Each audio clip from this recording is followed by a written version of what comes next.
kejìlá oṣù kẹwàá ọjọ́ kẹtàdínlá pẹ̀lú Ìgbòho lẹ́yìn tó Ọláyọmí Koikimedia ti gbẹ lára rẹ̀ ó máa ṣàkóso rẹ̀ pẹ̀lú ọ̀kan ọ̀jọ̀kan àwọn àlàkalẹ̀ ìrọ̀rùn nípa bá ṣe máa fi ọkọ̀ àjàgbé láàánì London rakọ̀ sí àwọn àgbààgbà àti àwọn abarapá gbogbo láti BBC in Oxford títí tí ìwọ́de ó fi parí sí Paris Trafalgar Square tó wá di ọjọ́ kẹtàlá ọjọ́ kẹrìndínlá with Ìgbòho láwọn máa ṣàbẹ̀wò lọ sí ìlú Manchester gan fún ẹ̀kúnrẹ́rẹ́ àlàyé síwájú sí i tàbí láti dá sí ètò voluntarily ẹ lè pè tàbí kẹ́ WhatsApp Ọláyọmí Koiki lórí +447-594-050-979 yàtọ̀ bí lórí +447-570-320-030 Tóyìn Ọláoyè lórí +447-896-013-06. Spicy fillet. Àyè pátápátá bí àwọn ẹgbẹ́ ìfẹ́lọ́dún àpapọ̀ ọmọ Yorùbá ṣe kí ọmọ aládìgbò wípé ẹkú ọdún ẹkú ìyẹ̀dún àti ìsàmọ́dún sẹ́ẹ̀mí ìtayà tọmọ Yorùbá wọ́n ní mídíà ló ń kéde lórúkọ gbogbo ọmọ Yorùbá pátápátá. Koikimedia, we're bringing the world closer to your doorstep.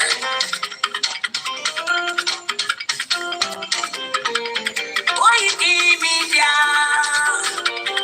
Koikimedia, Koikimedia, we bringing the world closer to your doorstep. Koikimedia, Koikimedia, Koikimedia, we bringing the world closer to your doorstep. Àwọn sọ́lára àgbà yìí dá, àwa ló máa ṣáàtì èdè. Ìgbéde lárugẹ nílẹ̀ Oòduà o, àwa gangan ni bàbá. Koikimedia, Koikimedia, Koikimedia, we bringing the world closer to your doorstep. They never sabi wetin we carry for am. Until they move closer before they go sabi. I said they never know wetin we carry for body. Until they move closer before they go sabi. Ọ̀gbìn lọ lọ́jà ẹyẹ ìwọ̀n ló lájú. Ẹyẹ tó dorí kodò bí àdó apẹ̀jẹ̀ lẹ́nu. Ká ṣiṣẹ́ fún ilẹ̀ bàbá wa, ká ṣiṣẹ́ fún ìlú bàbá wa, ká jùmọ̀ sowọ́pọ̀ ká lè tó dúdú àga. Odùduwà tó bá lè gbé wá. Ọmọ Odùduwà ṣe kiri. Ẹ dìde fún ẹ̀kọ́ adúláwọ̀, ká lè jọ jùmọ̀ dé délẹ̀ ìlérí. Káwa lè gba oko ilẹ̀ wa, ká ṣiṣẹ́ ká lè jọ gbàdé, ká lè gbàdé adé adúláwọ̀. Àwa ni ìmọ̀lẹ̀ tí yóò tàn káàkiri. Ọmọ Odùduwà ni wá. Koikimedia, àwa là ń gbétò lárugẹ. Ètò tó pọ̀jù ọ̀wọ́ tí wá máa ní.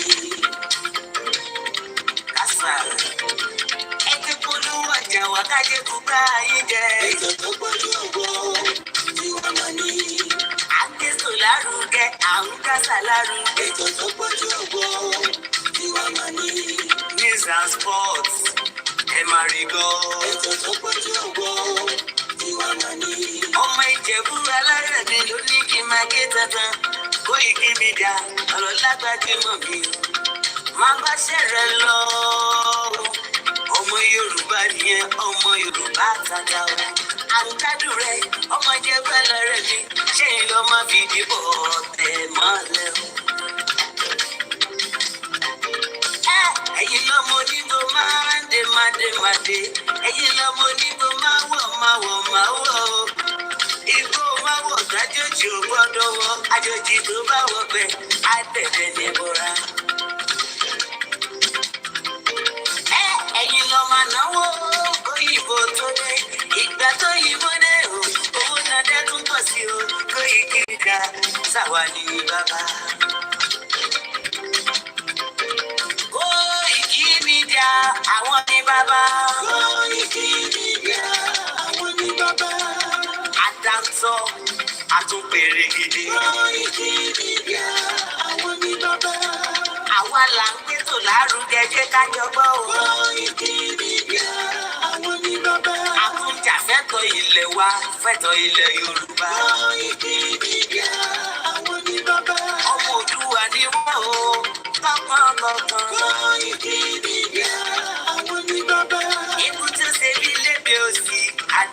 bàbá yìí. Koikimedia, àwọn ní bàbá. We bring you one closer to your doorstep. Koikimedia, àwọn ní bàbá. Afẹ́fẹ́ tó ń fẹ́ òòdùn kan kí o kò lára ni. Koikimedia, àwọn ní bàbá. Àpèrègèdè Olódùmarè ló fún wa. Koikimedia, àwọn ní bàbá. Gbogbo ayé ẹ gbọ́, àwa ní bàbá o. Koikimedia, àwọn ní bàbá. Ẹ máa bọ̀ wá ẹgbẹ́ polówó ọjà yín wá. Koikimedia, àwọn ní bàbá. Òtútù alágbèdá ní òtítọ́ lágbèdá ní. Koikimedia, àwọn ní bàbá. A kì í sọ̀dálẹ̀, a kì í sọ̀dí kẹta. Koikimedia, àwọn ní bàbá. Àdúró tán, a tún péré kéde. Koikimedia, àwọn ní bàbá. Koikimedia, we bring you one closer to your doorstep. Koikimedia, àwọn ní bàbá. Koikimedia is around to give us the test. Is around to give us the test. Ladies and gentlemen, ẹ mú kalẹ̀ sílẹ̀, ẹ tẹ́tí ẹ gbọ́ ètò tó gbójú gbogbo. Ladies and gentlemen, ẹ mú kalẹ̀ sílẹ̀, ẹ tẹ́tí ẹ gbọ́ ètò tó gbójú gbogbo. Koikimedia is around to give us the test.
Someone's coming.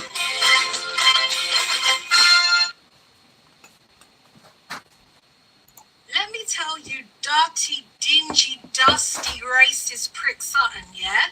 You want to start racist riots around the UK, but you don't know your fucking history. Well, I'm here to give you a history lesson. The reason why immigrants came to this dusty, dingy fucking country is because half of your men were wiped out by World War fucking II. They didn't do it because they wanted equality. They didn't do it because they wanted diversity. They wanted black people to come over to this country and rebuild it again. And you want to know the real reason why you won World War II is because India, yeah? India sent around 1.2 million Indians to come and fight the fucking fight because they were part of the Commonwealth, you understand? So if you knew your fucking history, you wouldn't be going after immigrants so fucking hard. America didn't save your ass, Clark. It was India, yeah? And you're talking about you want your jobs back. What fucking jobs are you talking about? Where are they? Are they on Indeed? Are they on Total Jobs? Where are they? Because there's 9 million jobs, yeah, that you can access, that you can fucking apply for. So where the fuck are these immigrants taking jobs? What, you want toilet cleaning? You want office cleaning jobs? You want carer jobs? You want car wash jobs? You want nail salon jobs? You want barbershop jobs? That's what you're angry about. The reason why you don't have those fucking jobs is because you don't have the skill set. You don't add to anything. You are labourers. That is what your history is known for. You are factory workers. You are miners. Most of you work in fucking construction because you can't string a sentence together. But you want to target fucking immigrants. How dare you? Let me tell you something else. The reason why you don't have jobs is because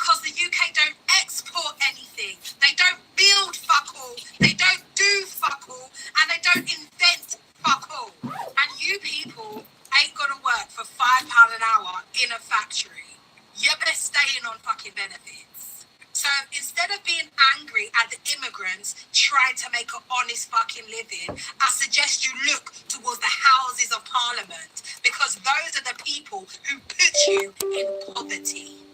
And you can throw all the racist parties you want.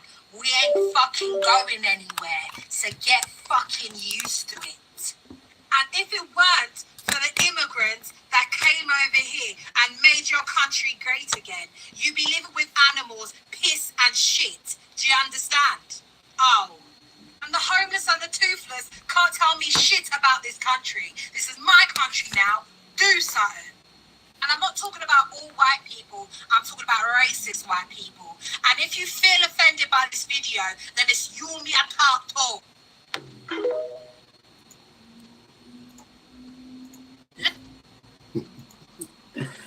Mo kí wa pé a máa tún káàbọ̀ sórí ìkànnì aláyọ̀ wa.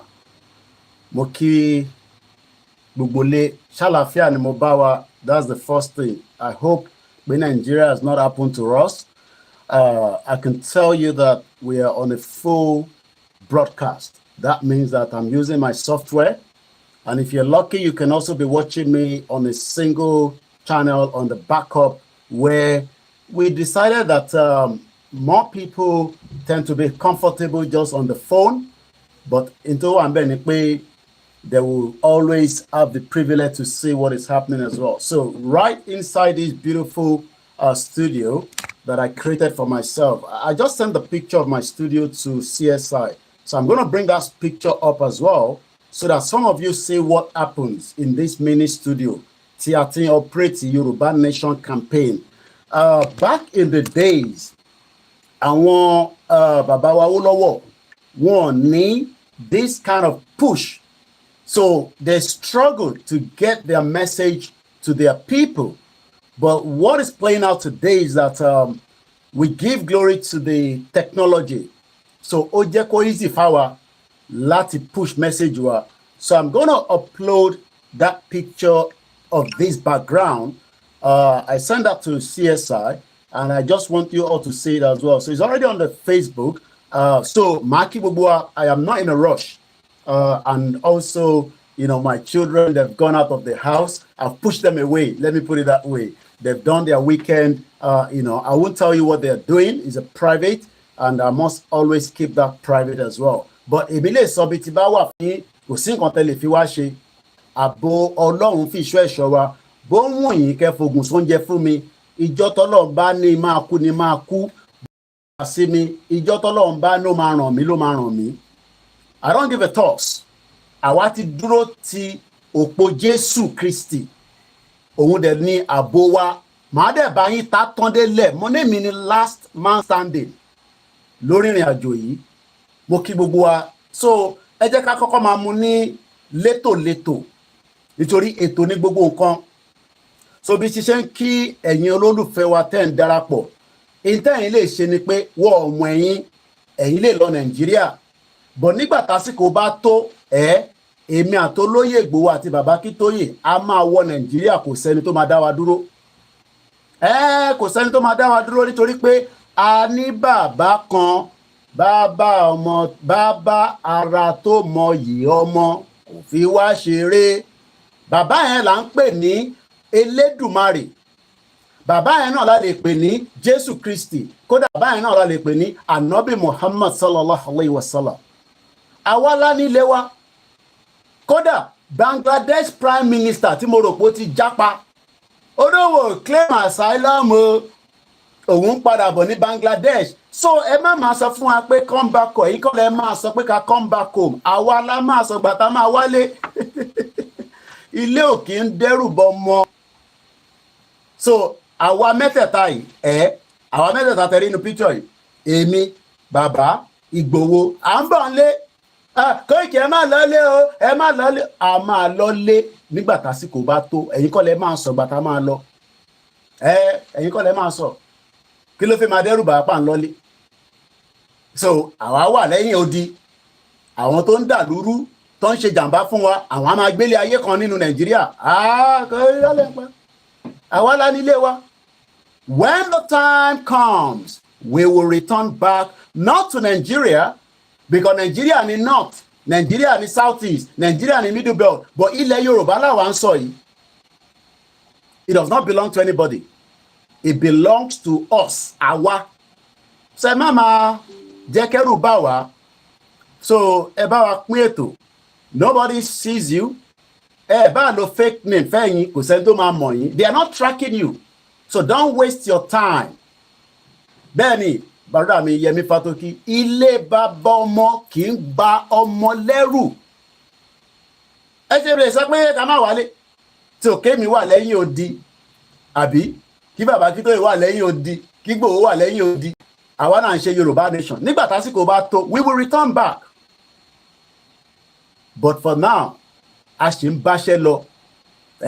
Iṣẹ́ Elédùmarè tó gbélé wa lọ́wọ́, iṣẹ́ tí Jésù gbélé wa lọ́wọ́, nítorí pé mo sọ fún yín pé Jésù ò lè náwó mọ̀ nígbà tí wọ́n ń ṣe gbogbo preparation àkóbá àdábá tó gbélé wa lọ́wọ́, but in tí kò fẹ́ ni pé ìtàjẹ̀sílẹ̀. Ẹ wá ń tàjẹ̀sílẹ̀, àbí bẹ́ẹ̀ kọ́? Ànábì ò ní òun ò mọ̀ nípa the creation of ìlú burúkú yìí, àmọ́ ó ní ẹ̀ ń tàjẹ̀sílẹ̀, kò sí humanity. There is no humanity. Àwọn ọmọ onílẹ̀ wọ́n mọ̀ pé gbogbo ìgbà tó ń ṣe jàǹbá fún wa, wọ́n jókòó wọ́n wò wọ́n ran. Ẹ̀yin rò pé àwọn èṣù àwọn deities wa ẹ rò pé wọ́n sùn. Èyí tó yẹ kẹ́ fún lépo ẹ̀ fún lépo.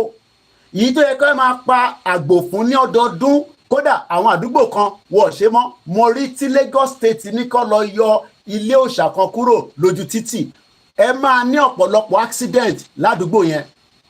Torí pé gbogbo àwọn ojúbọ yẹn ó níṣẹ́ tó ń ṣe, wọ́n ń pa oríṣiríṣi àǹjọ̀nù, wọ́n ń protect wa, but nítorí pé àwọn fẹ́ wà ní 21st centuries. Mo wá dúpẹ́ pé inú camera glaring nígbà tí Rishi Sunak máa débẹ̀, ó ní kóhun tó wọnú ilé yìí, kóhun tó lọ fi orí òun yìí sínú ilé tó wò mọ́ tó wà nínú ẹ̀. Òun á kọ́kọ́ júbọ àwọn ẹbọ tiwọn náà, ó wá ṣètùtù níta. Òyìnbó ò béèrè pé kí ló ṣẹlẹ̀, Lagos State wọ́n náà wọ́n wo ojúbọ Ògún, wọ́n náà bẹ̀rẹ̀ sí ń wo. No problem. Ara ta ṣe ń sọ pé a lè wá nu country nìyẹn, because living in a country that doesn't value our tradition is a waste of time. But tó bá jẹ́ pé èrè Jésù ló gbé síbẹ̀, wọ́n á ní kó fi sílẹ̀. Tó bá jẹ́ pé èrè Muhammad ló gbé síbẹ̀, wọ́n á ní kó fi síbẹ̀. But nígbà tó jẹ́ pé mo sọ fẹ́yìn babaláwo, ẹ̀yin náà máa wọ́ owó ká kọ́ institution ńláńlá ká máa compete pẹ̀lú àwọn church àti mọ́ṣáláṣí. Ẹ̀yin náà bẹ̀rẹ̀ sí ń kọ́ magnificent gigantic building tí a máa wá ṣẹbọ níbẹ̀, tó máa ní oríṣiríṣi air condition tó máa wà ní tìgbàlódé, bọ̀ kò ní bá gbogbo ohun tá à ń ṣe jẹ́ gẹ́gẹ́ bí ọmọ Yorùbá. Because nígbà tí church bá kọ́ gigantic church, àwọn èèyàn feel comfortable láti lọ sínú ẹ̀. Nígbà tí mọ́ṣáláṣí náà bá kọ́ the same thing, àwọn èèyàn feel comfortable. Ẹ má jẹ́ kó máa rí àwa náà gẹ́gẹ́ bí àwọn onídọ̀tí, torí pé ilé ẹbọ wa kò ń ṣe nídọ̀tí. Àwọn òyìnbó ló da gbogbo ẹ̀rú. So mo kí bàbá wa Akíntóyè lẹ́ẹ̀kan sí, bàbá lálùbáríkà. Tó bá dẹ̀ mọ̀ pé ilé ẹbọ wa a sì máa replicate káàkiri gbogbo àgbáyé. Èyí tó gbé sí Victoria, ó mọ èyí tó gbé síbẹ̀, máa wá káàkiri. Bí ẹ ṣe darapọ̀ mọ́ mi ní, ẹ bèrè nínú comment section. Ojúbọ Ògún tó gbé sí Victoria tó ń paṣu wọlé fún wọn, àbí bẹ́ẹ̀ kọ́? But one day, building tẹ́ ń rí, mo ti ṣàlàyé fún yín rí nínú program kan tá a ṣe. United Arab Emirates ni wọ́n kọ́ sí níbi tí àwọn mùsùlùmí ń gbé. It cost millions of dollars, but it is for the Hindu. Wọ́n pè ní Hindu temple. Hindu temple. So níjọ́ kan máa wáyé lágbára àwọn tó láyé tó lọ́run, táwa náà máa ní temple tiwa lágbára Ọlọ́run. Ó ń ṣọmọ lókù bẹ́ẹ̀ ni, a ní sí pẹ̀lú ìyá rẹ̀.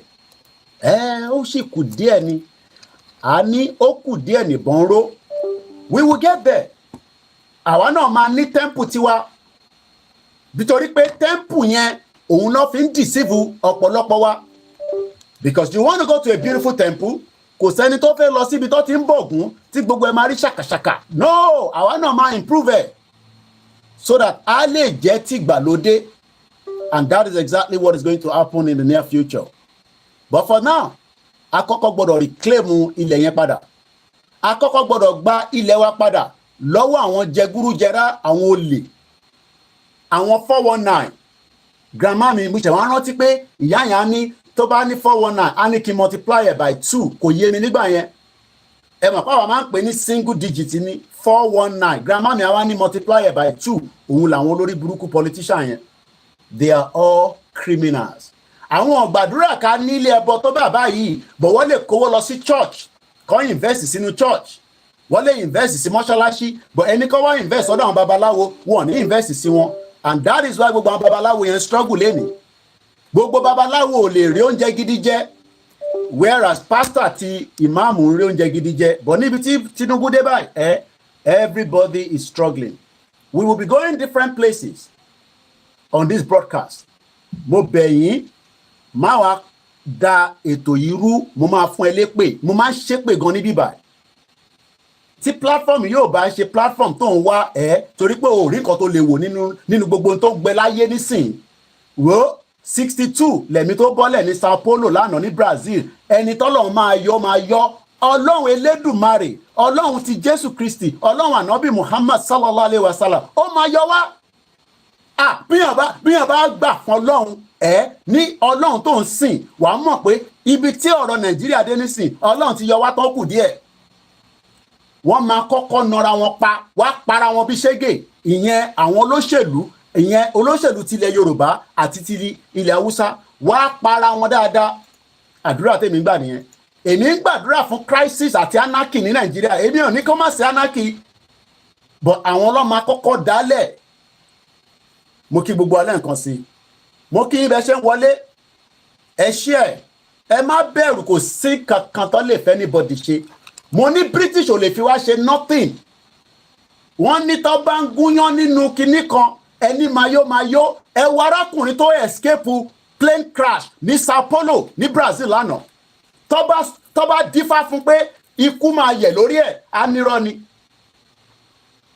he was the only survivor the only person to survive bóde ìwúrẹ́ ṣe survive kò wọ plane yẹn ni kódà má máa jà tó bá débì kan tó bá sọ pé kí níyàn possible ṣáà sọ pé no problem torí ẹlòmíà máa jà wàá bọ́ọ̀sì ti lọ kí ló dé kí ló ṣẹlẹ̀ ẹ máa ṣe sùúrù lẹ́ǹkọ̀ọ̀kan that is the world we are living now so èyí tẹ́ ń kánjú mo ní ojú ló ń kán ìbòjì òun ń bọ̀ níbẹ̀ arákùnrin yẹn lánàá ó survive plane crash yẹn ó wà nínú airport kódà I'm sure kó ti check in ó wá ń dúró kó make announcement pé plane máa gbéra ọlọ́run wá di etí ẹ̀ ọlọ́run máa di etí gbogbo ẹ̀yìn olóṣèlú tẹ́ máa fi wọnú Red Sea ní bọ́ nínú ẹ̀ wàláì tàlà ṣọmọbìlà ìlàzíláhùwà gbogbo ẹni tó bá ń ṣiṣẹ́ fún yín pé kẹ́ bọ́ nínú ẹ̀ ní bọ́ nínú ẹ̀ àṣìṣe lẹ́yìn máa ṣe tí ọ̀rọ̀ Yorùbá máa fi bọ́ kúrò nínú dààmú àmọ́ ìyẹn ní káwa wá sinmi ó wà nínú airport màá lọ mú fídíò yẹn jáde fún yín kù díẹ̀ ó wá jókòó sí airport not knowing that plane tó fẹ́ wọ̀ kábíyèsí Elédùmarè ikú àná òun súnmọ́yàn tí kú bá fẹ́ pààyàn á máa wòyàn báyìí ẹni tó dẹ̀ máa kú ó máa kú but ẹni tó máa yè ó máa yè he was inside the airport waiting for the plane to be taken off gbogbo flight yẹn kò tó 45 1-hour flight inú airport ló ṣì wà kò tí ì kúrò nínú airport tí wọ́n sọ fún pé plane yẹn ó ti laná mo wá sọ fún yín pé movie tá à ń play lọ́wọ́lọ́wọ́ yìí actor náà gbọ́dọ̀ kú torí à ń play movie ni ṣó mọ̀ pé script là ń play lọ́wọ́lọ́wọ́ ṣó mọ̀ pé wọ́n gbé script lémi ni tí bá ti wá sórí program script ni mo máa ń kà mo ti lọ prepare ara mi èmi gẹ́gẹ́ bí film director or film producer when the time comes torí pé bàbá ẹ̀ ti sọ bẹ́ẹ̀ bàbá wo lọ́wọ́ sọ ó nẹ̀yìn lẹ́ máa jàjà yẹn torí pé òun fẹ́ jà àmọ́ wọ̀ jẹ́ kó òun jà tán and today are we not fighting it ẹ̀yin náà ṣé inú yóò dùn bí kan ṣe lọ ní Nàìjíríà nísìn inú èmi máa ń dùn ní gbàásgbòós lójoojúmọ́ gbàásgbòós ẹni tí náà bá ràn tó kú dànù nìyẹn. Bẹ́ẹ̀ ni mo kí ẹ Napáṣẹ́ brọ́dà mi kan ló ń jẹ́ bẹ́ẹ̀ àwọn ṣiṣẹ́ fún Tinubu nígbà tó máa dórí oyè ní 1999 àwọn jẹ́ ó lè dé Mushin kó má mọ Napáṣẹ́ pọ̀ bíbà bẹ́ẹ̀ dá ta ló ń jẹ́ àwọn MC Olúọmọ ìgbà wọn làwọn yẹn jálè àwọn eléyìí ká má tu wọnú ẹ̀hún ọ̀rọ̀ wọn wọ́n dé UK gan UK mọ̀ káwọn èèyàn wà nulẹ̀ ká bèsè Elédùmarè o àwọn eléyìí ní àyà mo ní àsìkò bá tó à sọ fún yín pé àwa la nílẹ̀ wa kò tí ì sásìkò ní gbogbo tá a sì ń play lọ́wọ́ a sì ń prepare à ń prep lọ́wọ́ ni wọ́n wá ní kí n sọ fún gbogbo ọmọ Yorùbá pé ẹ má jẹ́ kẹ́ni kankan fúlù yín pé Nàìjíríà ò ní pín ó ti kọjá stage yẹn the country will dissolve but they will first prepare the dissolution themselves on our behalf. So protest tó ń lọ èmi ò tí ì rí pé ó hot but ní north nìkan mo rí pé ó ń gbóná. Kí ló fa atẹ́gùn tó tó yìí yẹ́n ò ní pa window yìí dé atẹ́gùn tó fi rán wá láàárọ̀ yìí èmi náà ní control mo ní remote control atẹ́gùn èmi náà ní ti máa pè tátẹ́gùn máa dúró òun lẹ fi rán wá ẹ̀ ń ṣeré mo kí gbogbo alẹ́ nǹkan sí like I said we are still preparing. Mo kí the late family of Ọbáfẹ́mi Awólọ́wọ̀ bẹ́ẹ̀ ni ìyá mi beauty àmọ̀ pé wọ́n ní Koiki preamble la ṣì ń ṣe gbogbo eléyìí tá à ń ṣe preamble ni mo ní tásìkò bá tó tẹ́ ẹ̀ bá rí Koiki àti Ìgbòho àti bàbá kí tó lè ní Nàìjíríà kẹ́pẹ́ wá lọ́mọ àlè àsìkò tí ì tó wọ́n ní kọ́ máa wálé ẹ má wálé o Koiki má wálé o so kémi má wálé àbí ó kù ẹ̀yin kọ́ lẹ máa sọ yẹn àsìkò tó bá tó à ń bọ̀ ńlé. Mo kí bàbá wa lẹ́ǹkan sí àwọn fámìlì bàbá Awólọ́wọ̀ bàbá dáadáa bàbá tí òyìnbó rí brain power wọ́n bẹ̀rù tó bá ń wo brain power bàbá yìí àyà wọn á máa já. It is only Awólọ́wọ̀ that they were very scared of ní gbogbo Africa ká má sọ pé Nàìjíríà ń jẹ́ Nàìjíríà they were scared of Awólọ́wọ̀ because they know what he stand for and they know his capacity. Báwọn èèyàn bá mọ capacity yín inú yín á máa dùn. Let me say this again. Bàbá Awólọ́wọ̀ iṣẹ́ tó ṣe kalẹ̀ gbogbo àwọn olóṣèlú yín bomb bastard lẹ́yọ kọ̀ọ̀kan tó bá tún ní kí n má ṣépè fáwọn olóṣèlú ìwọ ló máa forí gbé èpè lọ. So better kó rọra dákẹ́ kó máa gbọ́ program. Awólọ́wọ̀ sọ pé Nigeria is not a nation ọmọ àlè Yorùbá àwọn ọmọ àlè ní o torí àwọn ọmọkọ ẹ̀yin mọ́mì mi ẹ̀yin dádì mi ọmọkọ lẹ́yìn ẹ̀yin ò gbọ́dọ̀ tún sọ pé Nigeria is a country nígbà tí bàbá ńlá wa tó ń pè l'Awólọ́wọ̀ ó ní Nigeria is not a country ìgbà yẹn ni ẹni tó ní master degree tó rò pé òun kàwé ju bàbá Awólọ́wọ̀ lọ tó rò pé ẹlòmíì inú wọn kò tí ì bọ́ òyìnbó sọ̀rọ̀ ó ní Nigeria is a country àwa type ẹ̀ torí pé ó mọ bó ṣe ń spell Nigeria bomb bastard àwa spell Nigeria yẹn àwa ní Koiki mo wá rí àwọn kan mo ní àwọn tó sì believe in Nigeria tó ń ṣe Yorùbá nation ló pọ̀ jù wọ́n ní mo ní Nigeria is bomb bastard wọ́n ní kí n má sọ bẹ́ẹ̀ wọ́n ní sísá ṣì wà nínú Nigeria inú Nigeria ò lẹ́wà sínú Nigeria mọ̀ ṣẹ́yìn ọmọ pé náà ti pín Nigeria ni náà ti pín Nigeria wọ́n dúró for the last push àwọn ló máa pín Nigeria ó máa jẹ́ kíṣẹ́ yẹn yá fáwa. Ẹ̀yin náà wo ohun tí bàbá Awólọ́wọ̀ sọ ó ní Nigeria is not a nation àmọ́ ọmọ Yorùbá sọ pé Nigeria is a nation because it's a bomb bastard. Ṣé n tí bàbá Awólọ́wọ̀ sọ bàbá Awólọ́wọ̀ rather ṣé n tí bàbá Awólọ́wọ̀ sọ ẹ̀gbọ́n tarákùnrin náà sọ kí ló yàtọ̀ láàrin àwọn méjèèjì. Mo ń bọ̀ mọ́ ìtìdé àní ẹgbọ́ wọlé share button kí ló dé tẹ̀ ẹ̀ ń like ètò ẹ̀ kí n share.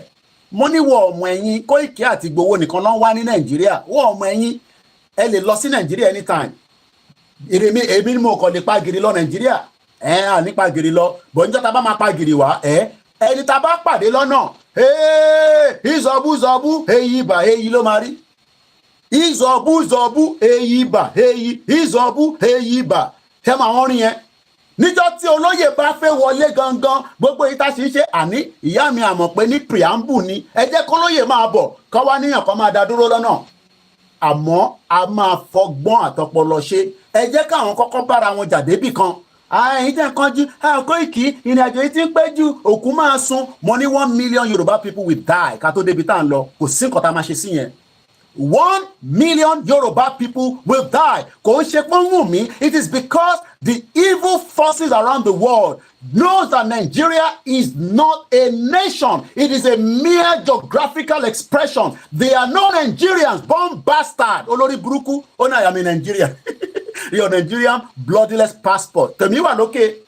Kódà ó máa expire mo máa lọ renew ẹ̀ torí pé a sì lè lò ìgbóhùnjẹ gbogbo ala ní British passport ìdẹ́ntọ́ ní British passport la máa káàkiri àwa máa renew mọ̀ ń bọ̀ níbẹ̀ má débẹ̀ kẹ́ náà renew fún mi born bastard UK làwa wà wọ̀ sí Nàìjíríà ibi ìbàlẹ̀ mi ti operate mọ̀ ń bọ̀ ní embassy láìpẹ́ ẹ so mi mọ́lẹ̀ tí bá débẹ̀ ẹ mú mi mọ́lẹ̀ Koiki má lọ sí ní embassy àníkọ́ mú mi mọ́lẹ̀ síbẹ̀ àdúrà tí ní pé gbogbo tó máa dàrú ni kà ń wá signal ni àwọn náà mọ̀ ẹ má mú Koiki mọ́lẹ̀ o ọmọ Ìgbòho ni o ẹ̀yin ẹ mú Koiki mọ́lẹ̀ kẹ́ mọ̀ tó máa ṣẹlẹ̀ bí Ìgbòho ní mọ̀ tó máa ṣe nígbà tó bá mú coordinator mọ́lẹ̀ tó mú spokesman ẹ̀ mọ́lẹ̀ ohun kan péré la máa fi síta ohun kódà inú embassy ohun ni máa fi síta gbogbo ẹ̀ máa dàrú lẹ́sẹ̀kẹsẹ̀ ni wà láìta láìsímọ́ bí láìláṣílá wà ohun kan tí máa fi síta everywhere go scatter àwọn Boko Haram ń threaten wa nínú Nàìjíríà ààrí government kó treat wọn bí àṣàyàn kan ní kó treat fuck off wọn.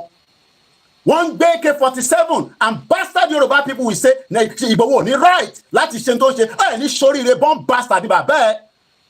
They are going with AK-47 killing innocent Nigerians. Ìyẹn kan sọ pé constitution kò ní dá fún àti bàbá ẹ̀ bí bàbá ẹ̀ ló kọ constitution bomb bastard. Ẹ̀ ń sọ pé constitution who the hell controls the constitution? The North has already cut out from a very long time. Àwa ni stupid people ta ṣe ń think pa ní constitution idiot all over the place. Ta ló run constitution? Ṣètìmá náà ló máa di security mú kí Tinubu wọ́n ti wá gba gbogbo ẹ̀ lọ́wọ́ Tinubu báyìí nísìn wọ́n máa forí ẹ̀ fagbọn gbẹ̀yìn ni wọ́n pa Abíọ́lá tó bá pa Tinubu kò ń ṣe big deal ẹ má bẹ̀rù a ti sọ fún tó bá kú sọ̀hún ó kú sọ̀hún nìyẹn problem ti ẹ̀ nìyẹn tó bá survive kó padà wálé tó bá survive problem ti ẹ̀ nìyẹn wọ́n fi rúbọ lọ́hùn fún wa nìyẹn bomb bastard gbogbo ẹ̀ la máa sọ lọ́rọ̀ yìí títí wọnú ètò ìta Amẹ́ríkà jẹ́ tètè dìde kẹlẹ̀ wo live toro ń gbóná níbí báyìí lọ́wọ́lọ́wọ́ tóru bá mú mi máa bọ́ṣọ olóyè náà máa ń bọ́ṣọ ẹ rò pé gbé nǹkan sábẹ́ ẹkùn ẹ̀yìn idiot bomb bastard all over the place wọ́n máa ń sọ the 1999 constitution does not permit Igboho to do what he doing kò ní dá fún yín which constitution and in Nigeria is not a nation it is just a mere geographical expression. They are not Nigerians in the same sense as they are English, Welsh, or French. The word Nigeria is a distinctive appellation. Yoruba translation. To distinguish those who live within the boundaries of Nigeria. And what only boundaries in? You want to go to Kutonu tó jẹ́ kó jẹ́ border fún atamama gbádùn lè kọjá níbẹ̀ kó má dà yín láàmú. Try to go to Benin Republic this morning. Wàá máa rò pé ó ń bọ̀ ní London ni. Kódà àti wọ London gan, ó fẹ́ easy ju pé yàn lọ sí Benin Republic. And you are telling us that we are in the same country. You no go better for your papa. Bàbá ẹ̀ kò ní ṣoríire. Èpè lẹ́ máa gbà láàárọ̀ ẹ̀ ní Saturday. You are telling me that how can Benin Republic be so difficult for an average? Let me just leave it as Nigerians. I say, I am a Nigerian. Go to Benin Republic. Go to Benin Republic. And come back, idiot all over the place. I want to more meaning in Nigeria. How can the North control the border in the Southwest? And then any president Tinubu níbẹ̀ olùṣolórí burúkú Mali. Ṣé president nìyẹn? Ó jẹ́ kí ni wá tẹ̀ máa dùn pé a ní Yorùbá níbẹ̀. Ká fẹ́ lọ sí Benin ká má bẹ̀rù mọ́. Àyànyàn tún máa jáfẹ́ lọ Benin Republic because oríṣiríṣi nonsense ló wà lójú títì. Àwa la ní immigration nísìn, àwa la ní custom nísìn, and the rest of you still suffer. Idiot all over the place. Mo kí wí gbogbo àwọn mọ̀lẹ́bí bàbá Awólọ́wọ̀ àtàwọn tó disagree pẹ̀lú wa àtàwọn tó agree pẹ̀lú wa kò mátà. Ìjọ tásìkò bá tó àwọn tó ń jẹ nínú ọlá Nàìjíríà nínú wọn a máa forí wọn fàgbọ́n ni. Bàbá Awólọ́wọ̀ náà ti sọ bẹ́ẹ̀. Forí gbogbo wọn fàgbọ́n torí ọmọ àlè ni wọ́n. Tí ẹ bá gbọ́ ẹ jẹ́ ń gbé ojú mi wọlé kẹ́ lè rojú mi. Àbẹ̀rẹ̀ pé mò ń gbójú sá ni kò ní da fún yín. Àwọn gbójú sá mọ̀ kí là ń pé máa gbójú sá níbi tílẹ̀ ṣúdé. Mo bá yàwá kan sọ̀rọ̀ wọ́n ní Koiki mo tí iṣẹ́ tó gbélé mi yẹn mo tí ráyè mo busy gan wọ́n ní gbogbo kẹ́nẹ́ pátá wọ́n ní kò sí nǹkan kan tó ṣe síbẹ̀. The whole of Ikenne, nothing is working. Mo sọ pé nothing ni o, nothing is working. Ẹni tó bá sọ pé nǹkan kan ṣiṣẹ́ ní Ikenne, wọ́n wá tẹ̀ sọ pé Ọ̀ṣínbàjò fẹ́ ṣe àwọn iṣẹ́ kankan síbẹ̀. There is no land called Nigeria. Nigeria. There is no language called Nigeria. There are no people called Nigerians. We are only deceiving ourselves. We are not Nigerian. Okay, where is Nigeria? Where is the land called Nigeria? What is the Nigerian language? We are nations that have been forced together to live in one pathetic country. So anybody who goes there today to say, pray for Nigeria, that person is just deceiving himself, because the people who want to be that Nigeria are not sat down to agree if they want to be Nigeria. That is the fight. Have we agreed that we want to do? Okay, there is no language called Nigeria. There are no people called Nigerians. We are only deceiving ourselves. We are not Nigerian. Okay, where is Nigeria? Where is the land called Nigeria? What is the Nigerian language? We are nations that have been forced together to live in one pathetic country. So anybody who goes there today to say, pray for Nigeria, that person is just deceiving himself, because the people who want to be that Nigeria are not sat down to agree if they want to be Nigeria. That is what we are asking for. Like I said, I'm not in a rush and the program is just flowing. Mo fẹ́ kó máa flow. Mo kí ẹ̀yin grandma, ẹ̀yin tí ẹ dúró, tí ẹ mọ̀ pé lótìtọ́ ni tí àwọn ọmọ Yorùbá ń sọ ní wákàtí. Kò ń ṣe àwọn grandma kan tó sì tún sọ pé àmì ìta bá tẹ̀sọ́ fún àwọn grandma tó wà Nàìjíríà. Àdè fi máa bọ́ ẹ̀yin grandma wa. Bọ̀ kò sí grandma kan tó gbọ́dọ̀ máa gbé ní Nàìjíríà. Bóyá àwọn grandma àwọn Ọ̀tẹ́dọ́lá o, I am not against them, because àwọn grandma DJ Copy àwọn lè máa support Yorùbá nation torí pé Fẹ́mi Ọ̀tẹ́dọ́lá nínú Nàìjíríà ní gbogbo wọn ti ń jẹ mùdùmùdù. So mo kí gbogbo wa ẹ bá wa gbọ́ wọlé share button. Mo débi ṣe ń dé, mo fara balẹ̀, mo fẹ́ jáde lánàá but ara sọ pé no. Ara bá rẹ̀ ìwọ náà lọ sùn náà. Wọ́n á lọ sùn. Àárọ̀ mo ti lọ ṣe shopping. Àwọn fídíò ẹ̀ máa jáde. Mo ní kò sí VAT lórí oúnjẹ. VAT ò sí lórí oúnjẹ nílùú yìí. Fídíò ẹ̀ máa jáde. Mo ti record ẹ̀. Mo ti lọ ra fruit wọlé. Mo ti lọ ra omi. Láàárọ̀ mo ti ná at least nothing less than close to £150. Mo kí bàbá wa Professor Adébánjí Akíntóyè. K'Ọlọ́run Elédùmarè kó bá mi lọ́rọ̀ ẹ̀mí yín. Torí iṣẹ́ tẹ́ gbé dání èmi ò mọ̀ bẹ́ ṣe manage, but èmi mọ̀ pé Ọlọ́run tó ń bá yín tó ń bá yín gbé kalẹ̀ á bá wa parí ẹ̀. Gbogbo àwọn tó wá ń gbìyànjú pé kíran Yorùbá kó má bọ́ nínú ìdààmú látara iṣẹ́ tẹ́yìn gbé dání, Ọlọ́run á bá mi dà wọ́n, á dà wọ́n, kódà àwọn fámìlì wọn ò ní jèrè wọn. Gbogbo ọmọ Yorùbá tó bá ń sọ pé iṣẹ́ tí bàbá Akíntóyè gbé dání ní wákàtí wa yìí tí gbogbo wa rìn tó ń lọ ní left right tẹ̀sán Nigeria hot hot ní different places ẹni kan ló mọ̀ ni. Ṣé grandma tí ọmọ wọn ṣe tó kú sínú bomb blast ní Ìbàdàn tí gómìnà tí pè yá yẹn títí bí ṣe ń bá yín sọ̀rọ̀ kábíyèsí Elédùmarè o àwọn olóṣèlú máa wicked o. Mélòó la fẹ́ sọ? Grandma yẹn náà wọn kò ń ṣe pé wọ́n ríran sáwọn àwọn làwọn rí fíra wọn pé àwọn àtàwọn ọmọ wọn yìí ọmọ wọn kan yìí kò gbọdọ̀ lọ́lé ọmọ yẹn rẹ̀ lọ Ghana ó wá náà wà lẹ́kọ̀ọ́ wọ́n wá ń bí pé ṣé Èkó ti kúrò lára Nàìjíríà nítorí pé Koiki ò ti declare Yorùbá nation. Bàbá Akíntóyè ti sọ pé kí Koiki lọ jáde pé wọ́n ti declare Yorùbá nation. A sì wà nù Nàìjíríà ọmọ yẹn ní mọ́mì I'm in Lagos. Ọlọ́mọ ẹ̀ka àwọn ọmọ wa ṣe ẹsẹ̀ gbé Nàìjíríà. Mo bá dáàdì wa kan sọ̀rọ̀ lánàá. Bàbá àgbàlagbà ni wọ́n báyìí. Ọ̀fẹ́ àjọ joke àwọn àti ìyàwó wọn tẹ̀ ní Koiki. Ǹjẹ́ òde wa mú dáàdì kẹjọ ṣeré jáde? Mo ní ẹ má wọrí, Ọlọ́run fún mi láyè.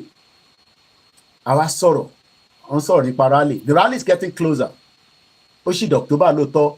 Tíkẹ́ẹ̀tì ṣì wà available £100 ni. Ẹni bá wá, mo gbọ́ pé wọ́n náà wọ̀n kan ní owó tíkẹ́ẹ̀tì yẹn pé ṣe sọ pé ó kéré ní àbó wọ́n fún Ìgbòho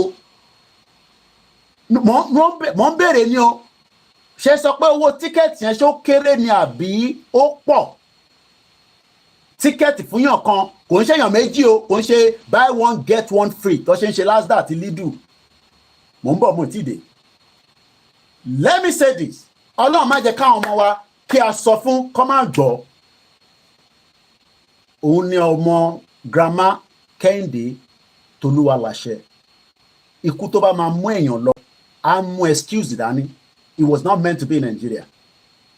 Ghana ló dágbére ìntàṣe ń sọ pé lóòótọ́ nǹkan ń bẹ ẹni bá kàn ló mọ̀ ni tó bá kàn wọ wàá mọ̀ pé nǹkan ń bẹ má lọ dira ikú pa ẹ́.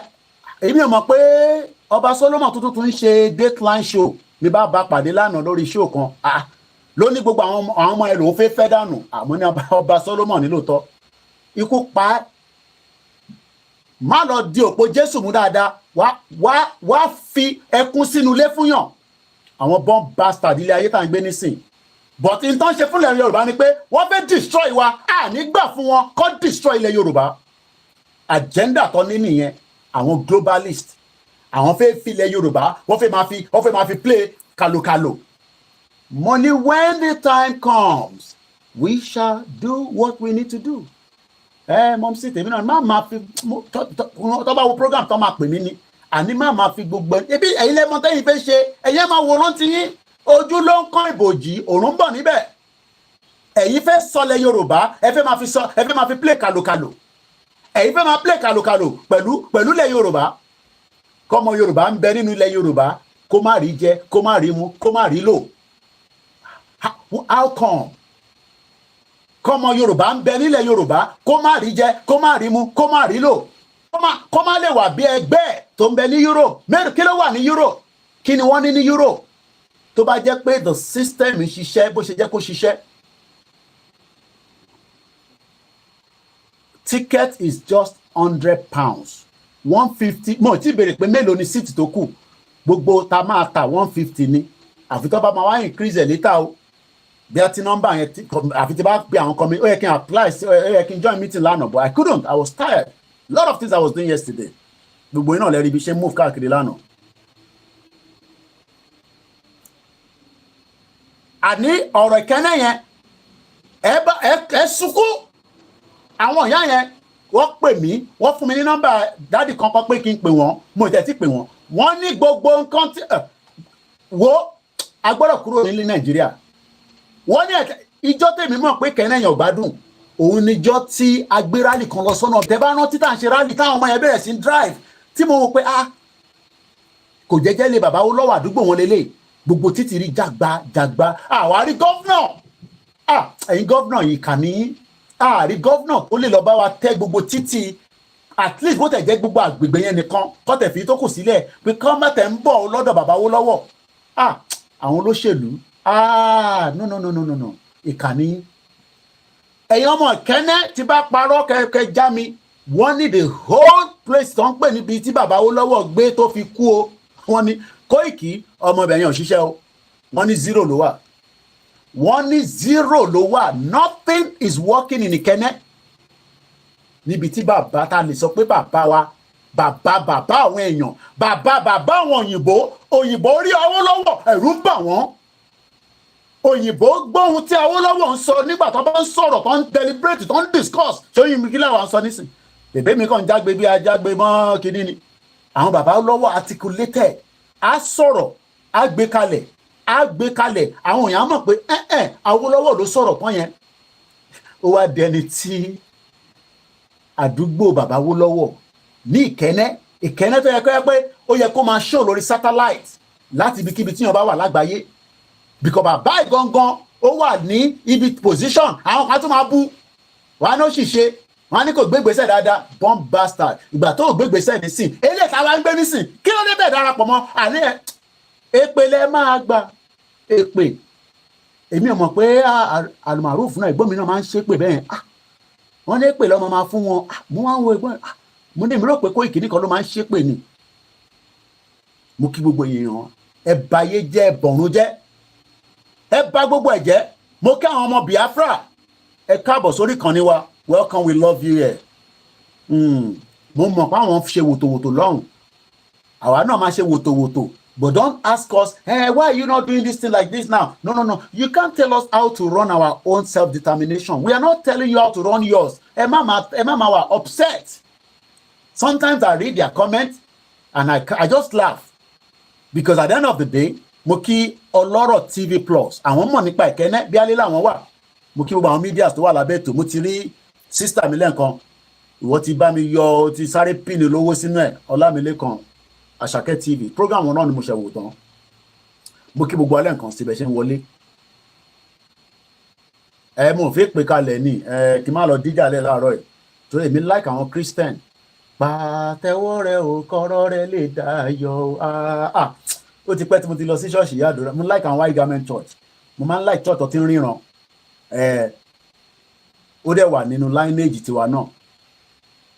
Mo dẹ̀ máa ń lọ sí KI. Mo lọ KI. Ṣé KICC tẹ́lá lọ́ngbà tí Fẹlá Dúrótuyè, motivational speaker, former presidential aspirant. Mo rí ṣòwò rẹ̀ náà tó ń sọ pé I can't be talking to you, Oshuomhole. I am a presidential aspirant. Oshuomhole is a senator. Àní cruise ní Nàìjíríà. Ṣé gbọ́ pé Nàìjíríà wọ́n yáyàn kan ní bicycle? Àní bomb bastard ní country yẹn. Bicycle. Nínú Olympic tó ń lọ lọ́wọ́lọ́wọ́ yìí, àgbà medal ẹyọ kan. The country is dead. We are all pretenders. Everybody is just waiting for who is going to bail the cat. But the northerners are saying we are bailing the cat. Are we not bailing the cat enough? I want to break away. I would like to break. So mo kí gbogbo àwọn mọ̀lẹ́bí bàbá Awólọ́wọ̀ ká tó máa tẹ̀síwájú. Wọ́n fìyà jẹ bàbá yẹn. Wọ́n gbé lọ sí prison. Ìkà mà lèèyàn. Ìkà lèèyàn.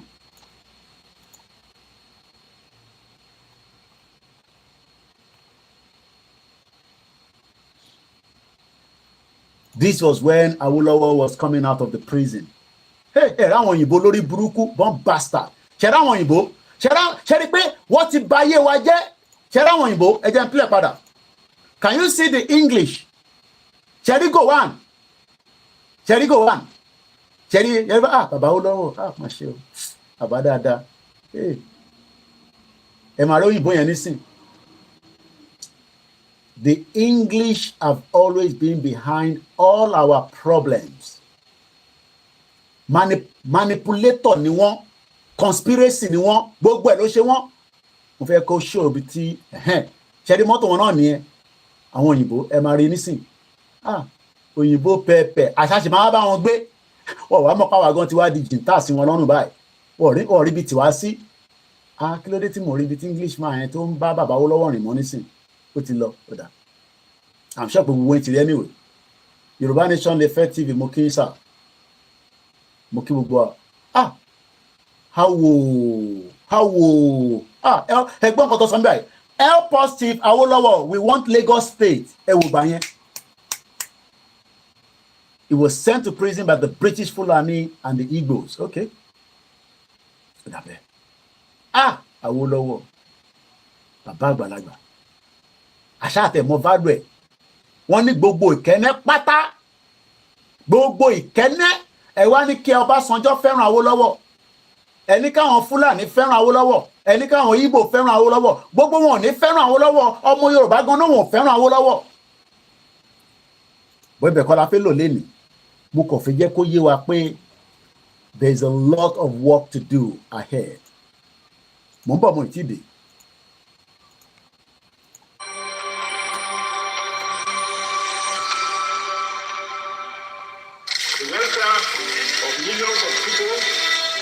To come will be affected by the wisdom which we are displaying. The Nigerian leaders and our British partners have to prove themselves worthy of their trust. Now is the time for us solemnly and truly to dedicate ourselves to seeking the greatest good of the greatest number of people in Nigeria. Impediment to Yoruba development. Is the impediment to Yoruba development. Without Nigeria, we won't be where we are. That is it too. We are far ahead of South Korea and North Korea. We are far ahead of China even. We had television before France. How do you do for South Africa? Now look at where we are today. I think it's a shame that even any Yoruba man can be talking about restructuring at this point in time. What are we restructuring? This country that is already shot to pieces? I don't think that's what we want. But they are always talking about giving Nigeria a challenge. The patience of Yoruba with Nigeria has come to an end.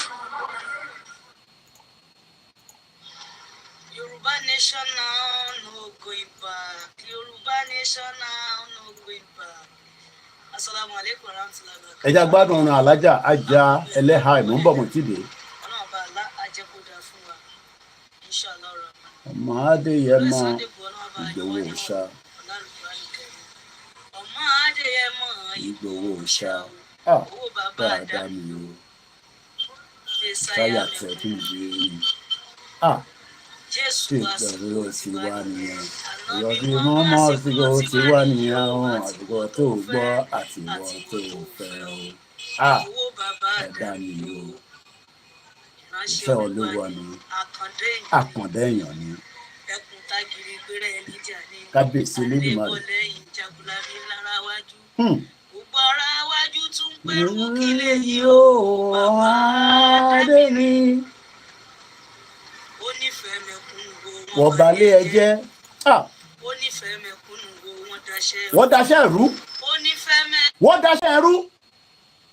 Wọ́n daṣẹ́ yẹn rú àmọ́ ọba Elédùmarè ní Ìgbòho máa wòran tiẹ̀.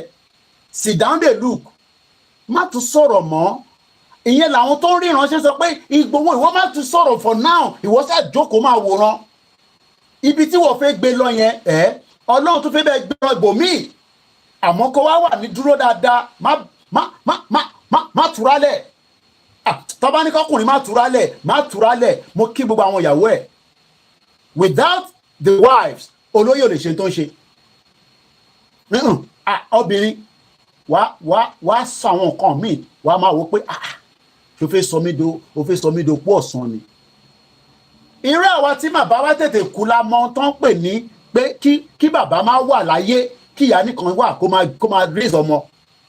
Gbogbo ẹ̀yin tí tẹ̀sí dúró ẹ̀dìrà yín mú dáadáa torí tó bá lose ọkọ ẹ̀ at an early age bí irú mọ́mísì tèmi wàá làágùn ẹ̀yin born bastard ẹ̀ wá ń sọ fún mi nísìnyí pé kémi wá sílé mọ́mísì tèmi rescue mi kúrò ní Nàìjíríà ní 20 something years ago.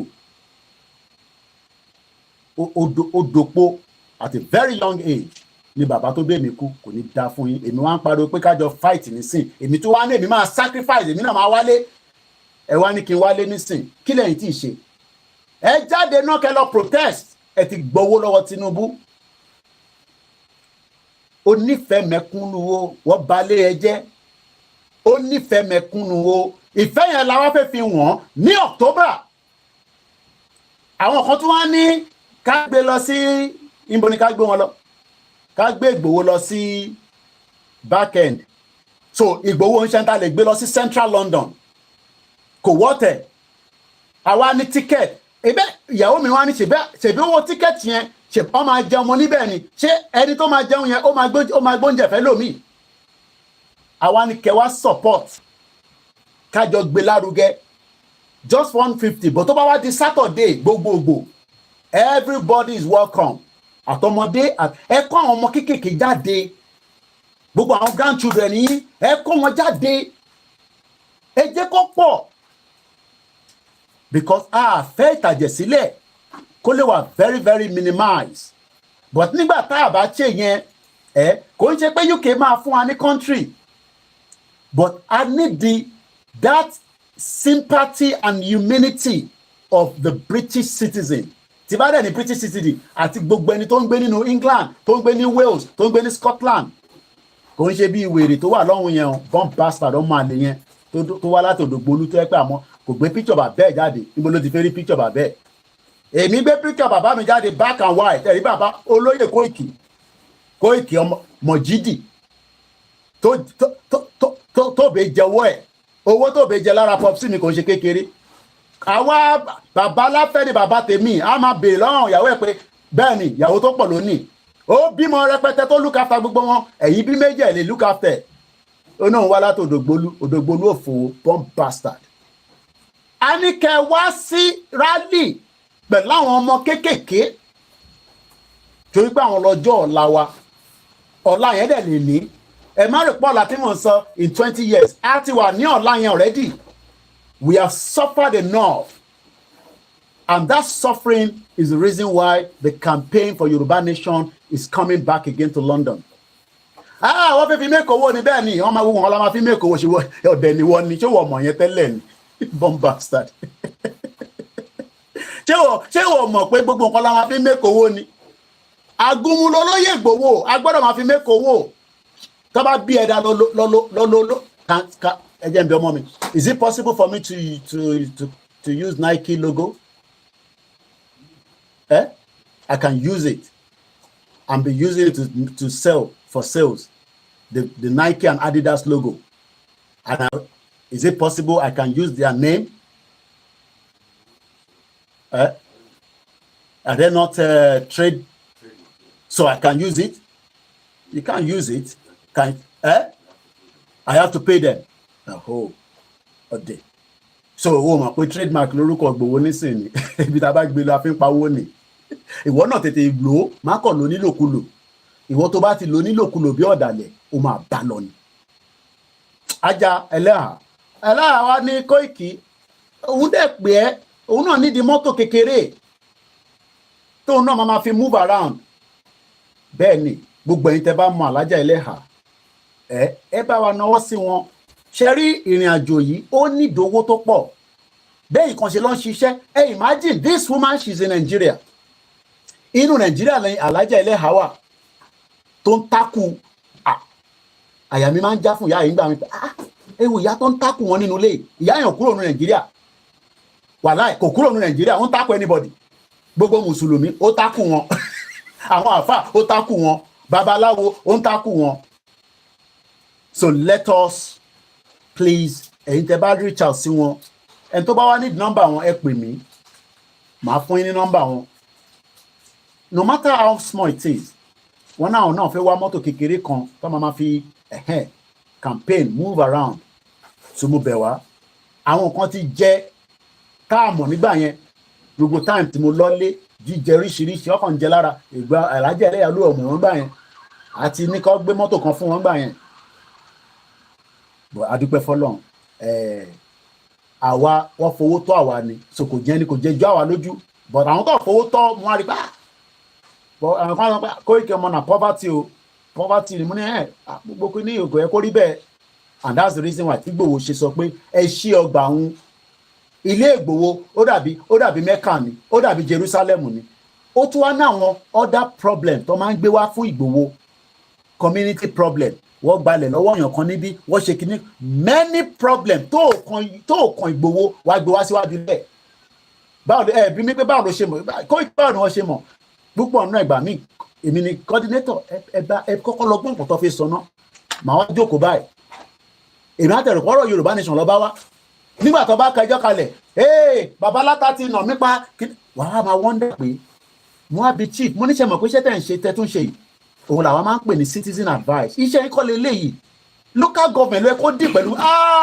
coordinator ìwọ tí ó sí London mọ́ London lẹ ti ní gbogbo tó balance tó stable yẹn sí ní London Ìbàdàn ló ń pè bí tó bá jà ní garage wá gbé wá sọ́dọ̀ Ìgbòho tó bá gúnra wọn níbì kan wá gbé wá sọ́dọ̀ Ìgbòho àná ọlọ́pàá kìbíbà ẹ̀bẹ́ gbọ́dọ̀ bàbá wa ọba Bariga tó ní ilé Ìgbòho làwọn wà tí wọ́n gbé problem wá ọlọ́pàá ṣégbà tó mú àwọn ọmọ akéwùgbà gold many problems bó ṣe wọ́n solve ní Lagos state ó ń solve ti Ogun state à ń bọ̀ láti trip kan àwa stop over ní Abẹ́òkúta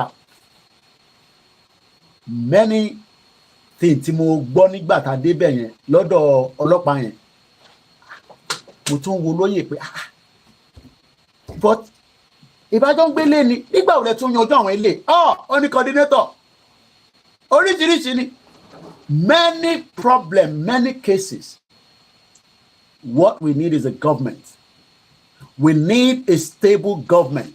Mo kí Madam Bali, Mama Dada, màmá dáadáa màmá lálùbáríkà àrólé Oòduà mo kí ẹ Idris mo kí ẹ bá gbọ́ wọlé share button I'm sure pé iná ti ń dúró pé kí Koiki wọlé aago ni Koiki máa ṣe program bọ̀bọ̀ yóò ti jáde látẹ̀ nǹkan ni ẹlòmíràn tún lọ sórí YouTube pé gbogbo tó ṣe lánàá gbogbo àwọn kéékèèké I need the full program yẹn la wá ń ṣe báyìí ẹ bá gbọ́ wọlé you innovate mo kí ẹ bàbá wa Ṣẹ́gun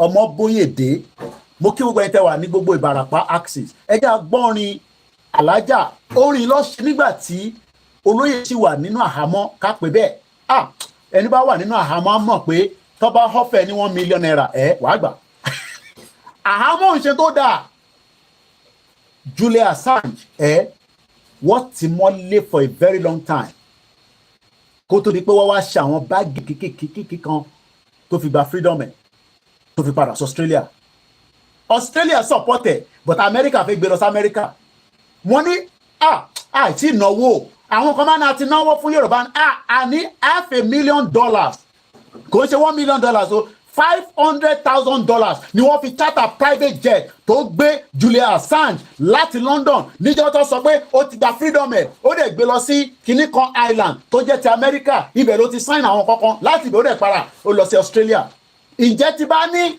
a fẹ́ gbé olóyè wá sí London a máa fi private jet gbé wá ó dẹ̀ máa cost wa ní half a million pounds ǹjẹ́ àwọn èèyàn ń sọ pé Koiki ṣó tútù dé àgúnmu ó tútù gbé wá ó fẹ́ fi pa owó flag rèé a ṣe flag mọ́ for a very long time àwọn Fúlàní ṣe flag à ń rí flag Russia àwa náà ṣé kò jẹ́ ká máa ṣe flag sílẹ̀ nísìn èmi máa ta flag o níjọ́ tá bá máa ṣe rally kẹ́ tètè gbọ́ nísìn ẹni tó bá tí ní flag ẹ jẹ́ tètè máa kàn sí nítorí flag yẹn ọ̀pọ̀ kódà flag ibi tí kì í máa sọ gbogbo location èmi náà òye kódà mo rìkọ́ọ̀dì kan pé kọ́ máa gbé padà bọ̀ nílùú kan mo fẹ́ mo sọ̀rọ̀ sọ ni so a máa ta flag níjọ́ tá a bá máa ṣe rally gbogbo ẹni tẹ́tí ní flag ẹ gbọ́dọ̀ lọ mú flag yìí síta àsìkò tẹ́ máa rí lòrè a máa wave flag wa ní on the 12 níjọ́ rally yẹn láti BBC máa show gbogbo BBC yẹn máa show ẹ̀ fún yín bọ̀ lágbára Ọlọ́run bí a lọ́la mo fẹ́ kọ́ àwọn ọmọ yẹn jáde a fẹ́ lọ kí girama lẹ́nìí torí mo ráyè lọ kí girama so bọ̀ máa try kí n lọ sí ibẹ̀ fúnra mi bọ̀ lẹ́nìí máa show BBC yẹn ibi tá a ti máa gbéra ẹ gbọ́dọ̀ débẹ̀ ní aago 10 àárọ̀ kò ń ṣe ẹni tó bá dé ní 11 ó bá wa mọ́ àwa ti gbéra a ti ń lọ anyway torí pé tí a bá pọ̀ bí ẹ bá wa láàrin méjì a fẹ́ shut down gbogbo títì yẹn láti Oxford Circus dé Parliament but n tó lè possible ni pé kí wọ́n kó jáde kò ń sọ pé Koiki invite me officially no everybody is invited.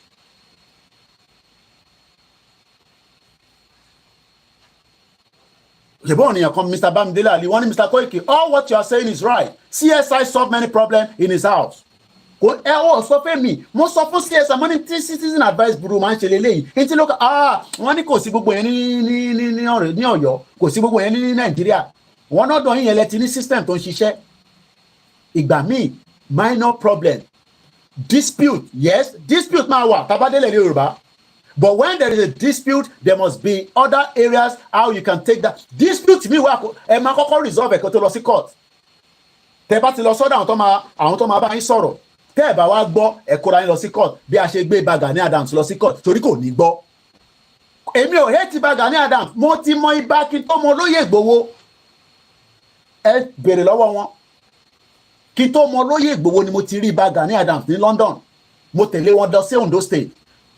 Kò fẹ́ gbọ́ kò fẹ́ gbà la ṣe gbé lọ sí court ká lọ yanjú ẹ̀ ní court bóyá defamation character olóyè yẹn pé ó pa Fúnṣọ́ Williams wàá sọ bí tí ó ti pa Fúnṣọ́ Williams fún wa a máa gbé ẹ lọ court kódà tó bá pọ̀ gan a máa gbé yín lọ sí court ní international side bẹ́ẹ̀ ni mo sọ olóyè ló ń sọ̀rọ̀ yìí a máa fà yín débi tí ẹ̀yin gan eléyìí ń ṣe pé ọ̀rẹ́ bá kíní kan mi pẹ̀lú ibà ta ló ní ibà òfò.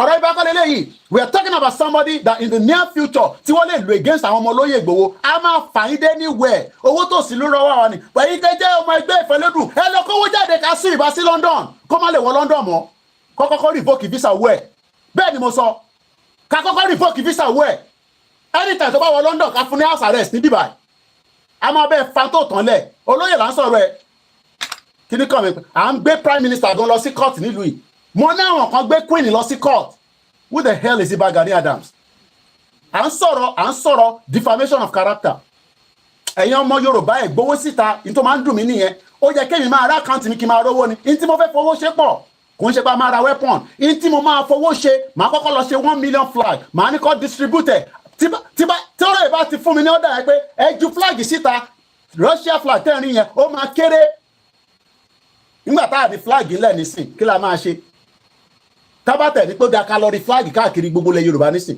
ẹni flag ṣe ní material ńlẹ̀ we must prepare for all these things kò Nàìjíríà ti break ìdùnnú tiwa ní gbogbo tó lọ lọ́wọ́ náà Nàìjíríà ti break it is gone final part Nàìjíríà là ń lò lọ yìí kọ́lọ́n kó jẹ́ kí Tinubu survive ẹ̀ kọ́ máa assassinate tọ́ bá dẹ̀ pa òun kọ́ lọ́ máa kọ́kọ́ pa wọ́n pa Murtala Muhammed wọ́n pa Dele Giwa wọ́n pa gbogbo wọn. mo kí ya mi Títílọlá Shaw mo kí Mr. Olúwaṣẹ́gun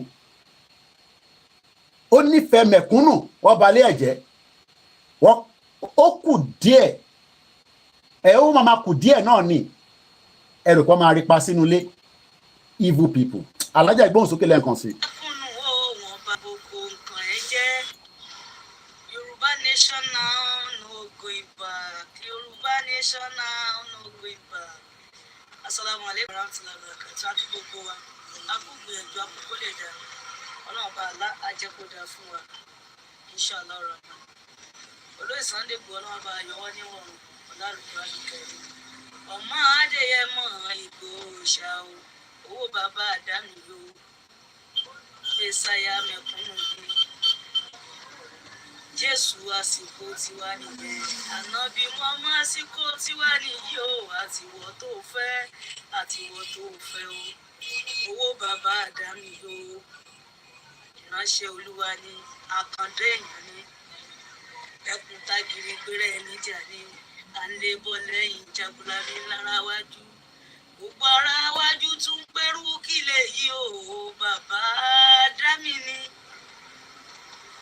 ó nífẹ̀ẹ́ mẹ̀kúnnù wo wọn balẹ̀ ẹ̀ jẹ́ ó nífẹ̀ẹ́ mẹ̀kúnnù wo wọn daṣẹ́ rú ó nífẹ̀ẹ́ mẹ̀kúnnù wo wọn bà gbogbo nǹkan ẹ̀ jẹ́ mo sì ń sọ pé no going back kí o owó bàbá dámì ló gbogbo ọmọ Yorùbá ṣe lédè lẹ́yìn yẹn orí bá wà ṣó ẹ̀ dé kó dé wá bá wa láyọ̀ o gbogbo nǹkan ni ẹ tó ti bàjẹ́ ọlọ́ba wa dá padà ó làdìpẹ̀lẹ́ àdìpẹ̀lẹ́ rẹ̀ ọmọ má kú mọ́ ẹ lójú o káyà má kú mọ́ ẹ lójú àwa ta ní ìfẹ́ rẹ ó káwa gan máa yàn kó o kí gbogbo àwa Yorùbá nation ìjẹ́ agúnlẹ́sẹ̀ bùtẹ́rẹ̀ àwa ń bẹ̀ ọ́ gbogbo ìjọba Nàìjíríà tí wọ́n ń rẹwà jẹ wọ́n tún ń rẹwà tán wọ́n tún ní wọ́n máa pa wá Ọlọ́run dákun wá gbà wá o wa ò lẹ́ni tá a lè képe mọ́ wọ́n lórúkọ tó lè bá wa ṣe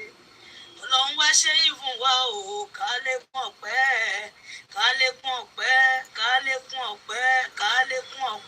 o. If you don't allow we Biafrans to go, that zoological republic called Nigeria will be a worse place than Somalia, and today it is happening. And if you have not applied for your Somalian visa, please try and do so. Should I say Somali visa? Try and do so as quickly as possible, because the zoo is on the path of destruction, and there's nothing man can do to reverse it. Mark today's date and what I'm telling you. Nigeria will be destroyed beyond human comprehension. So what do they expect of us now that this war is on our doorstep?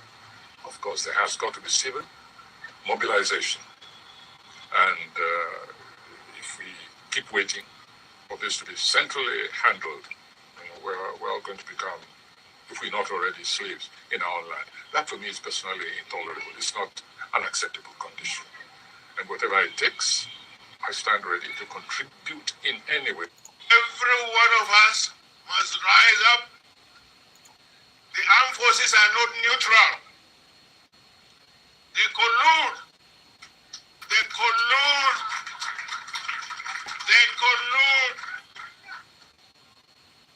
the armed bandits that kill people, kill Nigerians. They facilitate their movements.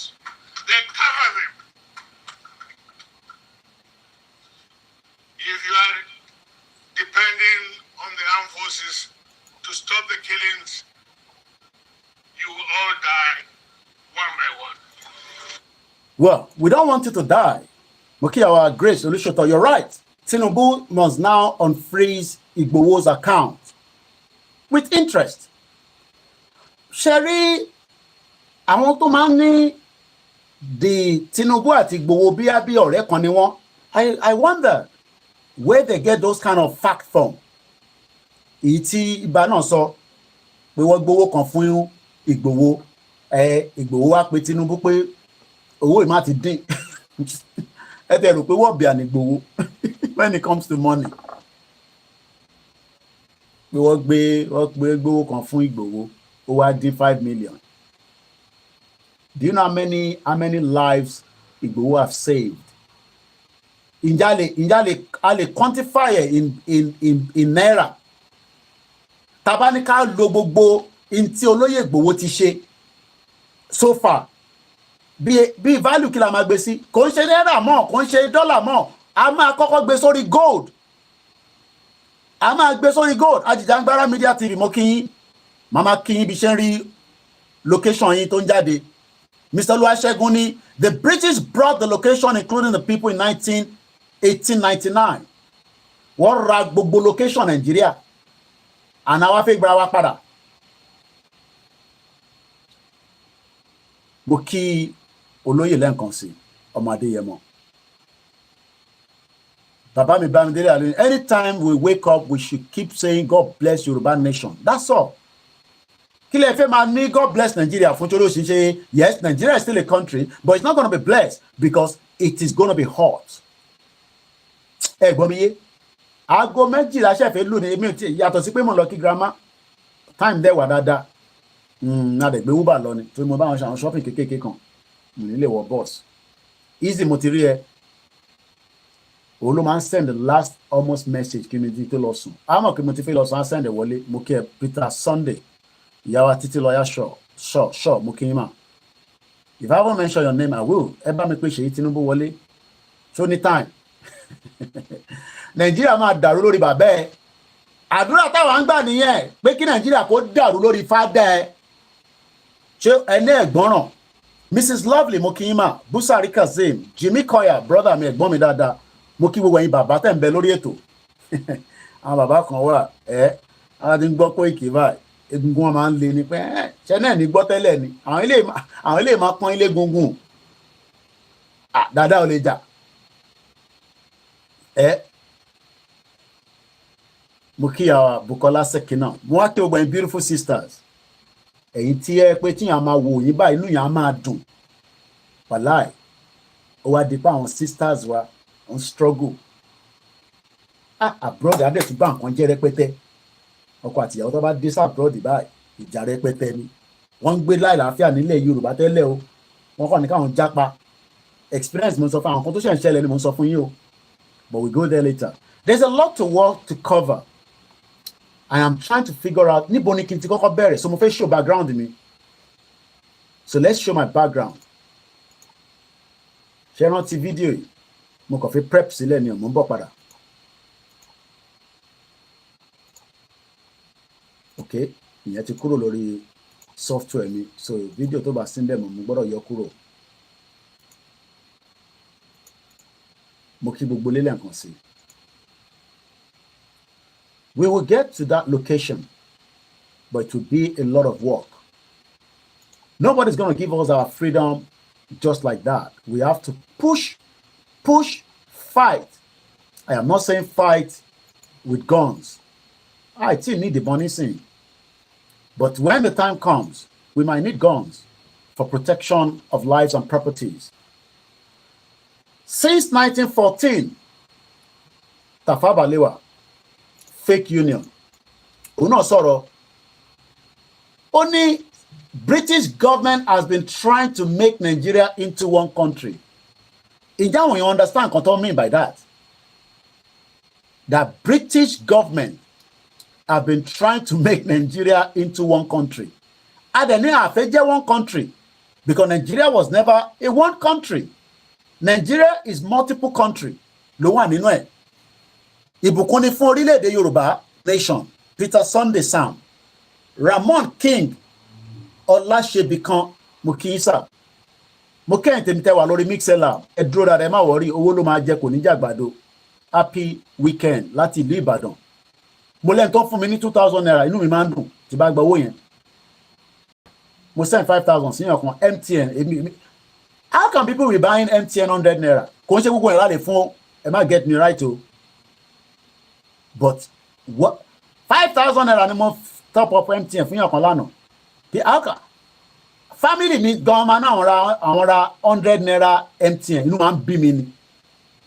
Màá wá top up 2,500 fún wọn. Ìjọ tó bá lè lò tán kọ́ lè máa gbọ́ mi. But we need to look at the strategy to deliver the message more. But it will be through a rally. But àfi jáde nínú gbogbo àwọn èèyàn ní Koiki jáde nínú gbogbo rògbòdìyàn tó ń lọ nísìn. Àní rògbòdìyàn yẹn ó sì máa fọ́jú bẹ́ẹ̀ lọ. Ẹ má jẹ́ ká push. Ẹ jẹ́ káwa máa sit down ká máa look. Káwa kọ́ máa prepare. Ṣá lè prepare látọ̀dọ̀ tiwa. Ṣẹ́yìn náà lè prepare látọ̀dọ̀ tiyín. Ẹni tó ní fìlà ẹ lọ ṣe fìlà. So that tá bá jáde tán 1 million people with a flag. Ó máa ju ti àwọn tó wà ní north lọ nísìn tán raise the flag wọn tí kò sẹ́ni kankan tó ṣẹlẹ̀. How many of the DSS have gone to kill or attack people with Russian flag? Mo kí Akin Games. Mo kí Ogbẹ́ntẹ́ wà lórí Mixlr. If you don't know what the Mixlr is, they can listen but they cannot see me. And it is crystal clear. Ìyẹn ni ìjìnlẹ̀ fi ń parọ́ fáwọn èèyàn pé òun ní rédíò ní ọmọ àlè.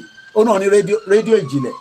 Ẹni tó ní license láti jókòó sí Turkey kò ní license láti jókòó sí Turkey ẹ má ìka tó lọ síbẹ̀ lásán. Mo kí ẹ Joshua bàbá wa Adéyẹmí Adémọ̀sùn wọ́n ní Yorùbá will never sink in location 9 kàkà kó sink Tinubu la máa forí ẹ̀ fagbọ̀n because abẹ́ aṣọ fún wọn òun gbọ́ ọmọlódé ọdẹ. Mr. Ganiu Suraju mo ti kí yín. Prince Adébísí Oyèbánjí mo kí yín sà mo ṣe wá sí backend láti máa wọ ẹ̀yin tó wà níbẹ̀ ẹ ṣé gan ni. Tẹ́ bá gbọ́ wọlé share button it helps the programs. Mo kí Ramon lẹ́ẹ̀kan sí because mo lè má rí dáadáa níbẹ̀. Saheed Ìtànlá mo kí gbogbo àwọn tó wà tó jẹ́ innocent people tó fi sínú prison wọ́n dẹ̀ pọ̀ bẹ́ẹ̀ in that messed up country. Brother mi Ọlárẹ̀wájú Táíwò Àṣàkẹ́ àti ṣe ilẹ̀ Yorùbá mo kí Yorùbá World Media mo kí Home Base Media mo kí gbogbo wa pé a kú weekend. Mo kí wa pé ilẹ̀ Yorùbá tá ń jà fún a máa délẹ̀ lérí. Mo ní mo fẹ́ show yín ní kankan lẹ́ẹ̀kan jẹ́ n sáré show yín kan tó máa tẹ̀síwájú torí though there's a lot to cover but time yẹn máa ń lọ pra and mo rẹ̀ fi time sí pé time báyìí la máa parí program lénìí. Bàbá mi Ọ̀nà Adéọlá Fortune ṣé Ìjẹ̀bú gbó okay ẹ ṣé gan ni sir. Adeleke Sodiki mo kí yín Prince Adébáyọ̀ Shitu and as many of you that have joined in this discussion. Mo kí bàbá wa salamu alaikum Mubarak ẹ ṣé gan ni sir. Ọlásùnkànmí Mujib mo kí yín. Don Kelvin Cupman Yorùbá Níyì Amosun Ṣẹ́gun Lamidi Babatunde Adémọ́lá Ọlámilékan mo ní kí wọ́n tẹ́ darapọ̀ mọ́ mi náà lórí Instagram. We are live on multiple channels and Matthew thank you so much. Àwọn tó wà lórí Twitter náà about 39 of them. So it's a full broadcast. So let's crack on because there's a lot to cover and we want to make as much. A lot of things happen simultaneously. This is what Tafawa Balewa said as well. Nigeria unity is only a British intention for the country. Sir Abubakar Tafawa Balewa in 1948. Ṣẹ́gun ọ̀nà mo cite yín. Mo kí bàbá mi Theophilus. Every week ló ràn pé donation yìí máa wá sínú account mi. I'm so grateful. Owó yẹn náà làwọn náà fi manage ara wa. Yes, èmi ò níṣẹ́ kankan tẹ́mi fẹ́ lọ ṣe. Full time lèmi ṣe as a journalist that is using his opportunity to enlighten and prepare Yoruba people for their exit. But Koiki ẹ ti ń pariwo kó máa wà exit. Nigeria fúnra rẹ̀ 63 years ló fi wà in existence. Ṣe sùúrù díẹ̀. It will come true. and we cannot push more than what we are doing so far. But we will get there. And don't let anybody tell you that it's not going to happen. It will happen in our lifetime. It will happen. But everybody can witness. Background, someone prep learning. Everybody can see and witness what is playing out right now in Nigeria. A country that is so wicked, evil, a country that doesn't have respect for humanity, a country that doesn't respect itself. We can no longer live in that country with any one of them. Let me start with this video, because sometimes about a video, the North are getting angry. Lórí ọ̀rọ̀ Tinubu. But akọ́kọ́ gbọ́dọ̀ túra lọ wá kí ni àwọn tó ń sọ̀rọ̀ látọ̀dọ̀ iléeṣẹ́ North. Ẹ ṣé gan ni ìyàwó Awoniyi, mo kí ìyàwó Grace JP, Grace Junior, Grace Senior, GR1. Mọ́mì mi Fọláṣadé Arínṣọlá, mo kí yín mà. Mo kí gbogbo àwọn in-laws mi, mo kí àwọn ìyàwó mi, mo kí ẹ̀yin tẹ́ jù mí lọ, mo kí àwọn tó jù èmi náà lọ. Mo kí ẹ̀yin tẹ́ wà ní Benin, ní Côte d'Ivoire, Masbi mo rẹ́ ẹ̀ ń bẹ̀. Máa báṣẹ lọ. Ó náà kan sọ pé àwọn like headline Masbi. Ẹ máa manage ẹ. Ayé ọmọ game tan play ni. Everything ló máa wà involved. Ká má fi gbogbo ẹnu sọ̀rọ̀. Ẹ fi Masbi sílẹ̀ kó máa báṣẹ lọ. Ẹ bá máa share program ẹ̀. Wọ́n jẹ́wọ́ YouTube bẹ́ẹ̀ ni gbogbo èmi náà gba tèmi kò kọ̀ tó kankan mọ́ ni. Bí ìgbà tí mo gbà lọ́wọ́ Koikimedia. Èmi mọ ẹ tí mo lose. Ìyàn ní ká kúrò lórí iṣẹ́ tá à ń ṣe. Samuel, mo ń wòye lórí big screen mi 60-inch ní tẹlifíṣàn inú ilé mi bẹ́ẹ̀ ni mo tẹ̀ sí lójú náà ni ẹ má bínú àwọn tó wà ní diaspora ní Koiki shut up èmi gan ti ń lo LCD nínú ilé mi èmi ò lówó yẹn ni ẹ support wa àdídò owó la máa fi ṣe ìta gbé dání mo fẹ́ bẹ̀rẹ̀ sí ṣe flags padà but owó yẹn lè máa wá ní kéékèèké ká lè fi ṣe because táwọn máa ṣe flag wọ́n máa bèrè pé quantity mélòó mo fẹ́ ṣe based on the quantity èmi náà fẹ́ prepare flag because èmi ò mọ̀ how long àwọn náà fi prepare flag yẹn àmọ́ pé àwọn olówó lọ́wọ́ El-Rufai Yahaya Bello àwọn olóṣèlú tí wọ́n rẹ̀ kówó fáwa àdẹ̀ ní láti gbowó lọ́wọ́ wọn mo fẹ́ jẹ́ káwa náà prepare ká lọ ṣe flag sílẹ̀ flags toríjọ́ kan ń bọ̀ láìpẹ́ ó lè jẹ́ ní next year ó lè jẹ́ ní this year but we saw how the northerners raised the flag of Russia DSS ò múyàn kankan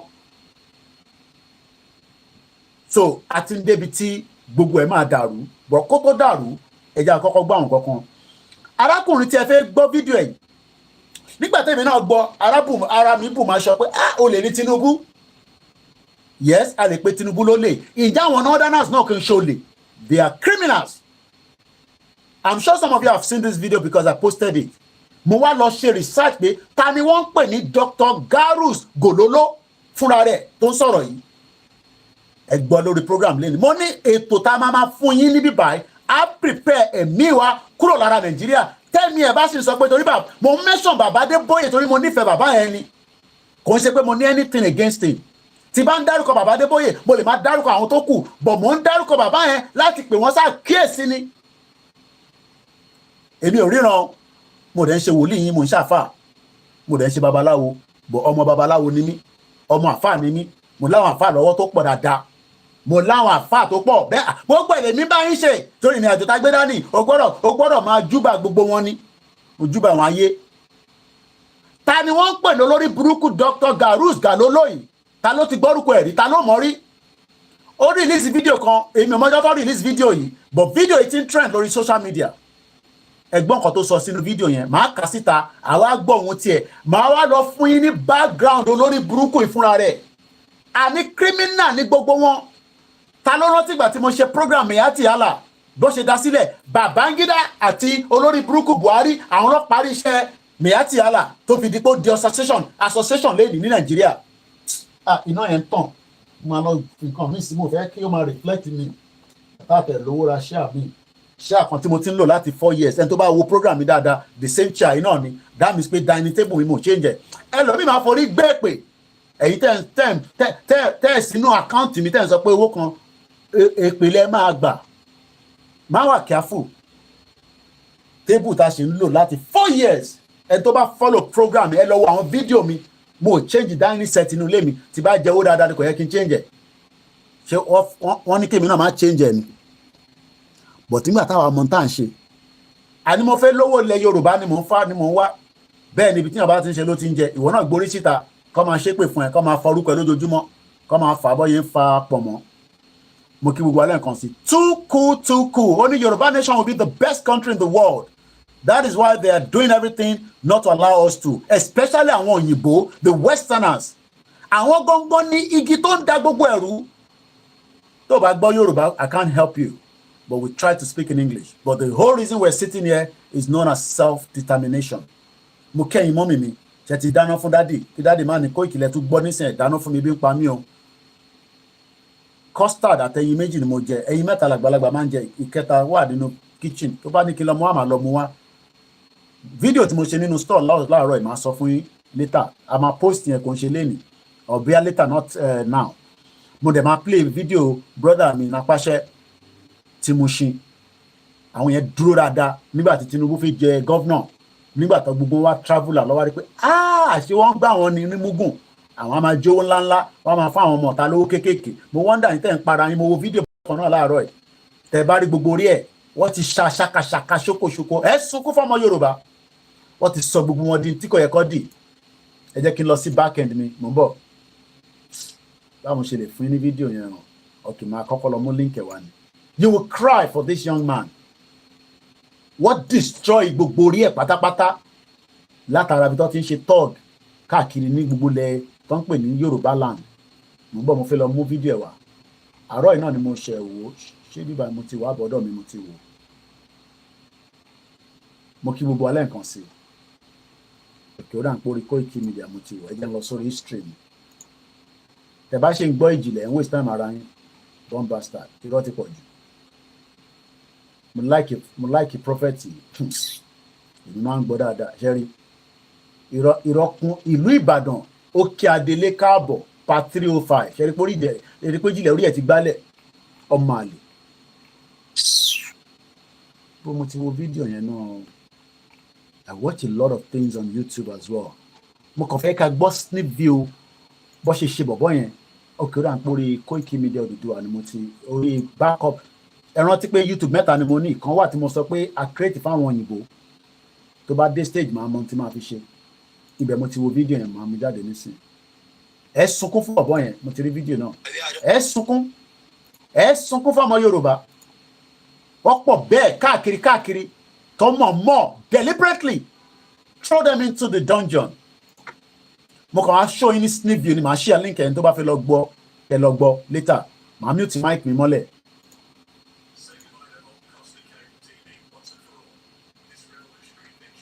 ibo nìyẹn ti ń dúkẹ́.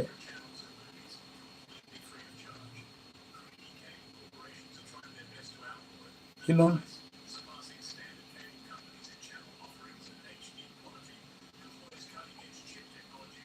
Okay, background mi ló ti ń dún ẹ má bínú táwọn pé kí ló ń tún tó ń sound wọnú ilé pé tí a bá ń ṣe program èèyàn kúrò make sure pé feed mi ò wọnú ilé because ó máa disturb ẹ má dẹ̀ bínú pé mo kí ẹlẹ́ǹkan sàrólé Odùduwà bẹ́ẹ̀ ni jìnlẹ̀ ní mental problem no ó rò pé mo lọ Amẹ́ríkà ni inter promise ẹ̀ nìyẹn mo lọ sí page Black Lion yẹn mo rí pé kò post nǹkankan they've gone quiet so gbogbo tí jìnlẹ̀ ń ṣe nísìn ó kàn front ní kán má bàa sọ pé òun jáde mọ́ ó ti sún òun fúnra rẹ̀ gan kò yé mọ́ kò mọbi tá Adélé gan wà Adélé fúnra rẹ̀ gan ìjìnlẹ̀ gan mọbi tó wà báyìí man Adélé fúnra rẹ̀ gan ìjìnlẹ̀ gan mọbi tó wà idiot ẹ jẹ́ ká gbọ́ fídíò yìí màá mute mic mi mọ́lẹ̀ kò sí mi kọ́ mo ní so I will not be able to show mo kàn máa show snip view kékeré ni.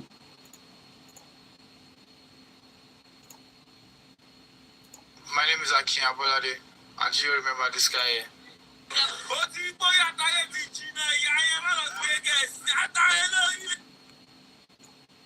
ẹ wo tó fi orí ìbọ̀bọ̀ yìí dá lára pẹ̀lú àáké tó fi ń ṣe ẹran ìkàmà làwọn olóṣèlú yìí o ẹ wo bí wọ́n ṣe fi orí ẹ̀ wọ́n fi dá pattern lóòótọ́ kò síbi tí kò sí ṣe o Naira Marley was a big gangster ní UK kò rí ṣe mọ́tò ṣe wá sí Nàìjíríà gangster gidi ni o Naira Marley yìí yẹn gangster gidi ni ní UK o gangster gidi ni o mo tún ṣẹnu kò ní o kò síbi tí kò sí lóòótọ́ but ẹ wò pé ẹ wá rí pé ṣé mo lè gbé ọmọ yìí náà wá sí London nísìn ayé ò ní better but báwo ló ṣe fẹ́ wọ London? That's the question. So Naira Marley was able to use Nigeria to make more money. But eléyìí sì ti bá gbé wá London nísìn kò lè make owó ju pé pay as you go. Bí ẹ̀gbọ́n mi triple DRS Ayuba Mokekunle Bakers. Pay as you go ni. Madam Bali ní ìjìnlẹ̀ madness. Ona fẹ́ lọ America ni. Promise lọ America. Wọ́n ní fún ní visa láti Turkey. Ó gbọ́dọ̀ lọ Nigeria padà. Because kò ń ṣe full resident ló ní Turkey. Wọ́n kọ̀ fún ní permit pé kó gbé níbẹ̀. Wọ́n máa ń rìn ní ẹ̀ ní every 2 years. Ẹni mo parọ́ mọ́. Immigration wọn still gan níbẹ̀ yẹn. But story ibẹ̀ yẹn kò ń ṣe fún lẹ́nìí. Mo sọ fún yín pé mo ní story yẹn lọ́wọ́. Now ẹ jẹ́ ká continue video yìí. Ká tó wá lọ gbọ́ ti málà tí mo fẹ́ play lẹ́ǹkan mo ò gbàgbé o.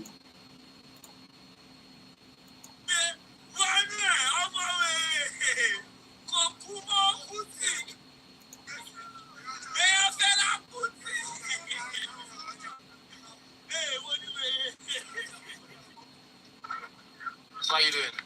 My name is Jimo. They call me Orileede.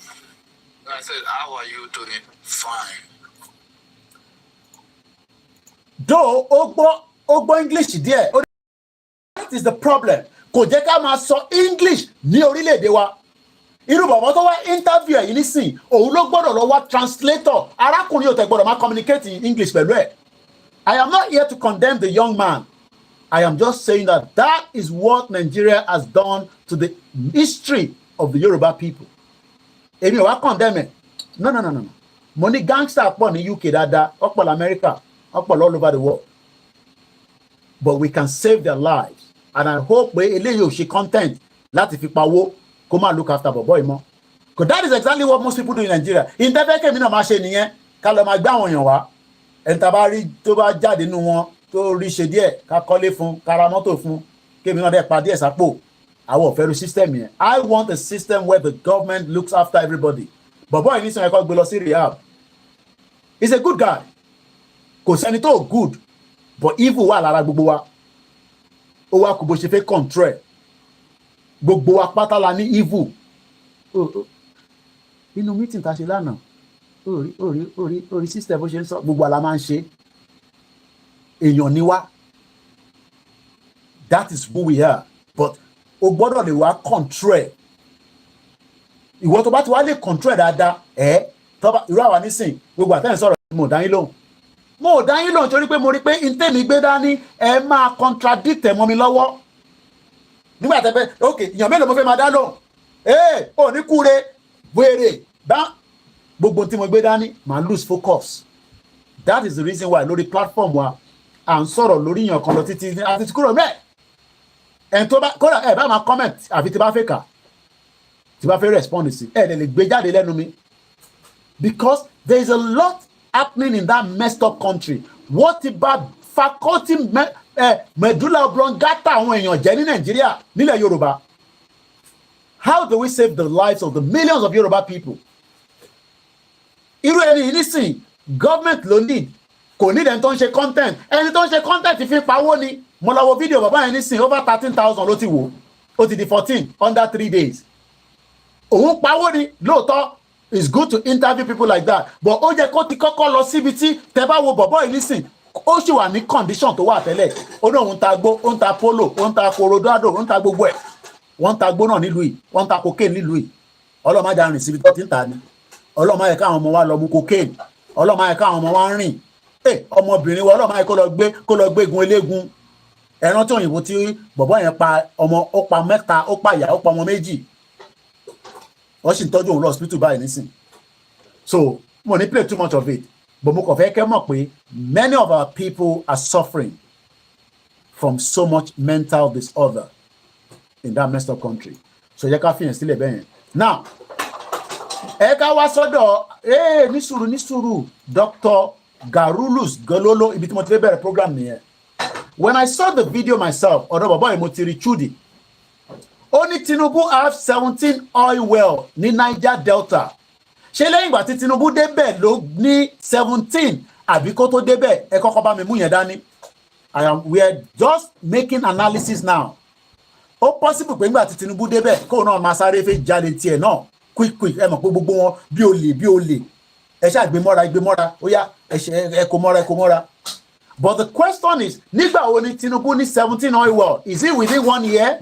Because more likely pé Buhari ò fún ní as much oil well. Tó bá tẹ̀ ní nígbà yẹn gan Buhari máa gbẹ́sẹ̀ ni.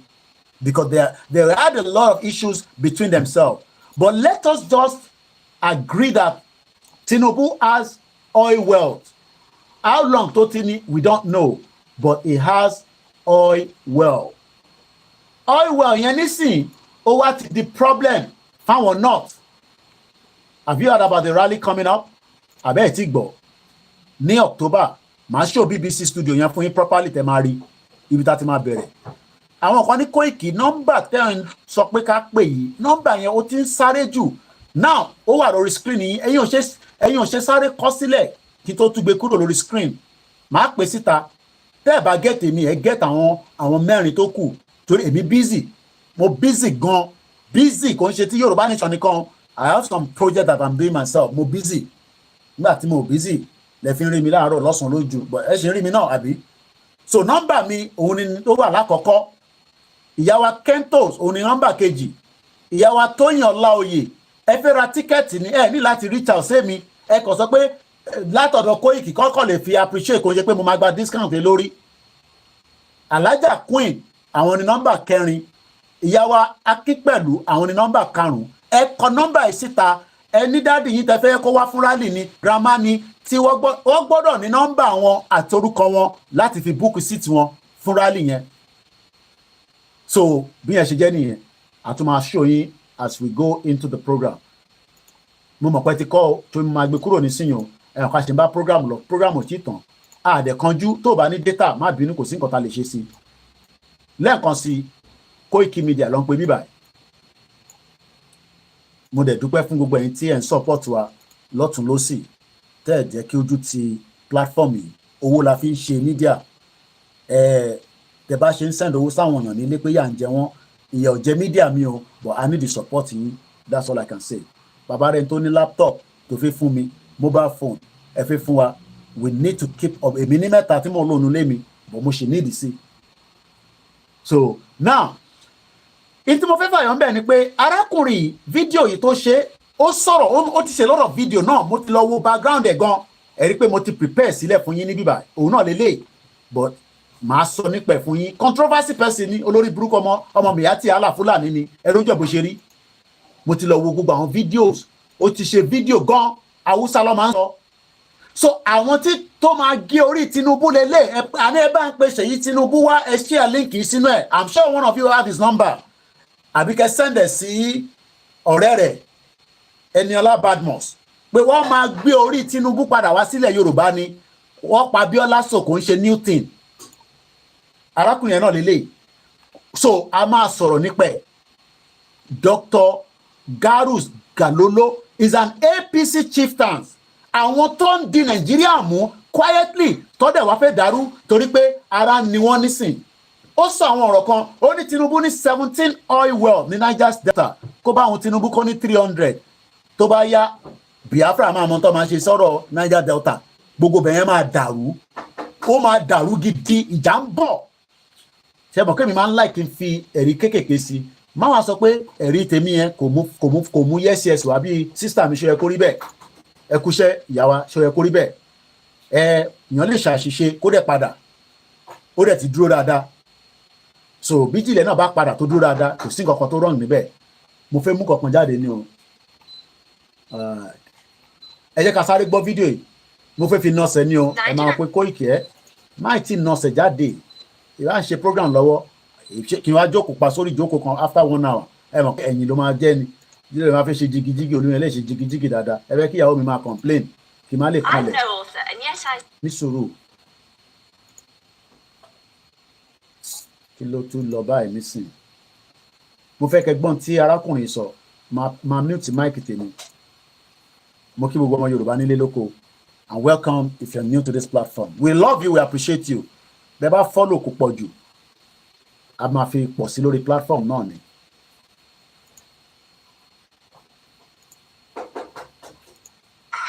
In the spiritual world has already arrived. Oh, you looking, Physical man? realm of You the didn't spirit even ask if I want is something still as well. better because somebody has Yeah, no. given birth. Okay. Somebody has given birth. Another person has nurtured the child. Another person has grown up the child. Another person has already given birth. And another person has already completed what's called the game and everything done and dusted already. So what we're talking about is they look at the country that are together now is because of one man. Believe it or not, any extra move to now make let's this go out, that Nigeria will pieces. It will pieces. Everybody will now say, oh, you begin to hear different this was called in the ground spirit was called this different what's called national anthem of different people. You hear different national anthem. You begin to hear these people from such a place and they know how to the different national anthem. And people from the west, different national anthem. And people from the southeast, right there in the south and southeast, different national anthem. And you begin to wonder what's going on here. Surely the Lord God will do not except he first of all reveal what he want to do to his servant, the major prophet of God. I know many people when I come here to prophesy, they begin to attack, they begin to get angry, they begin to get offended. But at the end of it all, they begin to see everything prophesied, not even single one. All of them will happen to the final one. When I was giving the prophecy some weeks ago, I said what's called coffee blazed. You thought you were talking about it. The realm of the spirit is just a place where God Almighty ruleth forever. The spirit of God is where the heaven ruleth forever. And when you enter into the realm of the spirit, you will see what's called the superpower. And when you see what's called the superpower, you enter the realm that's called the realm of the spirit, and that is what's called beyond the human realm. It takes prophetic ability to dive into the realms of the spirit and begin to now bring all that is in the realm of the spirit to the realm of the physical, so that ordinary man and the simple people can be able to hear the voice of the spirit. Because when God is speaking, man will know that God is speaking. And now, God is speaking here does not mean the Jesus God alone. It also means the God of the Christianity, the God of the Buddhists, the God of the Hindus, the God of the Chinese, the God of the Yorubas. So Ọlọ́run bá gbogbo wa sọ̀rọ̀ directly or indirectly. So the picture of ọ̀rọ̀ Nigeria táwọn kan ṣì ń sọ pé kò ní rí bó ṣe máa rí bẹ́ẹ̀. Nigeria is dead. It is going finally. Gone. So this man, just like àwọn tọ̀dọ̀ tiwa náà, Prophet Etan, Prophet Adébáyọ̀, Prophet àtúnlá àwọn tó yẹ pé wọ́n tẹ̀ sọ̀rọ̀, àwọn máa ń rí tàṣíwá lẹ́yìn, mọ̀ wọ́n. Àwọn àfáà ti sọ pé Ọlọ́run ti fi wọ́n àwọn, kò ń ṣe àfáà méjì, kò ń ṣe àfáà mẹ́ta. Àwọn oníṣẹ̀ṣe náà sọ the same thing. So everybody knows that ọ̀rọ̀ Nàìjíríà ti kọjá play. But bá ṣe fẹ́ fà wálẹ̀, from the spiritual realm, Nigeria is dead. From the spiritual realm, Nigeria ti kú pátápátá. Kò sí nǹkan tó ń jẹ́ Nigeria mọ́, àfi tó bá ń parọ́ fúnra wọn. So gbogbo ọ̀rọ̀ pé Tinubu máa survive nísìn, we will see how far it will go. Now, arákùnrin ibi ṣe ń sọ̀rọ̀, ó ní Tinubu have 17 oil well in Niger Delta that I know. Ó rò wọ́n mọ̀. So ìwọ mọ̀ pé Tinubu ní 17 oil well, ìsìlẹ̀ṣẹ̀ wá fẹ́ sọ fún wa. Oil well mélòó ni àwọn ará tiyín ní? Ó ní kódà àwọn ọmọ Tinubu, ìkan náà ni gbogbo wọn. Ó ní his children Kunle and Wale Junior, àwọn ni wọ́n run ní refinery tó ń bọ̀ láti Malta. Mo sọ fún ìyàwó mi ní last year, mo ní Dangote máa padà ta refinery yẹn ni. Refinery tó kàn yẹn, ó máa padà ta dànù ni. Torí pé Buhari àtàwọn Klinsmen àwọn ló ń fún ní support. Tinubu náà fẹ́ jẹ oil well díẹ̀. Dr. Garus Gololo, ìyẹn la ṣe sọ pé we are not one, we can never be one. So what is playing out right now in Nigeria is that there is a tussle power between the North and Tinubu himself as a person. So they are fighting Tinubu as a person, and I want the fight to become bloody. Mo fẹ́ kó wà bloody gidi gan. And that is the reason why all those games, Tombo Latin North, all these Russian flags that is coming from the North, all this Kalapulu, Ejeka Kanti, African Confidential Kasiribai. He was in London. Did I show you the picture of myself? He was in London. Let me go to his Instagram page. I think he posted my picture and himself right there. A beautiful guy. You know, he flew to London to pay me a courtesy visit. Africa Confidential. Big boy. This is myself and him. He flew from America. Oh no, what dupe lọ́wọ́ mi. He only spent a few days. Orileede bá sọ̀rọ̀ on a video call. Máa sọ pé o mọ value wa, àwọn tó bá mọ value wa ló máa mọ̀. Ó ti sọ fún mi pé òun máa wá, mo ní kí ló fẹ́, mo ní ṣe ó ní fẹ́. No, when I'm coming to say hello to you for dedicating your life for the Yoruba people, for putting yourself in the front burner. But àwọn náà ṣiṣẹ́ lẹ́yìn. Lórí Twitter, èyí ni bọ̀bọ̀ yìí. Back to back. So this was Trafalgar Square some months ago. Mo dúpẹ́ lọ́wọ́ ẹ o, brother mi. I love you so much. Ìyẹn mo yẹ pé gbogbo ò kì í ṣe ghost. So tí wọn náà bá fẹ́ rí mi ní July 12 ní rally ẹ máa bọ̀. Ẹ̀yin tẹ́ ti rí mi náà tẹ́lẹ̀, ẹ jẹ́ ká rí new ara wa. Ká rí new. Mo kí àmì wúrà _Ade Beauty. Ó máa beauty sí ni. Ẹ̀wà yàn ní wálẹ̀ láíláí ẹ̀yin ìyá dáadáa. Mo ní ẹni brother, ẹni ọmọ tẹ́tí bí, ẹni ẹ̀gbọ́n, ẹni àbúrò tó dúró tẹnu ẹ̀dá ṣáká tó yẹ pé búlẹ̀tì ni. Gbogbo tí wọ́n sọ nígbà wọ́n gbọ́ ní náà. Mo ní wọ́n record lọ́wọ́lọ́wọ́ báyìí. Kò ní dá fún ẹ Sultan of Sokoto. Kásìkò bá tó, we raise our flag. Ó kù díẹ̀ nìbọn ró. So mo kí ẹlẹ́ǹkan sí African Confidential on a private visit. Kíyàn wá ní ọ̀wá kíyàn ní London. Ká lè mí. But mo dúpẹ́ lọ́wọ́ ẹ o. Ó dẹ̀ tọwọ́ bá pò. In tó fún mi mo ní sọ fún yín lórí social media. Ó tọwọ́ bá pò. Ó gbé nǹkan gidi jáde. Cash gbé gbà. Má bínú pé ó kéré. Èmi gan délé mo ṣí bá.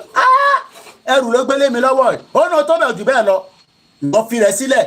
Ìyàwó lọ sọ́lìdè. Ọ̀nà ọmọ lọ sọ́lìdè. Ẹjọ́ ń rọ́kì nínú ilé. Just like Olóyè Ìgbòho. So mo kí ẹlẹ́ǹkan sí o. So let's read what he posted. And then tó máa bá a lọ retweet.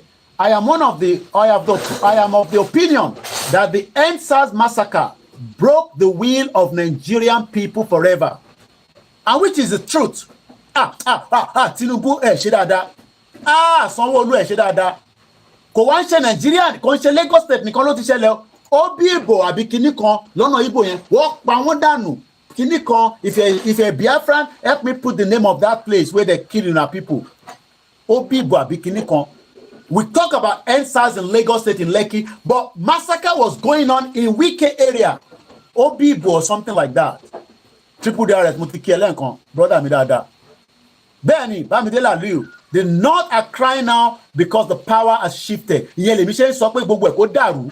Ẹ má tún gbàdúrà pé kó wà straightforward. Àní kó dàrú. Mo fẹ́ kó fa ẹpọn Tinubu tó bá lè jà kó já, tó bá dé lè jà. Kóun náà push kó lé àwọn lórí, kó fọ̀ nǹkan mọ́ wọn lórí kí gbogbo ẹ̀ kó dàrú. Ìyá mi Comfort Ológunjà. Wọ́n ní please confirm if we have to book in for the rally. Rally booking kẹ̀ ní London. Ọlọ́run níjà rí kò ṣe dáadáa. Wọlé kó jáde ní.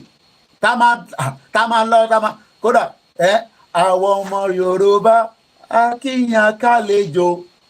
Mo ń bọ̀ ó yá kí n kàn sáré show yín ní BBC studio yẹn. Bó mo fi kúrò lórí nǹkan tá a wà lórí ẹ̀. BBC studio London. Ibi tá à ń bọ̀ gangan. No, rally is free o. Àgbà owó fún rally o. Ọ̀fẹ́ ni o. Building tá à ń bọ̀ lélẹ́yìí. Gbogbo ẹ̀ ní màá débẹ̀ lọ́la lágbára Ọlọ́run. Kọ́lọ́n kó jẹ́ kí n ní strength. So image building yẹn lélẹ́yìí but màá try láti débẹ̀ lọ́la. Àwọn tó bá mọ building yẹn dáadáa màá dẹ̀ fún yín ní postcode ẹ̀ gbogbo ẹ̀ náà la máa ṣètò ẹ̀. But ẹ jẹ́ ká sì wà lórí ọwọ́ ibi tá a wà lórí ẹ̀. Kí ló reason mo yẹ fẹ́ sọ̀rọ̀ Dr. Gururu àbí olóṣì náà mo fẹ́ porúkọ ẹ̀ dáadáa Dr. Garus Gololo ó ń bínú ẹ ti mọ̀ pé Fúlàní lélẹ́yìí tani bàbá ẹ̀ báwo lè ṣe jẹ́ ọmọ Nàìjíríà. Wọ́n wá ń bínú nísìnyí pé Tinubu ní 17 oil wells nínú Nàìjíríà. Òun àwọn family ẹ̀ lọ tún rán ní operation refinery ní Malta. Ṣé mọ̀ pé Dangote ló kọ́kọ́ fún wa ní exposition nìyẹn. It was Dangote that gave us the exposition pé wọ́n grind the crude oil wọ́n blend ẹ̀. So inti African Confidential ẹ ti rójú ẹ̀ lẹ́ẹ̀kan yìí máa tiẹ̀ ṣé kìí tún ṣòyìn brother dada ni mo kí ẹ Mr. Fadiran Túndé ẹ bá mi gbọ́wọ́lé share button mo kí ya mi Comfort Ológunjà bó ṣe ń san náírà ló ń sọ pounds àwọn kan ní Koiki àwa máa ṣiṣẹ́ ìwọ ṣáà máa educate wa àjọ máa délẹ̀ lérí ni àwọn kan ní ẹ ó gbà tá a bá kú la máa délẹ̀ lérí ẹ̀yin lẹ fẹ́ kú nìyẹn àwa ò gbàdúrà kú fẹ́ anybody mo kí mo pẹ́ ọlọ́lá Mariam tó bá jẹ́ àkọ́kọ́ ilẹ̀ máa darapọ̀ sórí program yìí but Koiki, what is the point of the rally? What is the point of the rally? Very good question. Èèyàn kan bí mi lórí Instagram pé what is the point of the rally? Kí ni kí fi dá wọn lóhùn? Ẹ bá mi fi sínú comment section. Wọ́n ní what is the point of the rally? I will just say is to create awareness. That's all. It's to create awareness. Tẹ́ bá expect pa máa jáde nínú protest ẹ̀ ń bá lọ nísìn àní jáde ìrọ̀lẹ́ pa. Bóhùn ìkẹ́ṣogun sí wa àní jáde. Because nígbà tèmi náà ń bẹ̀yìn pé kájọ jáde ẹ̀ dá mi lóhùn.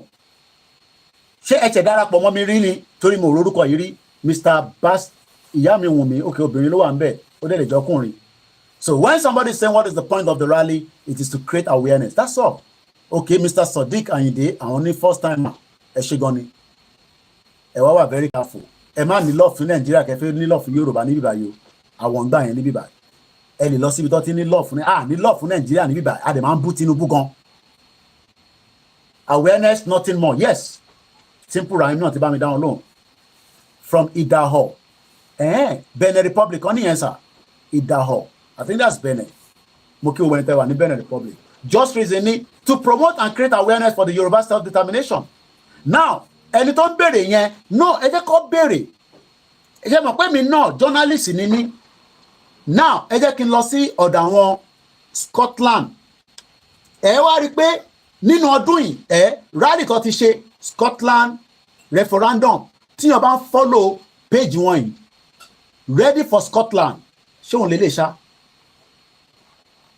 mo ń bọ̀ Scotland no òun kọ́ lélẹ̀ ẹ rí pé Scotland nínú mọ́ǹtì yìí Scotland referendum mo ń bọ̀ referendum yes Scotland ẹ jẹ́ ká lọ sáwọ́dà àwọn eléyìí now these are the political campaigners, let me put it that way.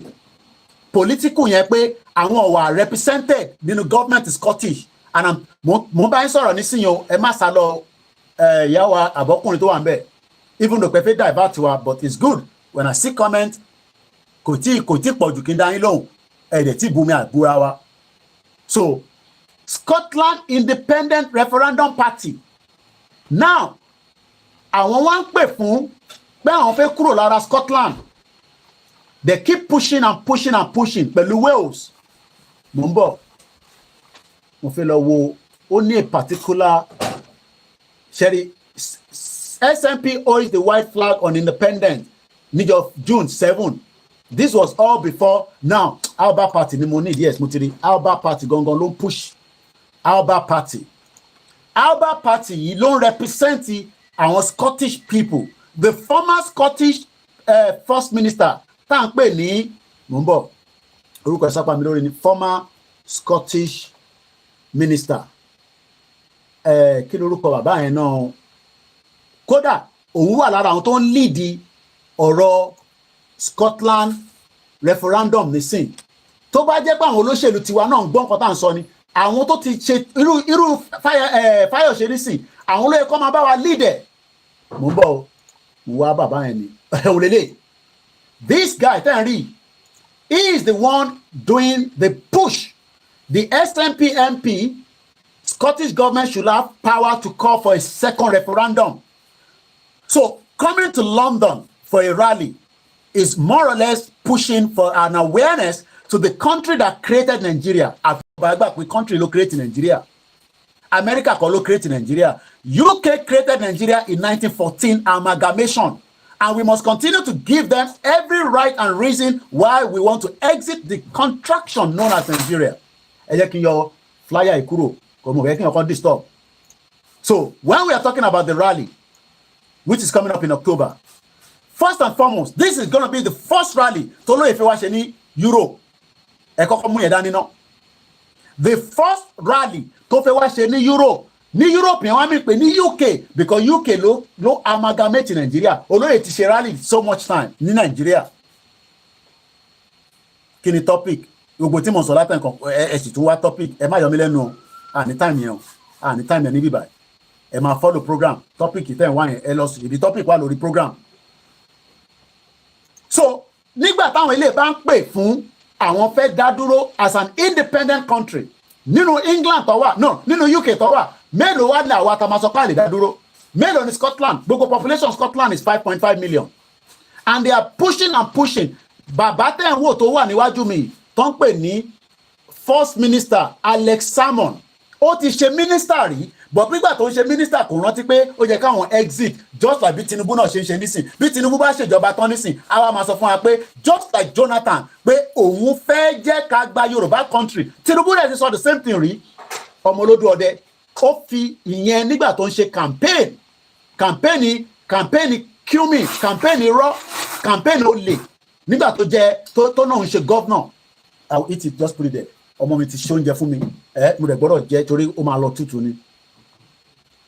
So what I'm trying to explain is that the Scottish people, the Scottish government, eléyìí sọ pé Scottish government, but while he was there, kí ló dé tí kò push? That is always the problem with the politician. While he was there, he had the power to make the push. Bíyà àwọn kòkòrò kan rìn lórí ẹ̀.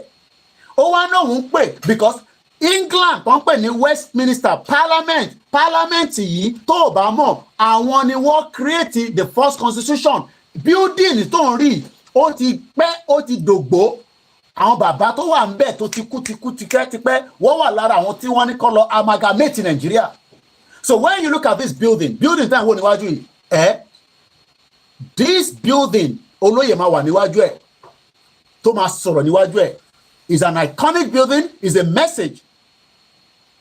So this is a push that we need Oloye to be in London for that purpose. And that cannot be done. Moke, brother mi, mo ní dárúkọ ẹ̀, ẹrù fún rẹ̀. Eléyìí àgbókí gbogbo ẹni tẹ́ wà ní Kòròdú, a lè ṣe pé kólóyè wà ní Nàìjíríà kó wá fèsì parliament.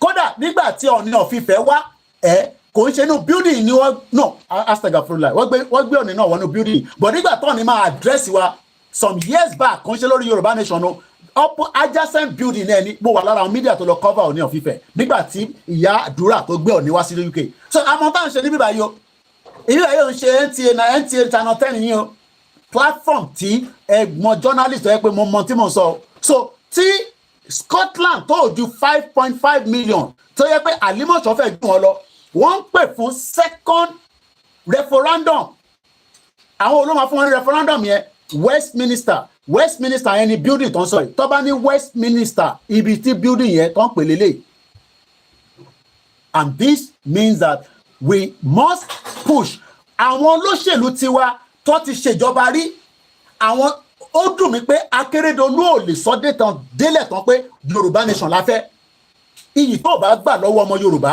kò bá dó àmọ̀pọ̀ náà ṣẹ́ kan tó ń ṣe lábẹ́lẹ̀ but imagine nígbà tó mọ̀ pé ikú ti dé because wọ́n ti sọ̀gbà Akérédolú máa kú fún based on àìsàn tó ń ṣe technology ti dé bẹ́ẹ̀ wọ́n máa sọ pé oníjọ́ 6 lọ dágbére fún gbogbo àwọn family ẹ̀ ikú máa pa ẹ́ kábíyèsí Elédùmarè technology dé bẹ́ẹ̀ so ó jẹ́ kí Akérédolú sọ̀rọ̀ kó gbóhùn sókè pé Yorùbá country ní value fún wa but kò sọ Ajímọ̀bí ò sọ Búrújí Kàsámù ò sọ Fáyọ̀ṣe sì wà láyé o kò gbẹnu sí Mike ó dákẹ́ ṣókóṣókó olè 6.9 billion ìwọ tó rí 50,000 naira rí láyé ẹ Fáyọ̀ṣe jí 6.9 billion kéèsì yẹn tí táyé máa fi táyé ayé ò rẹ̀ ní parẹ́ bó ṣe máa wà náà nìyẹn. So when you are saying that kí la ṣe fi create awareness ní UK a fẹ́ create awareness nítorí pé àwọn eléyìí náà sì create awareness máa fún ẹ ní example Scotland referendum ẹ jẹ́ ká lọ síbẹ̀ orí ètò Koiki wa fact and figure 2014 ni wọ́n fún wọn ní kọ́lọ̀ bèrè fún referendum but wọ́n deceive wọn mo ní British ní àwọn cumulative àwọn Yorùbá tí mo gbọ́ dáadáa yìí they are the most deceptive people ni wọ́n fún wọn ní referendum ní 2014 wọ́n wá ní ṣé mọ̀ pé a máa exit EU ní 2017 UK left 2016 BRICS exit là ń gbé nígbà yẹn BRICS exit. So 2 things was gonna play out ní 2 years after tí wọ́n bá ṣe referendum yìí wọ́n wá promise àwọn Scotland tó ń pè láwọn ọmọ Scottish pé tẹ́ bá remain inside the UK ó yẹ kó ti lọ ní 2014 ó jẹ́ kí UK ti pín ní 2014 UK máa pín ó lè jẹ́ lọ́la ni ó lè jẹ́ lọ́túnla ni because àwọn ará Scotland ò ní gbà wọ́n wá deceive wọn wọ́n fún wọn ní impression pé when you vote against exit ẹ má jẹ́ kájọ exit we will remain in the EU àṣẹ England àwọn English ìyẹn ni Adéyínká grandson ṣe máa ń pọ̀ wọ́n ní English wọ́n wà very very deceptive people kò ń ṣàwọn ọmọ ìlú wọn but their government and the institution ẹ bá lọ gbọ́ Adéyínká grandson ó máa ní English ló fóun sẹ́wọ̀n now ní 2014 ẹ wo result tó gbé wọ́n máa lọ́wọ́ ní lọ ṣebí ìkọ́tà rẹ̀ náà béèrè fún lélẹ̀ ẹ tẹ̀ fún wa ní referendum ká mọ̀ bóyá a máa lọ bí àní lọ wọ́n náà wọ́n ní fún wa ní referendum pé because referendum ò sí nínú 1999 fraudulent constitution ó yẹ ẹja constitution ká ṣe constitution mi Tinubu sì sọ lánàá tí mo post ẹ̀ mọ̀ ẹ́ tẹ́ ń bá deal ẹ tútù gbé mi lọ síbòmí nìyẹn mò ń bọ̀ máa ń láì tí bá ń lo software inú mi máa ń dùn ni Tinubu sọ̀rọ̀ lórí constitution 1999 ó ní ọ̀rọ̀ constitution kan ló kàn níwájú òun ó lè torí ó mọ̀ pé constitution yẹn bàbá 419 ni President Bola Tinubu has assured Nigerians that he will consider reviewing the 1999 constitution after consolidating ongoing economic reform of Nigerian prosperity. Bàbá Tinubu wọ̀ bíbá bẹ́ẹ̀ dá lẹ́ẹ̀mẹ́ 20 kò reform Nigerian economy. Èmi mo sọ bẹ́ẹ̀ bóun ẹ̀ kó lọ pé anybody wá wọ́n ti destroy economy yẹn kò sí anything tó lè ṣe sí irọ́ ló ń pa. Ó wá mọ̀ pé 1999 constitution yẹn gangan ló yẹ kó fàyà. Ó wá ní òní fàyà ó ní kọ́kọ́ fẹ́ build economy ò fowó ló fẹ́ build ó lè níyẹn bàbá you are a 419 criminals. Àbẹ́ ìwé kan tó sọ ó ní ọ̀rọ̀ constitution kan ló kàn ní sí yẹn o ó ní ọ̀rọ̀ constitution kan ló kàn èbí mi kókó kọ́ mo sọ. Hunger protest Tinubu can't dump 1999 constitution says APC because wọ́n mọ̀ pé nínú constitution yẹn òun ló fi ń balẹ̀ ayé yín jẹ́ because Nigerian constitution tẹ́ ń lò lọ́wọ́lọ́wọ́ nísìn kò favour anybody kò favour Igbo kò favour Hausa ọmọ oúnjẹ ẹ̀rùn sí mi mo gbọ́dọ̀ jẹ́ kó tutù so mo gbọ́dọ̀ wá fídíò kan fún yín play ẹ gbọ́ July 27 nínú ọdún yìí the All Progressive Congress has urged organizer of the planned August One Nation protest to shelve his agitation to have President Bola Ahmed Tinubu to scrap the 1999 constitution, describing it as a total order, as a tall order. Ẹ ṣe fẹ́ ní kó your constitution. But ṣé wọ́n ṣe your constitution ní gbogbo àgbáyé rí? Yes. Do you know how many countries have done new constitution to work in line with the country? But ó lè ní Nigeria, ó lè ní Bola Ahmed Tinubu Koiki ló sọ bẹ́ẹ̀. Ó mọ̀ pé constitution yẹn bàbá 419 ni. The ruling party disclosed this after a closed-door meeting with the forum of the APC state chairman to discuss the modality of the proposed protest. Àwọn wà concerned nípa protest, wọ́n wà concerned nípa constitution. Bẹ́ẹ̀ tẹ̀ sọ fún mi pé kí máa jẹun tẹ́lẹ̀, oúnjẹ gbọ́dọ̀ kó má lọ tutù. Mo kọ́rọ̀ wá fídíò tí máa fún yín ni, mo ń bọ̀. Ẹ yẹ ká gbọ́ bàbá wa, a gbọ́dọ̀ wà tired nígbà tá a bá ń play fídíò bàbá Kítóyè. Ẹ gbọ́ bàbá Kítóyè àti Dr. Abati. Olórí jagbajagba yẹn tó jẹ ọlọ́run mọ̀ yẹn tó jẹ nígbà tí Jonathan gbogbo wọn ti jẹ owó gidi ẹ máa gbọ́ mo ti mute níbí ẹ má bínú gbogbo wọn ti jẹ owó gidi ẹ gbọ́ interview yẹn lẹ́ẹ̀kan sí oúnjẹ yẹn àti kanlẹ̀ máa padà wá mọ̀ ń bọ̀ Koikimedia bringing the work closer to your doorstep mo kí brother mi o mo kí gbogbo ẹ̀yin tí Ìkòròdú ọ̀gá mo kí gbogbo ẹ̀yin tí wà lórí ètò ẹ̀yin náà lọ wá nǹkan sí sẹ́nu kájọ máa gbádùn ètò yìí lọ. But there seems to be some confusion in Yoruba land. I see that maybe perhaps the generality of the people do not feel as passionate about self-determination. And secondly, there is all kinds of positions. Afenifere is talking about restructuring. You are talking about self-determination. You don't know this. You don't know the nature of the Yoruba society. You don't. Most of the young people, and they are the majority in Yoruba land, want the self-determination of their Yoruba nation. That's the truth of the matter. That's what is keeping the movement going. And they are also doing so in the diaspora. Yoruba young men and women all over the world want their own country, separate from Nigeria. You cannot deny that. No matter how much you want to pander to the government, you cannot deny that. That's the truth. But anyway. The important thing, however, and I'm surprised that you are not talking about that, is that the Yoruba people who are fighting for self-determination are telling the world and telling themselves that they will do it only peacefully.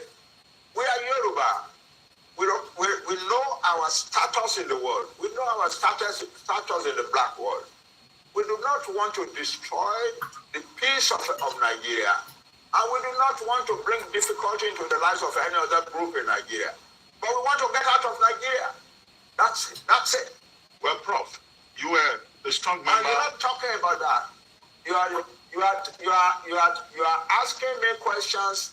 You are asking me questions as if what Orileede did has the support of the majority of Yoruba people who want self-determination. It is not true. Well, Prof, he has a small minority of a section that is ready to do illegalities. A year ago, they went and attacked a radio station in Ibadan, and so on. Now this year, they are attacking the entire government of Ibadan, and so on. No, but we have never sent anybody to go and do that, and we do not support it or encourage it. But we think it is criminal, Prof. And so if they get punished for their criminality, we have no objection to that. Prof, you are a strong member. You cannot, because of them, generalize opposition to self-determination. You cannot. Well, Prof, you are a strong member of the Unity Party of Nigeria. Also a very strong member of Afenifere. Afenifere is talking about restructuring. You are now talking about self-determination. What is the difference, in these two? Yes. Our fathers in Afenifere are doing the right thing. Talking about restructuring, so that we can go back and live our own life the way we used to live it prosperously. They're doing the right thing. There is nothing wrong with that. But we, another group of people, larger in number than they, are now saying, no, self-determination is the answer, not restructuring. Why? Because when you restructure, you are still in Nigeria. And the people who are coming and disrupting your life and destroying your farms and killing your women and raping your mothers and daughters and so on, are still Nigerians. They still have a right to come to Nigeria. The only final solution to that is to separate, so that you have a separate Yoruba country where we can make our own laws and so on, where to which we admit only people admit. So nobody can claim that they have a right to come to our land. They don't have such a thing. But as long as we are in Nigeria, no matter what restructuring is done, they still have the right to come to our land and do the things that we are doing. Nobody is talking about the fact that most Yoruba farmers have been driven from their farms. I am not hearing that. I'm hearing only about government. I'm not hearing about people. You are not talking about the fact that most Yoruba farmers have been driven from their farms, and that the Yoruba nation is in danger of famine upon famine upon famine for years and years to come. You are not talking of the fact that the Fulani declared war on Nigeria on the 24th of January and 26th of January and said that Tinubu is not our president. We are going to Aso Rock. We will take over the seat of government there, and we will use this place to organize the conquest of the rest of Nigeria. You're not talking about that. You are not talking of people who said no Fulani man must be arrested for the bomb in Ibadan. If you do, You will have bombs in every town in Yoruba in Nigeria. Nobody's talking about that. Nobody's talking about the sheer insult of living in a country where some people are treating the government like that. They are talking about, well, yeah. And lórí ọ̀rọ̀ bomb yẹn ni mo fẹ́ sáré post lé lórí. Ṣé okay? The bomb in Ibadan tó ṣẹlẹ̀ ní Ìbàdàn, it has not yet been conclusive. How many people have been taken to the court? Ìjọ ọmọ Yorùbá kan lè jalè ní Ìbàdàn lẹ́nìí kẹ́mà ti gbé dé court. Ṣé torí pé àwọn tó bọ́ǹbù ẹ má bínú mo ti lọ mute mic ti bàbá Akíntóyè ni èmi mo post video yẹn àwọn tó wà lórí Instagram gbọ́ nǹkan tí mo sọ bọ̀ yìí tẹ́ wà lórí software ẹ ṣe máa gbọ́ nǹkan tí mo sọ nísìnyí èmi mo post video yẹn bàbá Akíntóyè sọ pé there's bomb all over the place. How come up to today wọ́n ní bomb tó ṣẹlẹ̀ ní Ìbàdàn, we don't have a conclusion to it? Why is it that we don't have a conclusion? Let me bring my face back up again. Why is there no conclusion to the bomb? Màá tún padà sórí ẹni tó ń béèrè pé kí ni reason tá a ṣe fẹ́ ṣe rally ní London. Bá tún máa padà sọ́dọ̀ Dr. Ogulolo. The bomb blast in Ibadan took place on the 17th of January at the beginning of this year. Àbí ṣe ń bá gbogbo ọmọ Yorùbá sọ̀rọ̀ nísìn. Ṣèyí Mákindé, the governor, mo kí mọ́mì mi famous, actually gan ni Yẹmí famous. Kí ló dé tí àìtí gẹ́tì gbogbo àwọn tó ṣiṣẹ́ bí yẹn? They play, àbí? Èmi kan tẹ́yìn náà máa ń sọ fẹ́mi nìyẹn, ẹni they play. It's because you are dealing with the caliphate that owns Nigeria. Wọ́n bí Ṣèyí Mákindé dá kó reveal wọn síta. So are we now saying that the whole of Ibadan àmọ́ àwọn tó bọ́ǹbù Ìbàdàn?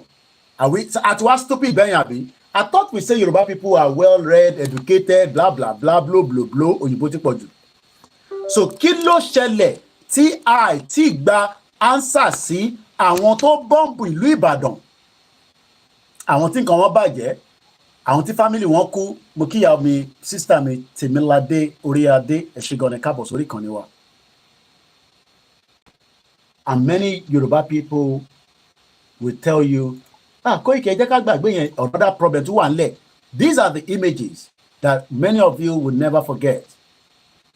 I'm sure you have forgotten. Mo kàn sọ pé you've never, mélòó lẹ fi rántí? Mélòó lẹ fi rántí? When there's so many other images tó ń jáde, mo ń bọ̀ lọ́dọ̀ Alba Party. Mo fẹ́ move, mo ń push program yẹn but mo wà in a rush. Ẹni tó ń béèrè lọ́wọ́ pé Koiki kí ló ṣe tí ẹ fẹ́ ṣe rally ní London? Ṣé ẹ ṣe ní Nàìjíríà? Ṣèbí Nàìjíríà lẹ́yìn ẹ ti fẹ́ gba country. Mo ní UK ni ó join wa together. I want to go back to some of their activities so far. This was their last outing. Alba Party as part of the member. Ṣé bó ṣe wọ blue wọn? Kódà ìlú wọn gan blue ni. But tó bá yẹ pé mi mo ní a fẹ́ ṣe rally ní London o, àwọn èèyàn náà wọ̀n ní wá. A ní kò pa wọn. But eléyìí kan mọ Scotland torí pé in tó sọ fún wọn, mo fẹ́ padà sí that Scottish referendum. Simple answer ni referendum, but a referendum must be inside a constitution. Constitution yẹn ni Tinubu wá ní òun ò lè yọ o nítorí pé constitution yẹn ibẹ̀ oúnjẹ àwọn àgbà ni ibi tóun náà ti ń jẹ nìyẹn. So when they are accusing Tinubu today of having 17 oil well, bí bàbá Gululu àbí Dr. Garuz Gololo, a ṣì ń padà bọ̀ níbẹ̀. But ẹni tó béèrè pé kí ni reason ni pé bó ṣe bọ́ǹbù yín ní Ìbàdàn, a gbọ́dọ̀ ṣàlàyé ẹ̀ fún UK as part of the reasons a ṣe fẹ́ kúrò. Àbó fẹ́ máa wà nínú country tí wọ́n máa bọ́ǹbù yín ní every other year. Ká tẹ̀ sọ bẹ́ẹ̀. Torí pé lọ́kàn yín nísìn, so far kò tí ì sí bọ́ǹbù kankan. Ṣé mọ̀ pé nínú protest yìí àwọn Fúlàní ti bọ́ǹbù àwọn èèyàn? Ó lè mọ yẹn torí pé tó ń ṣẹlẹ̀ ní north kò kàn wọ́ but ó kàn ẹ̀mí torí pé humanity lèmi. Bí ṣe ń jà fún Yorùbá ni mò ń jà fún Haúsá.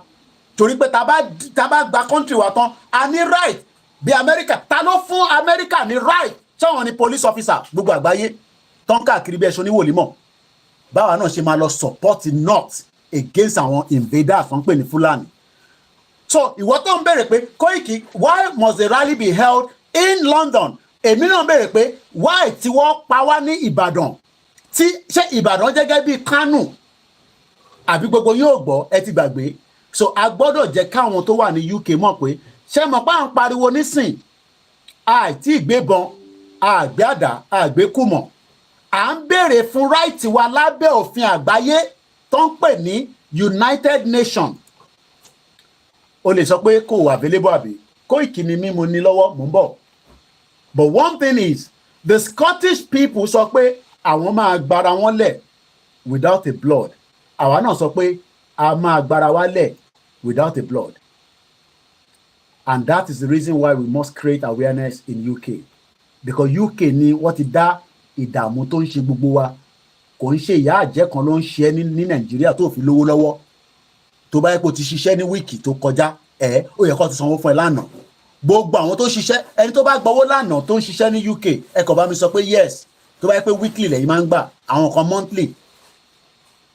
Tó bá jẹ́ pé wọ́n náà ti gbowó iṣẹ́ ní àná débi tó ní láti ṣe lọ wá olóṣèlú kan tó máa fún ẹ ní 5,000 tó máa fi jẹun, you would be here saying ó yẹ ká ti kúrò ní Nàìjíríà.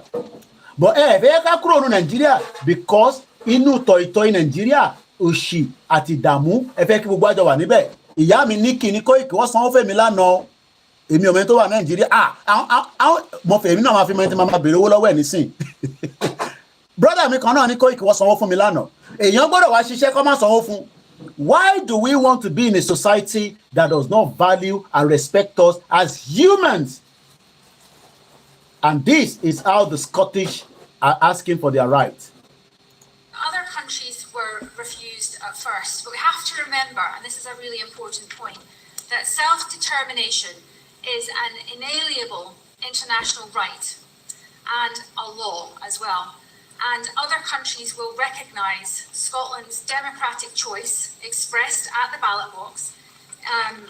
They will recognise that because that is the route that many other countries have taken in order to become independent. And just to make that point, that international law is very pragmatic on that point, so we should have confidence in that. Other countries were refused at first, but we have to remember, and this is a really important point, that self-determination is an inalienable international right and a law as well. And other countries will recognise Scotland's democratic choice expressed at the ballot box. They will recognise that because that is the route that many other countries have taken in order to become independent. And just to make that point, that international law is very pragmatic on that point, so we should have confidence in that. Impediment to Yoruba development is the impediment to Yoruba development. Without Nigeria, we will be where we are. 1962, we were far ahead of South Korea and North Korea. We were far ahead of China even. We had television before France. We had radio before South Africa. Now look at where we are today. I think it's a shame that even any Yoruba man can be talking about restructuring at this point in time. What are we restructuring? This country that is already shot to pieces? I don't think that's what we want. But they are always talking about giving Nigeria a chance. The patience of Yoruba with Nigeria has come to an end. There is one constitutional issue in the UK that I'm really interested genuinely to know what your opinion is on it, and that's Scottish independence. It might be something that you haven't given much thought to, but over here it's such a live debate because, of course, we're looking for a new leader of the Scottish National Party. And one of the arguments is that, look, Scotland tends to tack more left politically. They've obviously had a Conservative government in Westminster for over a decade. What's your instinct on it? What's your gut say? Look, I'm not an expert on UK politics. I very much appreciate what the people of Scotland have done, what they're fighting for. In my initial thought, not being an expert, they want to go their own way, they should do that. So you think they should at least have the opportunity to that was it. They want to go their own way. Let them go. Yoruba fẹ́ go their own way. Kí ló ń dá dúró? So I hope that answer the question to the millions of many of you that continue to ask why the rally in UK. The rally in UK is because there is still debt going on. And I can give you Let me go to my website. Let's go to Koikimedia International News and tell you some of the criminalities. No, some of the crime. Mokiyawa Ajokuta Ibitayo. Wọ́n náà wọ́n gbowó weekly, wọ́n tún gbowó monthly. Ẹ jẹ́ ká wo àwọn headline kankan nípa ìṣẹ̀lẹ̀ tó ti ṣẹlẹ̀ nínú Nàìjíríà tó ti mẹ́mi lọ. Kò ń ṣe ti 62 people tó kú lánàá nínú plane crash ní Sao Paulo. Let's just go back to see as many crime that is taking place. Now, 8 men, terrorists, locally dubbed as bandits in Nigeria, kò bandit lẹ́ ń pè wọ́n. Ṣé kò tí tó ká ṣe rally nípa àwọn bandits? Wọ́n storm Benue State, wọ́n pààyàn 30. Ṣé irú country tẹ́ fẹ́ máa gbé nìyẹn? Are you comfortable living in that country? If you're comfortable, we are not comfortable. The armed assailants, at least 30 persons were reportedly killed. Ṣé wọ́n lè pa ṣé terrorists àbí bandits lè pààyàn 30 ní UK kó má jáde ṣe protest? So let me warn those of you that doesn't understand what self-determination is all about. Self-determination, bí òyìnbó yẹn ṣe sọ, is an inalienable right. Kò ń ṣe political party ẹgbẹ́ olè tẹ́ ń ṣe lọ́wọ́lọ́wọ́ tó ń pè ní APC. Kò ń ṣe ẹgbẹ́ PDP. Kò ń ṣe ẹgbẹ́ Ṣòwòrẹ́ fúnra rẹ̀.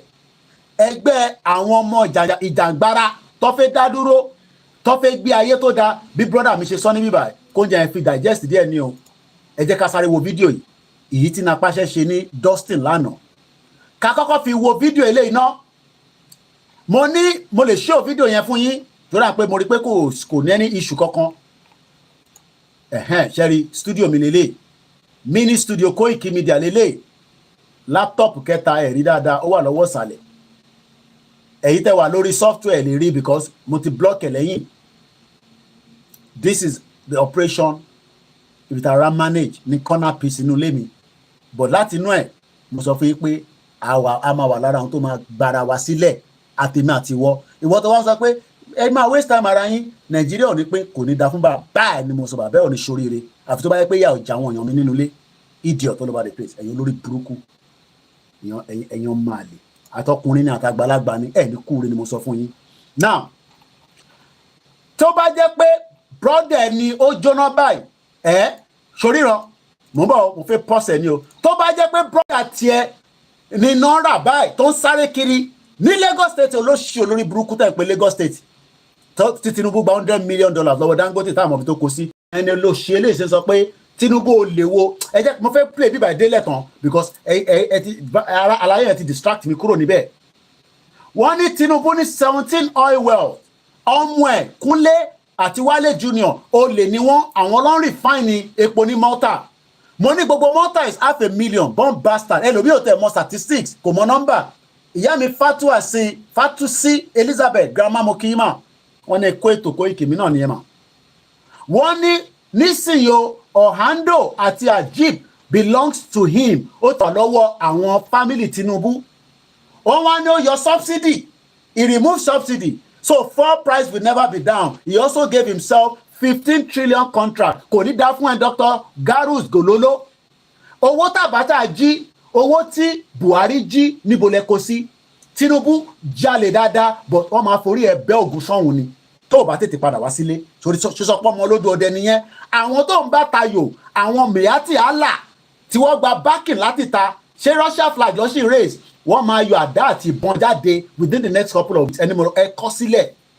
Ṣé flag lásán lẹ rí ṣé mọye ìbọn tó wà lọ́wọ́ àwọn Fúlàní tí wọ́n ń káàkiri àtọmọ kékeré àtàgbàlagbà tó fẹ́ fi pa àwọn ara wọn tó níjà wọn ló máa pa ẹja gbọ́n tó sọ ní bíbà ká tó máa tẹ̀síwájú lẹ́ǹkan sí orí ètò Koiki lẹ wà.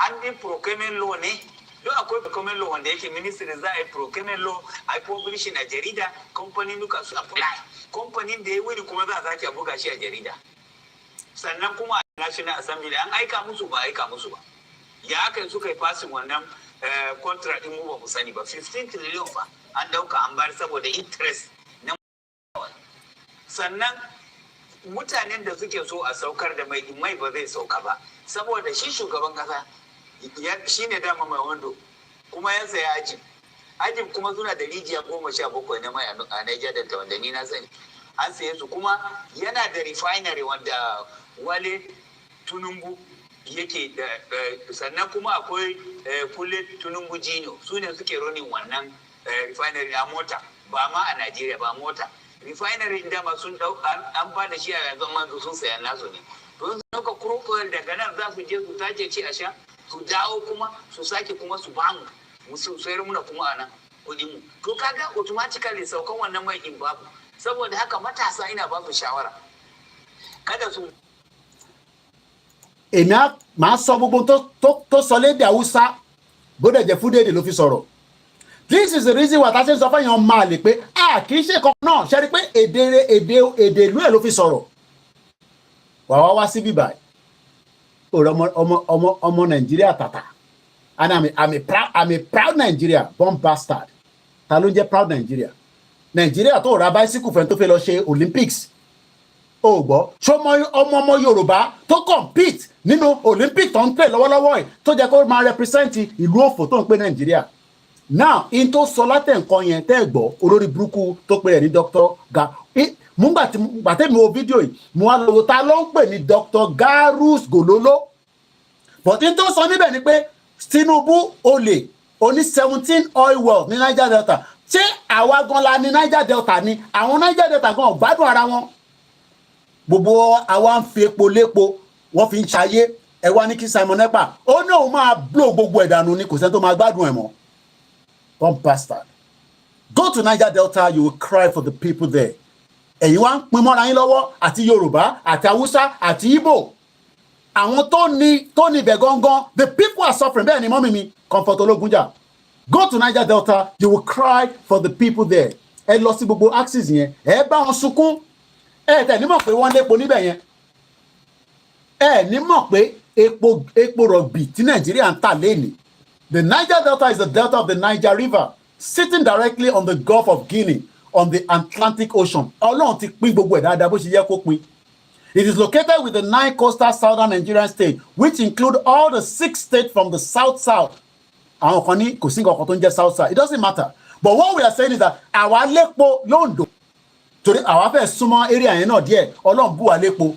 Àwọn ọba kan ajókòó sépo yẹn wọ́n ń jẹ tọ̀ìtọ̀ì 20 years ọmọ àlè ń bi mí pé kí ló dé ta fẹ́ ṣe rálì ẹ lọ bí àwọn bàbá yín àtàwọn bá tí tó fi epo tó fi ṣayé for 20 years wọ́n ní wọ́n ń gbọ́n epo ní Ondo state ìwọ wà nínú Ondo yà ń jẹ bàbá ẹ̀ ń jẹ mi ń jẹ gbogbo wa.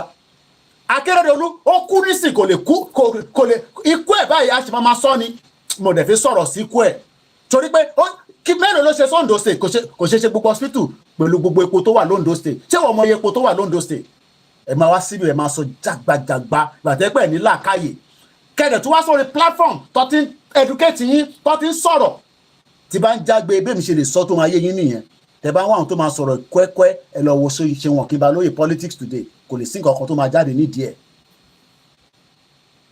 We are suffering. Niger Delta is a very densely polluted region. Some call it oil river. I call the crude oil increment of the devil. Àwọn wá ń gbádùn owó yẹn wọ́n jẹ́ British. The area was British Oil River Protectorate olórí burúkú British. Wọ́n sọ bẹ̀dí area wọn nígbà tó rí pé epo wà níbẹ̀. Kí lẹ rò pé wọ́n ṣe pa Ken Saro-Wiwa ẹ̀yàn máa lè. Ken Saro-Wiwa was killed by Abacha. Ní rántí mọ́. The reason why he was killed in 1995 is at age 54. Wọ́n jẹ́ kó dàgbà. He was fighting because of an environmental issue. Àtẹ̀ní kẹ́ máa jí epo but ẹ̀ ń pollute ibi báyìí. Do you know that be any of the oil company kọ́ pollute America pẹ̀lú epo tó ń drill? Wọ́n pollute gbogbo area yẹn. Àwọn bá wọn náà àwọn olórí burúkú òbí gbogbo wọn tó wà níbẹ̀. Gbogbo àwọn tó yẹ kọ́ mú orí kọ́ fọ́n kọ́ mọ́ lórí. Ẹ wá síbi ẹ máa bínú sí pé èmi ṣépè fún mò ń bú wọn. Ken Saro-Wiwa tó bá yẹ pé bẹ́ẹ̀ ni Ken Saro-Wiwa tó pa ní at age 54 inú ẹ̀ máa dùn for the fight tó ń jà. Mo lọ sí rally kan nílùú yìí àwọn gay àti lesbian wọ́n ń jà fún Ken Saro-Wiwa. Mo wà nínú rally yẹn nígbà tó gbé picture Ken Saro-Wiwa àyà mi já wọ́n mọ̀ bí ẹni mọ owó ni nígbà tó yẹ pé no sorry àwọn environmentalist àwọn yẹn but oríṣiríṣi èèyàn náà máa ń wọ bra wọ pátá oríṣiríṣi lọ́wọ́ wá síbẹ̀ ọ̀tẹ̀ nímọ̀ ìtọ́ ń ṣe níbẹ̀. He died not because he wanted to die. Ikú tó bá tẹ̀ máa pààyàn àfihàn orúkú tó pa. Abacha náà ń fẹ́ rí video evidence pé wọ́n pa Kẹsàrú wíwá wọ́n bẹ̀ títí kò gbà ṣèbí yẹn lọ ṣe expel wa wọ́n expel wa ṣé wọ́n dá yín padà síbẹ̀ ó lè ní gbogbo àwọn European country criminals àwọn lọ gba Abacha tó fi gbé $5 billion owó Nàìjíríà síta kò ní dá fún bàbá ẹ̀ tó bá sọ pé ká ṣe keep Nàìjíríà you are a bomb bastard. À ń sọ̀rọ̀ tó ń dùn wá family mi wà nínú ilé tí yà ń jẹ ṣé family tiẹ̀ ò jìyà ó kù díẹ̀ nìbọn ró gbogbo ẹ̀ máa wálẹ̀ tẹ́ ẹ̀ bá wá ṣẹ̀yìn ọmọ Yorùbá Igbo máa destroy any goddamn thing tó bá wọn kọ́ jáde Lagos state problem tiwọn nìyẹn sórí tiwa ò pé ni. Àwa ń lo oil well tiwọn àwọn ò gbádùn àwa náà ò gbádùn kò sẹ́ni kankan tó gbádùn ẹ̀. Let me give you the OECD tá máa ń lò fún statistics wa torí kò rí yín ò pé ṣe rò pọ̀rọ̀ òkú àtòbò ni mò ń sọ níbí báyìí ni ẹ lọ síbi tó ti sọ̀rọ̀ òkú àtòbò à ń sọ̀rọ̀ ilé ayé wa níbí báyìí à ń sọ̀rọ̀ tó ń dùn yàn lọ́kàn lójoojúmọ́ ẹ fẹ́ ká máa ṣiṣẹ́ ká máa send owó sí ẹ ní ṣoríire gbogbo ala máa bọ́ sí títì mo sọ pé mi náà ń bọ̀ nílé ó kù díẹ̀ ẹ jẹ́ ká lọ wo exploration kìíní tá máa ń lò statistics gbogbo pé Nàìjíríà jẹ́ Nàìjíríà lẹ́nìí tó ń pè ní ìlú òfò ìlú àdánù epo yẹn nìkan náà ni epo yìí nìkan náà ni this is 2022 statistics historical data ìwọ náà lè google ẹ̀ wàá kọ Nàìjíríà wàá kọ OEC as in orange egg chicken àwọn ò ní pè bẹ́ẹ̀ ní London ọ̀ ní UK àwọn ní Oscar Echo Charlie kó wá kọ Nàìjíríà sí the into fún Nàìjíríà ní the biggest total revenue ní 2022 ìlú òfò yẹn òun ni crude oil kò dẹ̀ ṣàǹfààní fún èèyàn kankan kò ṣàǹfààní fún ọmọdé kò ṣàǹfààní fún àgbàlagbà kí la wá fẹ́ kíìpù Nàìjíríà fún tá a dáwó ká tún kọ́ ká kọ́ Yorùbá country sínú ẹ̀ kólúkálukú ní identification èmi ní national insurance number nísìn mo ò lè gba ti mọ́mì mi kan fọtológún jà kí sọ pé sáré yá mi o pé mo fẹ́ lò ó because olúkálukú nọ́mbà yẹn ló máa fi san tax títí tó máa fi dàgbà tó máa fi dògbó tó máa gba free bus pass gbogbo ẹ̀yin ìyá àgbàlagbà tó ẹ̀kọ́ ti fún yín ní free bus pass ní UK ó jẹ́ káwọn àgbàlagbà ti gba free bus pass bọ̀ olórí burúkú gbogbo ilẹ̀ Yorùbá wọn ò fẹ́ jẹ́ kẹ́ ní free bus pass àwọn ọmọ mi gbogbo wọn lọ ní free bus pass ẹ ọmọ Oòduà come here big girl princess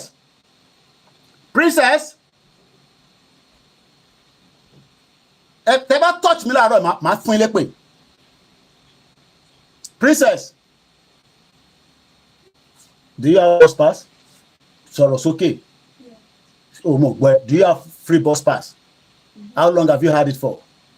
Yes, 7. Mi dá fún yẹn ní ṣoríire. Ìwọ tí yà ń jẹ tí mo fẹ́ gbà lẹ̀. Ṣòro pé yà ń jẹ. I am 3,000 miles away from Nigeria. Bóun mi ò lè máa wà Nigeria for the next 30 years tí kú máa fi dé. Tí kú bá dẹ̀ dé before then, màá mọ̀ pé mo kú sí London. Ẹ ní ṣoríire. Idiot all over the place. But tẹ́ mọ̀ value tá à ń sọ ṣé politics là ń sọ níbí bá à ń sọ̀rọ̀ self determination bá ṣe máa gbára wa sílẹ̀ so gbogbo owó tax tá à ń san ẹ̀mọ̀ yẹn tax tó ń yọ lọ́wọ́ àwọn ìyá mi kan fọtológún jà ẹ̀gbọ́n mi Àrólé Odùduwà àwọn èèyàn lọ fàṣẹ wàá gba payslip báyìí wàá máa ẹlòmíà ṣe overtime rò pé tówó yẹn bá máa fi dé báyìí wàá tún yọ tax lórí overtime kò tẹ̀ kọ́ máa yọ tax lórí overtime because ó fi time ẹ̀ sílẹ̀ ni àwa yìí nìkan náà là ń ṣe overtime labroad òyìnbó ń ṣe overtime kò sí tó kàn gbogbo holiday nísìn lọ ti lọ mo ní kọ́ lọ bá mi wọ holiday ti fẹ́ kọ́ àwọn ọmọ lọ tí a lè lọ sí kan wọ́n ní kí lọ wá £6,000 wà níbo láti fẹ́ rí yẹn ṣé níbi tá à ń jókòó sígbà tá à ń ṣe Yorùbá nation tó yẹ kó lóye lọ máa faṣẹ́ láti kọ́ àwọn ọmọ tó ẹ̀ ní ṣoríire ogun máa wọlé payín ni mo gbé yín lọ sí L&D tó ti ń ta mọ́tò àwọn wàá kó cash wàá ra mọ́tò brand new 6 àwọn olè tó ń bá wọn ṣe business yẹn náà wàá lóde ìyẹn náà gba 1,000 àgbà 2,000 àná ò ti rí commission àwọn mo fẹ́ commission lọ́wọ́ any bloody olórí burúkú politician kankan mo fẹ́ gba owó gangan tó yẹ pé wọ́n máa yọ tax nílẹ̀ Yorùbá tax yẹn lọ́ fi ń sanwó fún gbogbo táwọn ọmọ wa ń lò freedom pass yìí gbogbo ẹni láti wà ní 60+ ló ń lò mọ́ sí mi náà ń lò idiot all over the place ẹ̀ ní kúre ogun máa wọlé payín ni ogun gbọ́dọ̀ wọlé payín ni nítorí pé epo Niger Delta òun ni Nàìjíríà mí lórí ẹ̀ Simon Ekpa náà máa make sure pé gbogbo kò sẹ́ni tó máa gbádùn ẹ̀ mọ́sẹ̀ kò sẹ́ni tó máa gbádùn gbogbo kìíní yìí mọ́ because pé ṣé ń gbádùn ẹ̀ tó fi sọ pé Tinubu ní 17 àbí 14 oil wells is because ibẹ̀ gangan ni owó Nàìjíríà wà Ibẹ̀ lówó Nigeria wà. In 2022 alone, the total sales of the crude oil from Nigeria was $52 billion. $52 billion. Mo kíyà tó bí mi lọ́mọ. Mo máa dọ́dọ̀ indefinitely. Mo ti bá ń ṣe àwọn shopping kankan. So, mo fẹ́ káwọn ọmọ ẹ̀ dé ni títí ìrọ̀lẹ́. So, àgbẹ̀ wá pẹ̀lú Uber. Idiot all over the place. Àwa jókòó síbẹ̀. Ẹ rò pé mò ń pariwo ni mo níṣẹ́. Mo níṣẹ́ àbí. Èmi ni máa yọ Nàìjíríà kúrò lẹ́mìí ẹ̀. Jẹ́ káwọn àwọn idiot analysts káwọn jókòó kan máa sọ pé we will fix Nigeria. Daddy won't fix Nigeria. Ṣáwọn ló máa fix Nigeria. Let us take back our own independent country. So in 2022, were àwọn country tí Nigeria tepo fún Spain, Netherlands, America, Germany, Sweden, France, Italy, UK, Portugal, Gibraltar, Switzerland, Belgium, South Africa, Cote d'Ivoire, Togo, Senegal, Brazil, Peru, Uruguay, Thailand, Turkey, Indonesia, India, China, South Korea, law apply for visa for any of this country. Because I am from Nigeria. I want to go to holiday to your country. I need a visa. No, but you buy crude oil from us. These are the reasons why they don't want Nigeria to break. These are all the countries tí mo dárúkọ yìí àti tí mo ti rí nínú ẹ̀. Èwòlélẹ̀ Israel, Chinese Taipei, Australia, gbogbo country tí mo dárúkọ yìí, they are àwọn ló mú jẹ Nigeria. Torí they are part of the country tó ń gbẹ̀pọ̀ lọ́wọ́ Nigeria. Láti Niger Delta, ọmọ Niger Delta ọ̀dẹ̀ rí kò rí owó yẹn. Go to that region, you will cry. Wàá máa béèrè pé ṣé bó ṣe láti rí lélẹ̀? When they could have used technology like Saudi Arabia, kò sépo tó ń jáde nínú Saudi Arabia tí wọ́n mọ̀ bí tó ń lọ. I'm sure some of you have seen that video before. Gbogbo wa láti rí náà, mo kí Iron Lady, sister mi dáadáa. Ẹ dúró tán yẹn Iron Lady, owó ni kò sí ni. Ó yẹ ká ti rán gbogbo lọ sí Israel ká lọ train yín bó ṣe ń lò bọ́n. Bẹ́ẹ̀ ni mo sọ. Ká rán yín lọ sí Israel ká train. Bọ̀dọ̀ nígbà tó kówó fún wa, àwa jókòó síbẹ̀, ọmọ ẹ̀tàn fi ń train sójà. Àwa lówó ta fi train sójà, mo ti wá lè pariwo, kò ní dáa fún ẹ. Mo gbọ́dọ̀ nìkan. Gbogbo àwọn Iron Lady yẹn tó bá yẹ pé mo lówó ni màá fọ́ǹdì wọn ká kó wọn lọ sí Israel kó lọ bá wa train wọn bá ṣe ń lò bọ́n. Àwọn máa jẹ́ defender fún wa. Ṣé ọkùnrin bàtà pé gbogbo ẹpọn yín ti jò ẹ lè fi jà fún ìran yín mọ́. Ẹ wá sórí social media. Where are you going to do rally in London? Bomb bastard nìyẹn. Idiot all over the place. Mo kí mọ́ sí mi. So in 2022, Nigeria gbogbo owó tó wọ Nigeria was 70 billion. 52 of that money was from crude oil. Crude oil náà ni Simon Ekpa tí náà máa destroy ẹ̀. Kò sẹ́ni tó máa gbádùn ẹ̀ mọ́. Ìyàn kọ́kàn ní gbádùn ẹ̀ mọ́ bó ṣe máa rí nìyẹn. Africa Confidential ti wọlé ni mo rí lógo ẹ̀. Ẹ bá ń kí tó bá ti wọlé. Mo kí gbogbo alẹ́ nǹkan sí. So mo fẹ́ padà sórí mo fẹ́ tí kúrò mo ti fẹ́ gbọ́ gbogbo ibi tó kù. Now tó bá jẹ́ pé dádì ẹ lẹni tí iná rà yìí tó bá jẹ́ pé dádì ẹ ni ẹni tí iná rà yìí abẹ́rẹ́ ìrànwọ́. This was Ikeja 3 days ago. Ẹ wo arákùnrin ẹ má bínú pé ẹ rí díẹ̀ ẹ wòran ní country 8 minutes ní fídíò tí a fẹ́ wò kò tó 8 minutes ẹ jẹ́ ká gbọ́ napáṣẹ́ òun ló sáré lè sí mi lẹ́yìn àárọ̀ yìí ó ní Koiki bá ń jú fún wọn kọ́ wo bí fire tó ṣe ń operate ní London mò ń bọ̀ mo mute mic mi mọ́lẹ̀.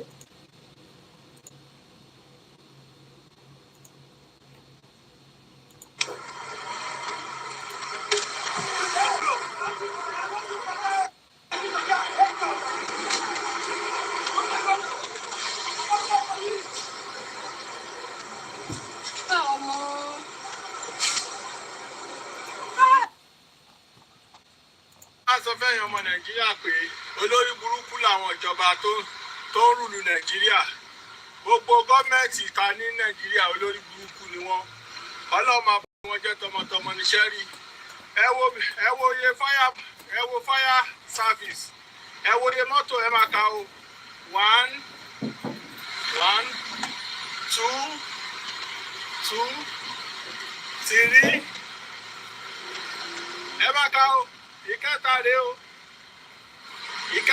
o ìkẹrin nìyẹn ń sàlẹ̀ ń bẹ̀ yẹn o ṣẹ́tìrí kẹrin ìkẹrin nìyẹn o ìkarùn rèé o ṣẹ́tìrí karùn ẹ wo kẹfà nísàlẹ̀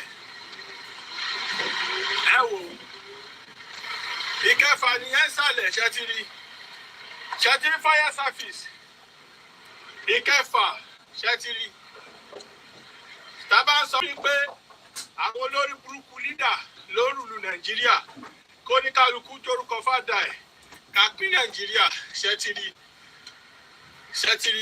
wípé ìkẹfà ni ìjà ṣẹ́rínà tó yọ ń bíbáyìí bóyá èéfín kan ló ń fín ṣó ti yẹ yín sìn tí wọ́n pe ambulance tí wọ́n pe fire service ṣẹ́tìrì ṣẹ́rínà tí rí ló ṣẹ́rí bóyá èéfín kan ló ń fín tó pe fire service láàrin ìṣẹ́jú kan wọ́n máa dé ẹ wo ilé epo tó jó ní Ìkẹjà ṣẹ́tìrì ilé epo yẹn bó ṣe ń jó bùlùbùlù tó ń jó bí ìgbà tẹ́ pé wọ́n bọ̀m̀bù ibì kan ni ṣẹ́tìrì tí rí èéfín ò ṣẹ́rí ẹ wo iye mọ́tò fire service tó ti wà tó ti dé bíbáyìí àwọn olórí burúkú ní gọ́ọ̀mẹ̀ntì olè àwọn wèrè àwọn olórí burúkú tó ti rúlu Nàìjíríà bọ̀ tó fi kan Bọ́lá Tinubu náà olè gbogbo àwọn wèrè tó ti gbàjọba lọ́tọ́ ní àwọn democracy tẹ́ pé lórí burúkú ni wọ́n fẹ́ bí para ìlú no fire service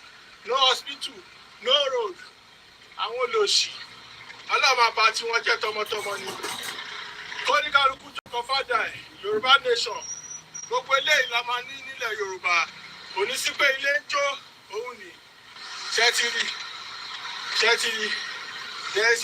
kò sí ṣẹ́rí pé wọ́n ti lọ wọ́n ní pé wọ́n ti rí pé minority ni èéfín tó ń yọ yẹn ṣẹ́rí pé oníkálukú wọ́n ti lọ ṣẹ́tìrì ṣẹ́rí pé wọ́n ti lọ wọ́n rí pé minority ìgbà tó débẹ̀ wọ́n rí pé minority fire service wà káàkiri wọ́n máa wá from nowhere kò ń ṣàrọ̀ pé wọ́n ṣe máa ní ìkọ́ńbà láti Ìkẹjà nínú anywhere tí ẹ bá ti gbúrò náà ó kàn lè jẹ́ èéfín ló ń fi bì kan tó bá pé ó ní nọ́mbà tó máa dá 999 wọ́n á ní ṣé ambulance ló fẹ́ àbí fire àbọ́lọ́pàá èyí tó bá dárúkọ wọ́n máa bobẹ̀ ni from nowhere làwọn fire service máa ti wá ẹ̀yin olórí burúkú Nàìjíríà ní ṣoríire gbogbo ẹ̀yin tẹ́ rúlu Nàìjíríà ní ṣoríire tọmọtọmọ ẹ̀yin olóṣì ẹ wo bí ilé epo yẹn ṣe ń jó ní Ìkẹjà tí ò sí ambulance tó ń pariwo kò sí Ọlọ́run máa bá ti yín jẹ ni ẹ̀dẹ̀ ń wá ìlú òyìnbó ẹ̀ rí bí gbogbo ẹ̀ ṣe rí another one ló tún bọ̀ sálẹ̀ lọ́hùn yẹn another one tẹ́lí rí òun ló ń bling iná ṣẹ́tìrì ìyẹn ti dúró síbẹ̀ wọ́n ti sọ fún pé minority ni ṣẹ́tìrì ẹ̀yin wèrè ṣẹ́tìrì ó máa tó dé bc òun ló ń bọ̀ yìí ṣẹ́tìrì bàbá ń sọ pé wèrè làwọn tó ń lùlù Nàìjíríà ẹ rò pé bóyá àmọ́ tá à ń sọ ni ẹ wò ṣẹ́rí eléyìí wá ní àkàbà tó yẹ pé bẹ́ẹ̀ ga àkàbà yẹn lọ́ máa tún nà sókè lóríṣiríṣi òun nìyẹn àwọn olòṣì àwọn tó colonize yín wọ́n túlù tí wọ́n ṣe ráyọ̀ tí bíbà yìí wọ́n ṣe gbogbo ẹ̀ wọ́n yìnbọn pa àwọn ọmọ wọn ẹ̀yin wèrè tó colonize ẹ̀yin yìnbọn pa àwọn ọmọ yín kọ́mà tí ní kọ́ fẹ́ ṣe protest ìbọn kẹpa wọn ni òfò lẹ́ máa ṣe o a máa pín Nàìjíríà báyọ̀ Nàìjíríà ò ní pín yẹn kó ní kálukú jórúkọ fàdà ẹ̀yin wèrè ẹ̀ kówó jẹ bó ṣe wù yín ẹ̀yin olóṣì. brother mi tó sọ̀rọ̀ tẹ́ ń gbọ́ wọ̀nyẹn bàbá tẹ́ ń wò yìí àwọn ṣiṣẹ́ kò sẹ́ni tó mọ̀ ní gbogbo Mushin ní gbogbo Lagos State lápáṣẹ wọn wọ́n bíbà bẹ́ẹ̀ dá mo kàn fi máa go into too much details ni kò sẹ́ni tó mọ̀ yàtà ló ń jẹ́ àwọn MC Olúọmọ tẹ́ ń dárúkọ UK ń bẹ̀ ló wà nísìn so ìwọ tó wá ń sọ pé òwúgẹ̀ ọmọ gbẹ́gẹ̀ yẹn wálẹ̀ gbẹ́gẹ̀ wálẹ̀ what we are saying is that we are asking for something mo kí Yami Ṣadé àwọn ti ra ticket wọ́n ti send owó lẹ́sẹ̀kẹsẹ̀ mo kí gbogbo àwọn tẹ́ ti ra ticket ẹ̀yin tẹ́ ẹ̀ ti ra ticket ticket ṣì wà ticket ṣì wà a sì ní ticket a ní ticket ẹ tètè kàn sí wa kẹ́ lè ra ticket mo ń bọ̀ mo ti dé Olóyè in London in October lálẹ́ olùlọ́jọ́ kẹwàá oṣù kẹwàá sẹ́fẹ̀ gbọ́ lọ́jọ́ tó ń sọjọ́ ìpẹ́ ọmọ aládìkú lóye Sunday Adéyẹmọ májàsọ́lá àdìsá aka Ìgbòho Òòṣà nípa bí gbogbo àwọn ọmọ ẹgbẹ́ ìfẹ́ lọ́dọ̀ àpapọ̀ Yorùbá àti gbogbo ẹgbẹ́ ọmọ Yorùbá lápapọ̀ lábẹ́ ààrẹ wa ọmọọba Adédayọ̀ Fáládé àti igbákejì ààrẹ Ọmọkẹ́hìndé Àbẹ̀bí tí ń ṣe ìrọ́kẹ̀kẹ̀ ìgbáradì níbàámu pẹ̀lú ìfẹ́ àti ẹ̀mí ìforihàn àgbékalẹ̀ àyẹ́sí ọjọ́ ìbí Ìgbòho fún tọdún yìí pẹ̀lú àkọlé Dinner with Ìgbòho. Bákan náà làwọn ọmọ gba ọba Ògbóni àgbáyé lálejò Tajudeen Ọlárẹ̀wájú Àjàlá láti wá ṣe àyẹ́sí fún olóyè Ìgbòho lọ́jọ́ náà tó wáyé nínú gbọ̀ngàn ńlá ní London Kensington 179-199 Holland Park Avenue London W11 United Kingdom bẹ̀rẹ̀ látago méjì ìrọ̀lẹ́ ẹlẹ́dàgó méjìlá òru. Bákan náà láti kí wa kú ìmúrasílẹ̀ ìwọ́de làmìlaka tẹgbẹ̀lẹ́gbẹ̀ ènìyàn tí ó wáyé nílùú ọba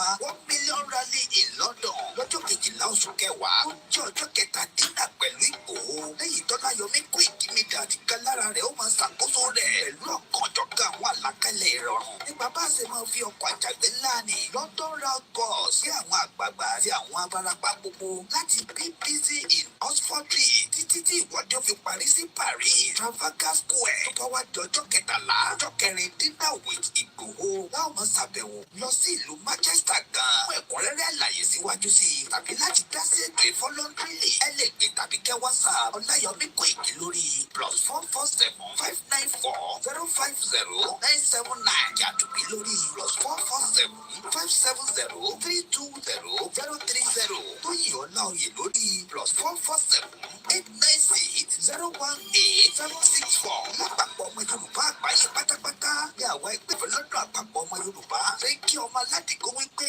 ẹkú ọdún ẹkú ìyẹ̀dún àti ìsàmọ́dún àsàmọ́dún sẹ́ẹ̀mí ìtayàtọ̀mọ Yorùbá wọ́n ní mídíà ló ń kéde lórúkọ gbogbo ọmọ Yorùbá pátápátá.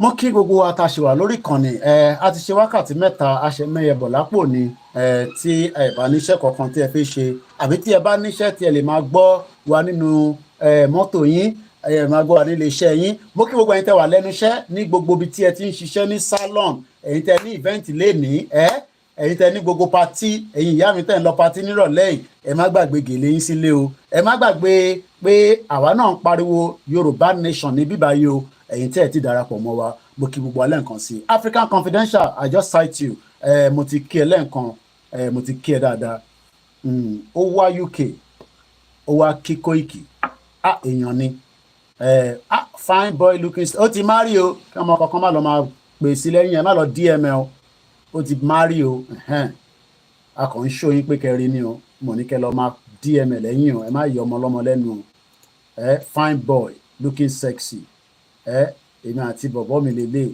ní London mo sọ fún yín pé gbogbo ọ̀ kì í ṣe ghost èèyàn ni wá it's just a matter of nígbà tá a máa ríra so ní rally again ẹni tẹ́ bá wà lamẹ́ríkà náà easy náà confam pé òun máa dé London oníbọ̀sùn mọ́lẹ̀ ní Miami òun máa dé London Great Yoruba Nation mú kí ẹ so rally máa ṣẹlẹ̀ ní ìjọ 12 ẹ darapọ̀ mọ́ wa but African Confidential ó náà wá fẹ́ kí olóyè Ìgbòho àtèmi ó mọ̀ pé olóyè ò sí ní London lóòótọ́ but tó bá ti rí Koiki ó ti rí olóyè so mo dúpẹ́ lọ́wọ́ ẹ̀ gan ni o I really appreciate ó dẹ̀ tọwọ́ bá pò ó gbé jagamu lé mi lọ́wọ́ kò ń ṣèbọn o owó gidi ẹ̀rí picture olóyè tó fi sí rí che page ọmọ aládìkún òòṣà fún rẹ̀ tó ń dẹ́rùbà rẹ̀ ọlọ́run àbá wà pẹ̀lú ẹ̀ adúró tì so African Confidential thank you so much now mo fẹ́ show the next video yìí some of you have seen it.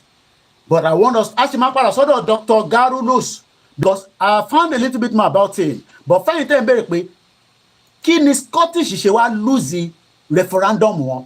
I just saw this right now as well. Barrister Ifeanyi Ejiofor, àwọn ọmọ Igbo like it. But ibi tí mo fẹ́ lò kàn nìyẹn, message tó gbé síbẹ̀ ni mo fẹ́ lò. Ó ní referendum, a ray of hope. Hope yẹn náà láti dúró lè láti jọ ẹ̀. Ẹ rántí Hope 93.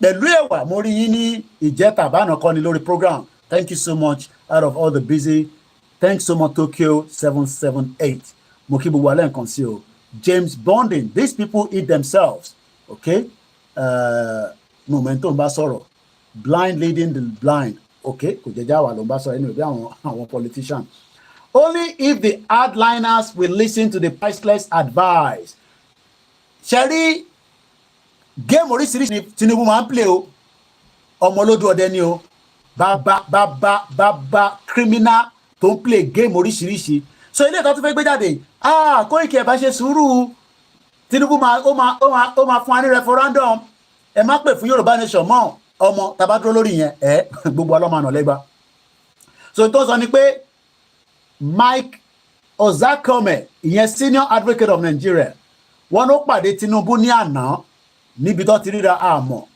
nínú presidential kìíní ni ẹ̀rí tóun náà tó fẹ̀yìn rẹpẹtẹ níbí báyìí ẹ̀rẹ́ yẹn Shettima ìwọ nìyẹn ọmọ criminal man terrorist father ẹ̀rí bó ṣe wojú ẹ̀ pé Shettima nǹkan pè níta ìjọ mọ́ṣá ẹ̀rí rìbádù gbogbo wọn power yẹn náà ni they are power hungry ṣẹ̀rí àwọn méjèèjì Shettima nìyẹn ó náà ló máa ṣe security Tinubu máa ṣe economy so Shehu Sani náà wà níbẹ̀ so Tinubu pé gbogbo wọn àti olè Gbajabiamila olè Ajíbólè olè ẹ bá mi pò lè Gbajabiamila because nígbà tó ń ṣe lọ́ọ̀yà lamẹ́ríkà owó àwọn olówó ló kọ́kọ́ fi wá ṣe election ní Lagos State tó bá sọ pé kí n ṣọ́tọ̀ tí bá gbá etí ẹ idiot irú àwọn ilé òní integrity ló ṣe wọ́n sọ pé Almighty Allah ẹ rántí fídíò yẹn mo fẹ́ òbí a lè jù sí wá tá à ń sọ̀rọ̀ ẹ̀ nísìn the Almighty bẹ́ẹ̀ ni ẹ ṣe gan nìyá ó lè Ajíbólè Gbajabiamila owó wọ́n fún wa ṣe politics ní Nàìjíríà owó olówó ló lò wá láti Amẹ́ríkà owó insurance kan sọ fún èèyàn tóun bá wọn gbà ó dẹ̀ gbowó yẹn ó dẹ̀ sá kúrò l'Amẹ́ríkà àwa náà ti san padà sí pé kí n shut up gbà tó wá san padà ńkọ́ olè nìyẹn ò ní integrity but ó ní Ọlọ́run Almighty Allah àwa tá a believe in Allah kí la máa ṣe báyìí ó ní Almighty Allah ló máa gba Nàìjíríà sílẹ̀ látara Tinubu ẹ rántí fídíò yẹn mò ń bọ̀ mo rẹ̀ rí lẹ́ẹ̀kan gbà tá à ń múùfù àwọn fídíòs wa tá à ń play ó ní Almighty Allah so n tó fẹ́ ṣe nísìn ni pé Tinubu tuntun assembly àwọn another set of people ẹ̀yẹ ẹ̀ lọ bá wa sọ fún wọn pé a máa ṣe constitution bọ̀ wọ́n máa ṣe sùúrù díẹ̀ ọmọ tá a bá listen sí gbogbo jágbajàgba yẹn wò we will be there forever so that is the new game because mo ṣe rí right up barrister Ejiofor yẹn ó wà lára àwọn tó ta Nnamdi Kanu bá ṣe gbọ́ but kò sí tó kọ́ mi but message tó ń gbé jáde nísìnyí from his page òun ni pé Tinubu ti pàdé Ozakome Shehu Sani ṣáná ti pé Shehu Sani lóní Tinubu ṣèbí wọn náà bàbá protester nìyẹn kí ló wá tí àwọn èèyàn mọ́lé fún láti EndSARS tó ṣí wọn sílẹ̀ ẹ̀yà kọ́kọ́ play ilé náà tó bá ṣì wà nínú archive mi níbí báyìí.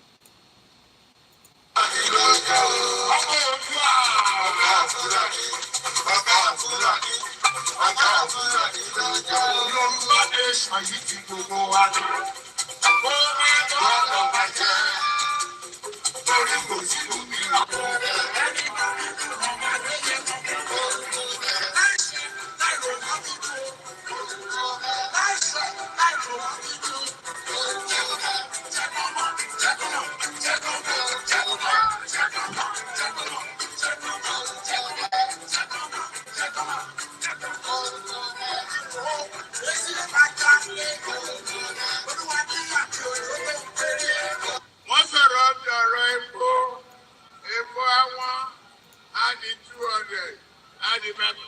Ẹ̀fọ́kàn balẹ̀ a máa gbé wálẹ̀. Ẹlẹ́fọ́kàn balẹ̀. Wọ́n sọ̀rọ̀ bí ọ̀rọ̀ epo àwọn á di 200 á di mẹ́ta. Ẹ̀fọ́kàn balẹ̀ a máa gbé wálẹ̀. Ẹlẹ́fọ́kàn balẹ̀.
The weight of Nigeria is not the weight that any normal, ordinary human being can carry, except with the help of Almighty Allah. It is evident, therefore, that the Almighty Allah is with our president. He is carrying the weight for him. The weight of Nigeria. Yes, indeed.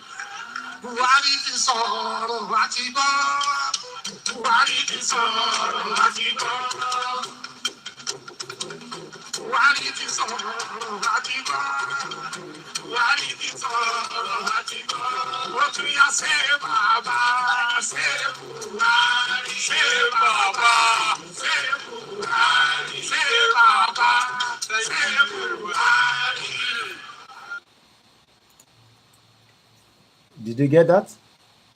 You don't get it? Only getting kokomo. Only getting kokomo. Ẹ ó pé mo mọ̀ káwọn fídíò yẹn line up síbẹ̀ yẹn mo kàn lọ pàdé ẹ̀ nísìnyí náà ní ibi tí mo ti ń wá ti Gbajabiamile. So Tinubu tuntun fẹ́ gbé game mi jáde ká tó máa tẹ̀síwájú programu ìtì tán ó lè gùn jù báyìí lọ. Ẹni tó bá ní data ẹ̀yin wà lucky, ẹni tó ní data ẹ jẹ́ lọ reload. Tún to another strategy tó ní kọ́ lọ fi sí orí social media. Òun lèmi náà ti mo ṣe bí ṣe ń wá nǹkan kan nínú fídíò tí mo fẹ́ play fún ilé lè mú wá lọ pàdé lè. So ó ní wọ́n ti fẹ́ ṣe priceless advice ìyẹn elé àwọn Simon Ekpa ló ń bá sọ̀rọ̀ indirectly ìyẹn Barrister Ifeanyi Ejiofor Oleyi. So referendum, a ray of hope. Well, like I always say, tọ́lọ́run bá lo Tinubu kò sí nǹkan kan tó bàdì nínú ẹ̀. Ẹ gbọ́ mi dáadáa. Tọ́lọ́run bá lo Tinubu pé Nigeria will be the final straw. Òun ló máa jẹ́ the final one. Ó kẹ́ fẹ́ gbọ́ gàrí ẹ̀ ẹbí ẹ̀yin lẹ́ni míì ẹ bá ti sọ pé ẹ fẹ́ gbọ́ lẹ́ẹ̀kan sí màmá sọ̀rọ̀. So Tinubu ti fẹ́ lo another tactics. Kí ni tactics tó fẹ́ lò ní pé ẹ lọ máa jẹ́ kó mọ̀ pé a máa gbé referendum wọlé. Àyò pé kò ń ṣe referendum tó máa fún wa tí wọ́n máa ní ká lọ ṣe referendum. Kí tó fún yín nìyẹn ẹ jẹ́ agbọ́mọ àlè yín náà mò ń bọ̀ wá tí mò ń wá yẹn ni o.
Ìnílẹ̀ ayé ti pọ̀ ju epo wọn àsọ̀rọ̀ gàrí wọn àsọ̀rọ̀ gbogbo wọn àsọ̀rọ̀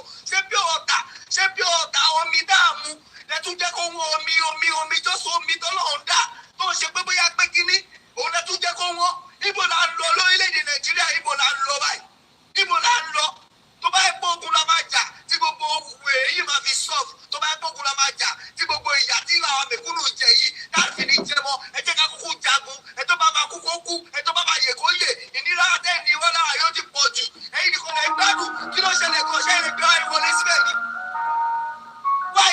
It's not to be like this.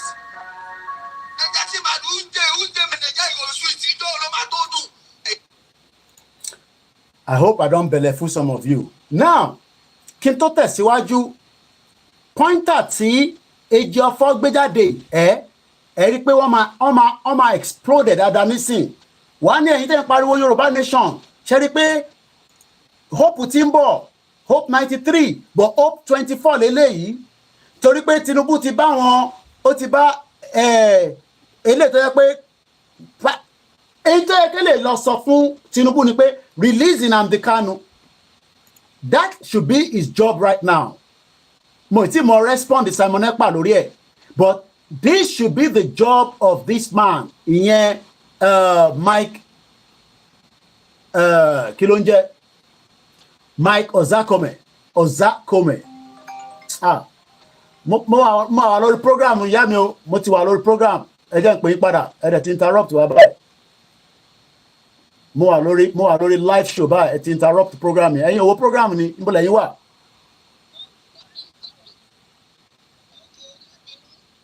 Show urgent ni. Oh, message ta ni, hold on. Message ta ló send message. Okay, all right. My plan is in. Send it, Wale.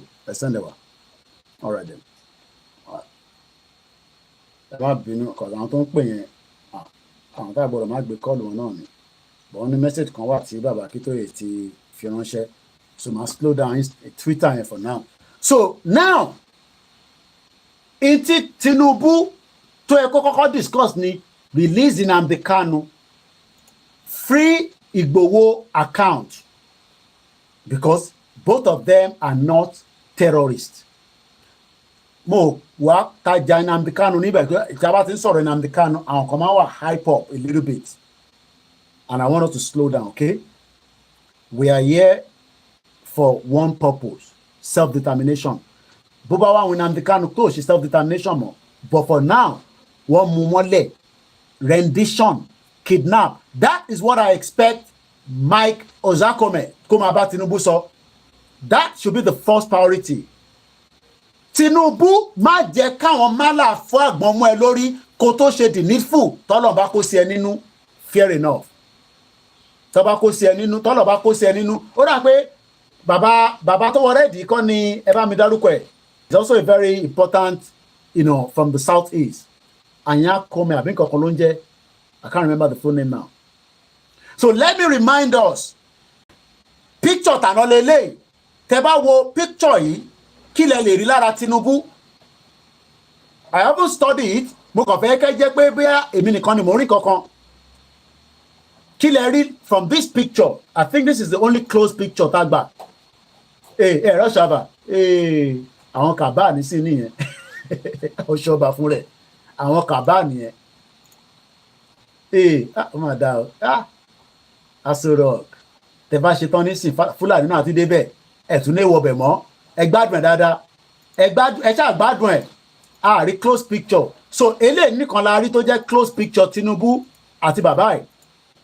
Tẹ́ bá wo picture yìí, what you can see there is Tinubu is stressed out already. But do I care? No. Am I interested? No. If he comes out tomorrow, Tony Kolukaluku Malo, that will be the best option. But gbogbo game tí Tinubu play President Tinubu àbí kí ló ń jẹ́ game yìí kò lè ran ọmọ Yorùbá mọ́. Àwa ti já. Ẹ jẹ́ ká gbọ́ audio bàbá Akíntóyè tó fi ránṣẹ́ sí wa kó tó rí pa máa tẹ̀síwájú.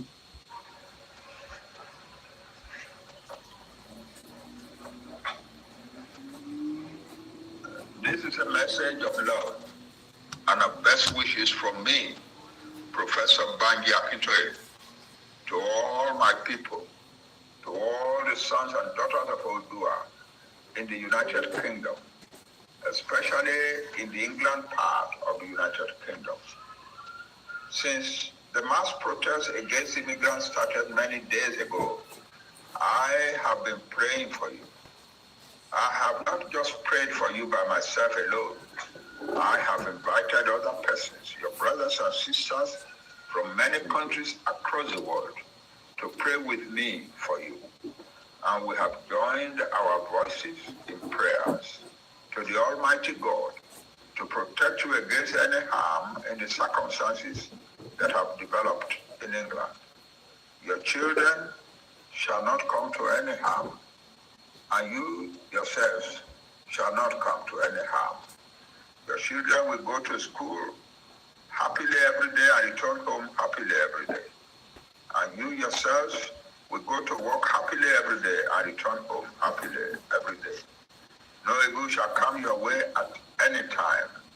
The Lord shall protect you and bless you in all that you do.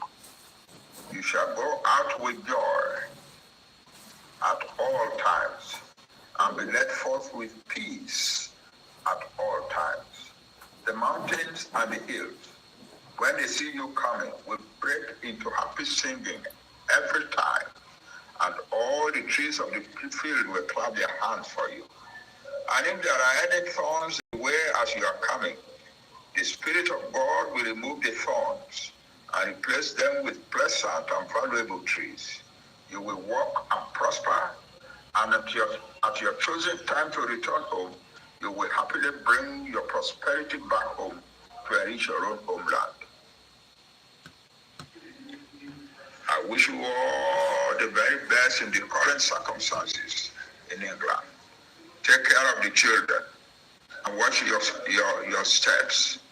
And may the Almighty God protect, bless, and prosper you in all that you do in the United Kingdom. My very best to you, my brothers and sisters, sons and daughters of Odua. God bless you all. So that was a message of love and of best wishes from me, Professor Adebanji Akitoye, to all my people, sons and daughters of Odua in the United Kingdom, especially in England, part of the United Kingdom. Since the mass protest against immigrants, and maybe some of you don't know what is happening in UK, there's been a lot of riots going on for a couple of days now. We've been praying, and we hope that, such an attack will stop. So I'm showing you the images while I read on. Since the mass protest against immigrants started many days ago, I have been praying for you. I have not just prayed for you by myself alone. I have invited other persons, your brothers and sisters in many countries across the world, to pray for you. And we have joined our voices in prayers to the Almighty God to protect you against any harm in the circumstances that have developed in England. Your children shall not come to any harm, and that you yourself will not come to any harm. Your children will go to school and return home safely and happily. Every day, you yourselves will go to work happily and return home happily every day. No evil shall come your way at any time. The Lord will be with you at all times and take care of you, and you shall go out with joy every day and be led forth with peace. The mountains and the hills, when they see you come, will break into happy singing, and all the trees of the field will clap their hands. And if there are any thorns in the way as you are coming, the Spirit of God will remove the thorns and replace them with pleasant and valuable trees. Ẹlẹ́nirọ́ ni bàbá ń pa. Mo sọ pé lánàá èèyàn 62 ló kú nínú plane crash, but èèyàn kan escape ẹ̀. Màá play video yẹn fún yín. So bàbá ń sọ fún wa níbí báyìí pé tó bá ń gbé ogun ní gbogbo ìlú yìí, kò ní kan ẹni tó jẹ́ ìran ọmọ Yorùbá, kò ní tún kan ẹni tá a mọ̀ náà o, torí pé bógun bá dé, á kan ẹni tó kàn, á kan ẹni tó kàn. Ìyẹn la ṣe ń sọ fún Tinubu pé a fẹ́ ogun o nílẹ̀ Yorùbá. You will work and prosper, and your chosen time to return home. You will happily bring your prosperity, which is topic tan lo leni, good news path to prosperity in our Orileede.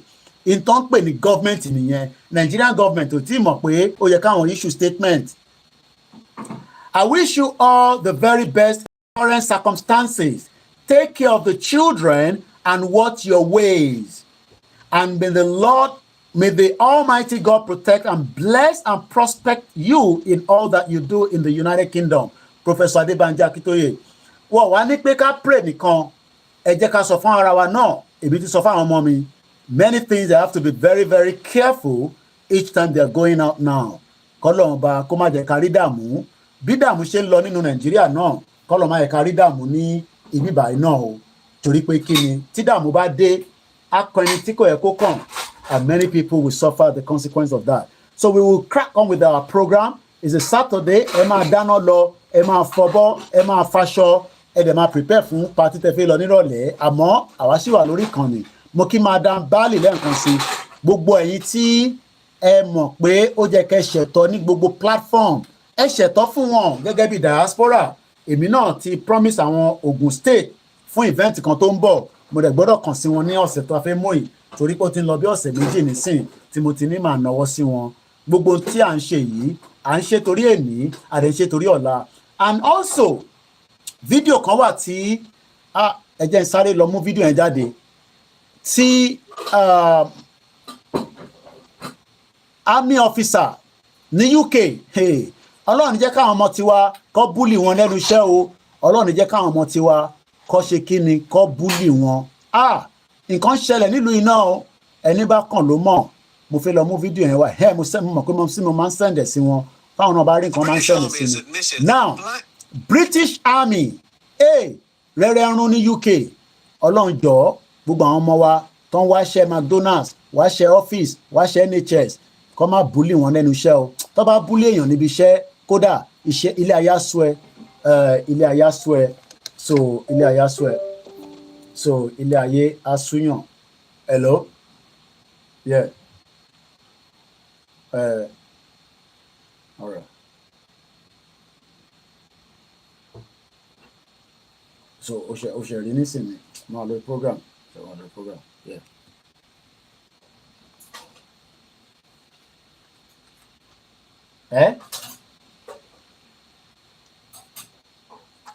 Okay, ẹnu mú àlọ́ program. So tẹ̀bádílẹ̀ máa rí nǹkan tí mo get. So no àti. All right. Ẹ má bínú family náà ni. So now mo fẹ́ start Twitter yẹn because apálẹ̀ nígbà tí kí ló tún ṣẹlẹ̀ báyìí. Hello? Oh yeah, mo ti get it. All right. Torí a fi duplicate nǹkan nínú ilé náà ni ìyàwó mi ṣe ń pè mí. So n tí mo rà òun fẹ́ confirm. So kó má di pé a kò di surplus sínú ilé ni.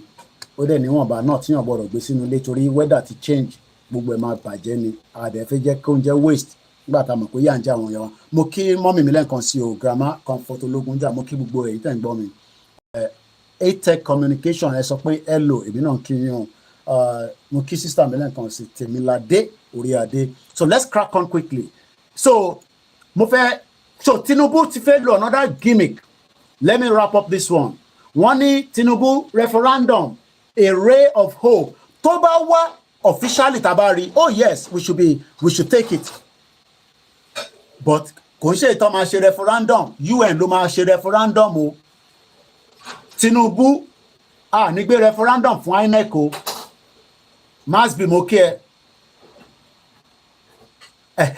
O ṣe must be ní Koiki má gbàgbé. Ìjẹ́ tí àwọn kò yí sì kíyàn jẹ́ mídíà o. So must be ti rán mi létí pé kí má gbàgbé pé mo fẹ́ show arákùnrin tó escape. So ọ̀dọ̀ Linda ìkejì láti máa rí. Ẹ jẹ́ ká lọ lo fídíò yẹn. This is the man that got ẹja wo fídíò yẹn, ẹja gbọ́. Kí ló ṣe ọ́ díẹ̀? Ok. Às 9h40, né? A lata estava fechada, mas eu ia sair pela Voa Express. Eu estava fazendo trabalho no Hospital Regional de Toledo, sou grupo 10. Quando eu cheguei aqui, eu fiquei esperando para ver se abria. Normalmente o aeroporto sempre tem ali alguém do guichê, não tinha ninguém. Eu fiquei lá em cima, tomei um café, esperei. Quando o microfone não falou nada, os placares também não avisaram nada sobre o voo. Eu, quando desci, já era 10h30, tinha uma fila enorme aqui. Fiquei esperando, quando deu 10h41, mais ou menos, o rapaz falou que eu não ia embarcar mais porque é 1 hora antes do embarque. Nesse momento eu discuti com ele e tal, e foi isso, assim. E ele salvou minha vida, cara. Você acabou abraçando ele. Porque ele fez o trabalho dele. Se ele não tivesse feito o trabalho dele, talvez hoje eu não estaria nessa entrevista aqui. Desculpa. Não, mas a gente entende a sua emoção. Como que é seu nome? Meu nome é Adriano Assis. Você é de onde? Sou do Rio de Janeiro. E você tinha algum conhecido que chegou a embarcar? Conhecia alguém? Não. Nenhum conhecido. O que você estava falando agora no telefone? Que conversa com a minha família, assim, o pessoal deve estar agora ligando. Eu tava lá em cima, o pessoal foi avisar, o avião caiu. Eu ainda falei assim, pô, cara, deve ser livramento de Deus que o avião pode cair. Mas falei no momento da raiva. Mas assim, esse rapaz, eu tenho que saber o nome dele, que eu nem sei ali. Realmente ele salvou minha vida, cara. Você já conseguiu conversar com a sua família? Kò tí kúrò ní airport. Ẹ gbọ́ mi. Ó sì wà nínú airport. Nígbà tó ń sọ fún pé plane tó jẹ́ kó wọ̀. Ẹ jẹ́ ká lọ wo accident yẹn. Kọ́lọ̀ fọ́run kẹ́ gbogbo àwọn tí ó ṣaláìsí nínú plane crash yẹn. Ó sì wà nínú airport when the plane crashed. This is the plane. Òun lélẹ̀. Ẹ wòran. Kọ́lọ̀ kó jọ. Ikú kan ló máa pààyàn. But kọ́lọ̀ kó ṣàánú wa. Plane crash lélẹ̀. Kódà wọ́n capture bó ṣe ń wá sílẹ̀. Òun lélẹ̀. Ṣẹ́ríran pàtàlà. 62 people died right inside that plane. Ṣẹ́rí. Òun ló ń bọ̀ lẹ́yìn. Ah, mo wá sọ fún ìyàwó mi lánàá pé ṣé wọ́n ò lè ṣílẹ̀kùn káwọn èèyàn bẹ́ bọ́lẹ̀ ni? Ah, ṣe bí a lè bẹ́ bọ́lẹ̀. Ẹ tó bá dẹ̀ máa kán lápá ẹni máa kán lọ́rùn. When things like this are about to happen, kí ló dé tí wọ́n ṣí aircraft yẹn kọ́ ṣílẹ̀kùn kó lúkálukú wá bó ṣe máa bọ́lẹ̀? I don't know. Bí ẹ bèbí kan ṣe ń ronú yẹn anyway. There must be a way in the future coming, to bí gbogbo àwọn máa lo parachute. So tó bá sọ pé plane yìí ti ní fọ́tò ẹ ṣílẹ̀kùn kọ́dẹ̀ ìjẹ́ ti parachute kí gbogbo àwọn parachute wá sísàlẹ̀. I hope something will be done in the near future with technology. But again, these are accidents that cannot be avoidable sometimes. Marshall. Ẹ̀rí. Ṣẹ̀bú ìwálẹ̀. So period tó fẹ́ fi wálẹ̀ yẹn, a lè jẹ́ tara wa jáde kúrò nínú aircraft yẹn. Bí ẹbẹ̀ mi ṣe kàn ronú ó lè má rí bẹ́ẹ̀. But it was a very sad situation. So a lot of people captured it. So that is about it. So this man tẹ́ ń wo ìṣẹ́rí pé èdè ló fi ń sọ̀rọ̀ ọmọ Brazil ni ẹni tó ń interview náà ní béèrè pé English èdè ṣe pàtàkì. So many of us that doesn't understand the meaning of language is very very important. So bàbá náà ti fi message ránṣẹ́ bàbá wa Akíntóyè pé àwọn kí wa. Now mo ti fẹ́ ká kúrò lọ́dọ̀ Dr. Garusi tàbí Dr. Garusi fúnra rẹ̀. Ṣé rántí pé òun ló jáde nísìn tó ní mo fẹ́ close as many of these. A ṣì máa padà sọ́dọ̀ àwọn Scottish. Mo sọ fún yín pé the referendum tí wọ́n pariwo nísìn pé Tinubu fẹ́ gbé jáde àwọn tó sọ pé àwọn ò fẹ́ nígbà tí wọ́n ní kó lọ ṣe ní Scotland no was 55%. Scotland has voted against becoming an independent country. That was in 2014. But UK ló fún wọn ní false information. So no 55.3 30%, while the yes 44.70%. So 2 million people vote. Pé àwọn fẹ́ exit. Tó bá dánwò nísìn number yẹn gan máa ju 2 million lọ tó bá sọ pé àwọn fẹ́ lọ. Gbọ́ mi yé. A total of 4.2 million electorate turnout. That's about 84%. Gbogbo population Scotland is 5.5. So in 2014, they had the option to leave the UK. Moki brother Baba Samson Adekunle Morimbe. But because they were told that Toba wà nínú UK o, wọ́n sì máa wà nínú EU. But àwọn English wá dọ́gbọ́n àwọn exit ní 2016, 2 years after. So now, lẹ́ni àwọn Scottish wá sọ pé àwọn fẹ́ a second referendum. Òun ni Alex Salmon a former first minister tó sọ níbí báyìí ṣé Fáyọ̀ṣe lè jáde kó sọ pé a fẹ́ Yorùbá country àbóṣì máa ṣe PDP jẹgúrújẹrá. That is the reason why tani sọ pé àwọn olóṣèlú yẹn wọ́n ní power láti sọ but they are not. ṣé Sàràkí tó yẹ pé òun náà ti fẹ́ jẹ president bó ṣe wà yẹn òun àtìyàwó ẹ̀. Yáyì fẹ́ jẹ governor Lagos Ogun State àti mẹ́rin tó fẹ́ jẹ governor Lagos State ọtí prepare sílẹ̀ nísìn after 2027 ti point to kill Sanwó-Olú bá ti ṣe tán. So all this cannot continue and that is why I'm trying láti fine tune it so that kó má dìjà láàrin wa àtàwọn. And that is why this movement has been very peaceful and non-violent. Scottish are now demanding that they need a second referendum, but Parliament now only for one second referendum. And this is how they protested at the beginning of this month. But our band protest in this scene, you can see it, 3rd of August, which is just about 7 days ago. They came out for a massive protest under the umbrella in the UK. Can you see them with their flags? But our no raise the flag in the scene. Government are but we saw the Northerners putting out their flags and nobody beat them. Nobody killed them. All under one banner Scottish Independence March. Okay, we'll postpone till March. So till July in the morning, láti lọ wò. So mo bẹ̀ wá mo rọ̀ wá. Ẹ̀yin tẹ́ ń sọ pé so the next protest against the far right, I want to protest against the far right ní 7th of September. Ẹ̀ tẹ́ bá wà ní gbogbo òkè lọ́hùn yẹn. Ọlọ́run máa fi ṣẹ́ṣọ́ wa nínú ọjọ́ ibi pọ̀nà. So this is the reason why we are saying that the rally will be held again in London.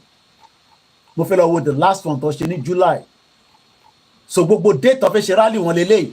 So táwọn bá wá ń ṣe rally ṣé wọ́n ní káwọn máa ṣe rally. Reason táyì tí ṣe gbé rally jáde ní Nàìjíríà ni pé a fẹ́ jẹ́ kọ́ lọ contradict pẹ̀lú ọ̀rọ̀ protest. Ó yàtọ̀.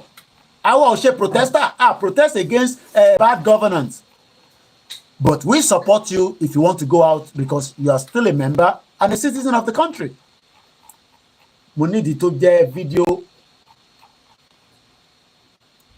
ṣe gbogbo date wọn ṣe protest wọn so kí ọkàn máa sọ fún àwọn pé Koiki ẹ fẹ́ fi protest fi make owó ni tó bá jẹ́ bẹ́ẹ̀ ń ṣe rí nìyẹn because yóò tọ́ àwa là ń sọ̀rọ̀ yìí lẹ́mọ̀ọ́rọ́ gbọ́ so mo bẹ̀ gbogbo àwa tábẹ́ ní UK bàbá ṣe ń gbọ́ pé protest rally la fẹ́ ṣe kò ń ṣe protest a fẹ́ rally against our exit from Nigeria, not against bad government of Tinubu.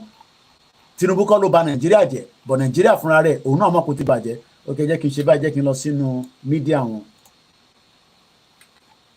Ṣé rí gbogbo flyer posters bẹ́ẹ̀ mi náà ṣe máa ń posted léra because àwọn èèyàn máa ń gbàgbé fídíò yẹn lélẹ̀ ìtọ́ṣe last lélẹ̀ ẹ wòran.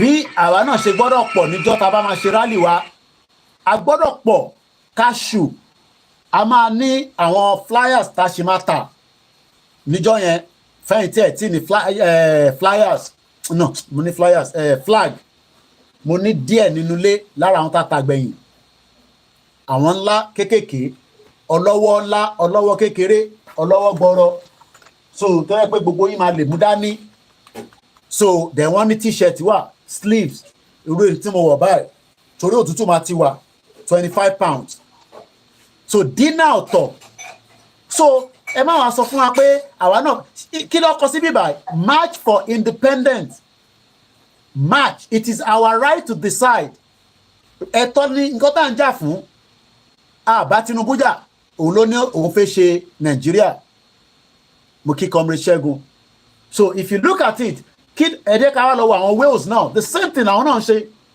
Wales independent Wales independent, àwọn náà ń jà fún independent wọn. Labour for an independent Wales, òun lélẹ́yìí. So gbogbo wọn pátá, everybody wants to be free. So ta ló wá fẹ́ free? À ń pariwo òmìnira, ẹ̀ ń sọ pé ká máa ṣe election, ká máa ṣe politics. It's two different things. Ó yàtọ̀ síra wọn completely. Mo ń bọ̀, n fẹ́ lọ mú proper oní page kan tí máa ń follow. So èmi á máa rí gbogbo eléyìí tí mo dẹ̀ mọ̀ pàtí gba country, màá sọ fún ipa ti gba country. Somebody will be very stupid. Àwọn yes kìíní lélẹ̀ ìṣẹ́rí wọn 52,000 followers. Èdè wọn ló fi kọ gbogbo eléyìí. We are the mass movement for an independent Wales. Mo kí senior evangelist John, mo kí gbogbo ẹni tẹ́ wà ní France.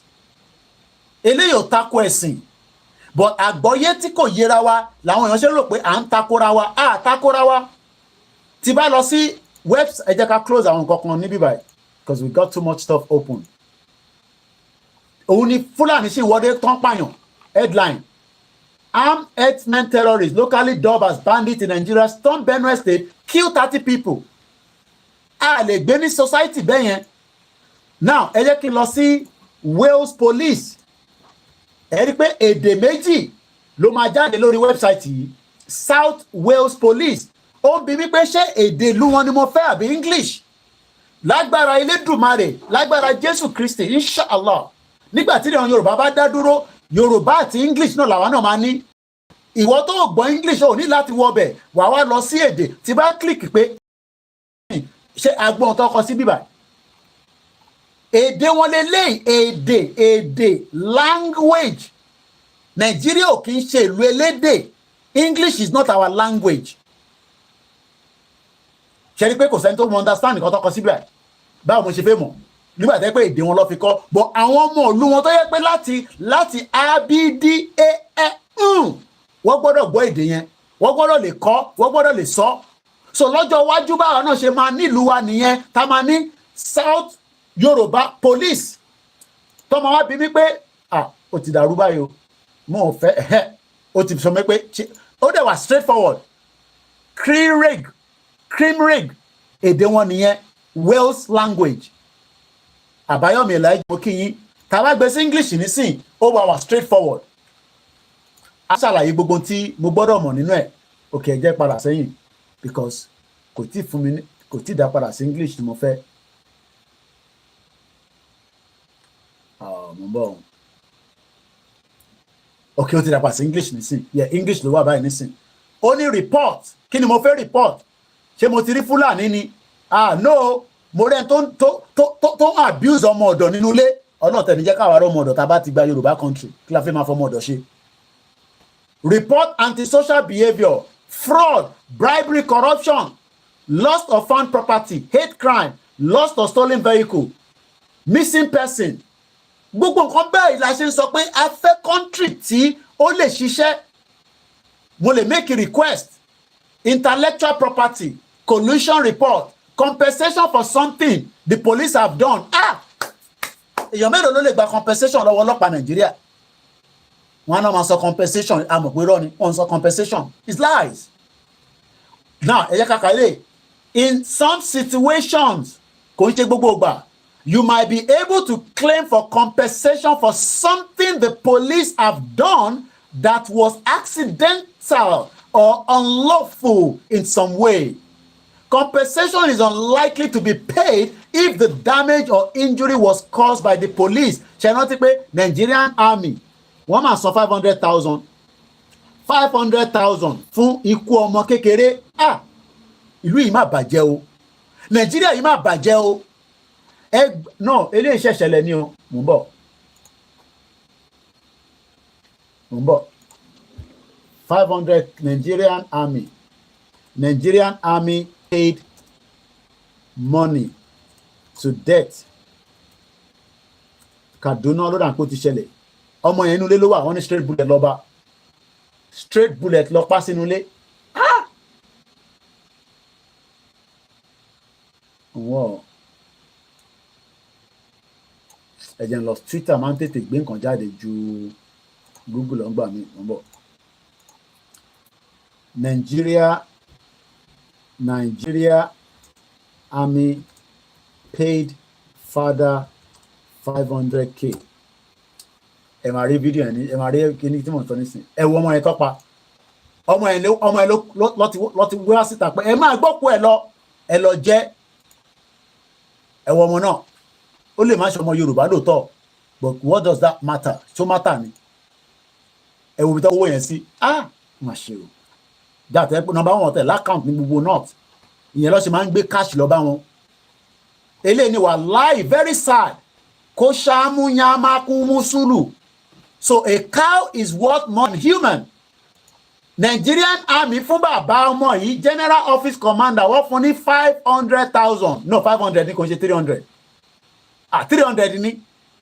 Oh, sorry, 300. Sorry, kò ṣe 5. Èmi ni mo mix it up. Sorry, ẹ má bínú yẹ. 300. I thought it was 500. 500 ni mo pè fún ìyàwó mi. So 300 ojú mi tẹ̀ rí. La ilaha illallah Muhammadu Rasulullah sallallahu alaihi wasallam. Má ṣe o. Ẹ ṣe gan-an àrólé Odùduwà. A whole life ẹ̀mí èèyàn kan. Ìta bá wá sọ pé cow country àwọn kan máa bínú. Tí bá pe Nàìjíríà ní cow country nísìnyí pé cow they will be upset.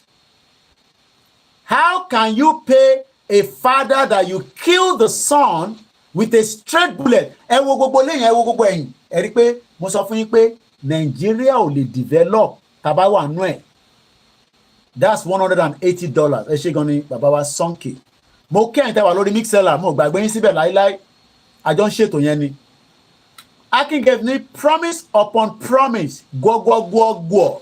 Mo ti ṣàlàyé fún yín gbọ́gbọ́gbọ́gbọ́. Ọlọ́run jẹ́ kémi bá wọn jọ mọ́. Ìjàpá tó parọ́ fún irin pé wọ́n fi ṣe festival Ọ̀fàlà festival. Bóun dẹ̀ lọ́ máa fi jẹ́ chairman. Ó débẹ̀ tó ń sọ fún kábíyèsí pé òun ti mú wá. Irin ní kí ló mean by that? Àwa populist, àwa citizen ní irin, but a ti allow, accept kí ìjàpá máa tán gbogbo wa. Gbọ́gbọ́gbọ́ ń gbọ́. Gbọ́gbọ́gbọ́ ń gbọ́. Ẹ̀gbọ́n mi Àyùbá ni a cow is worth millions while human lives worth only 300,000. $180. Is that the kind of country you want us to continue? Oh, Koiki will be better. Oh, okay. So better yẹn ni ká jókòó lé lórí. Ta ló rántí orin yìí? Ta ló rántí orin yìí?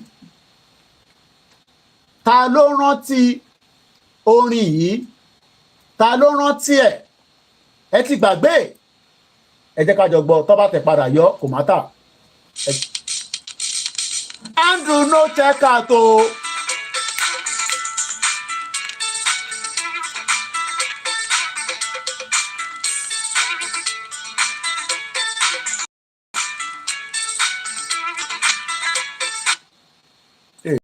Ẹ jẹ́ ń gbọ́ lórí YouTube ìyẹn ló ń jẹ́ kó máa.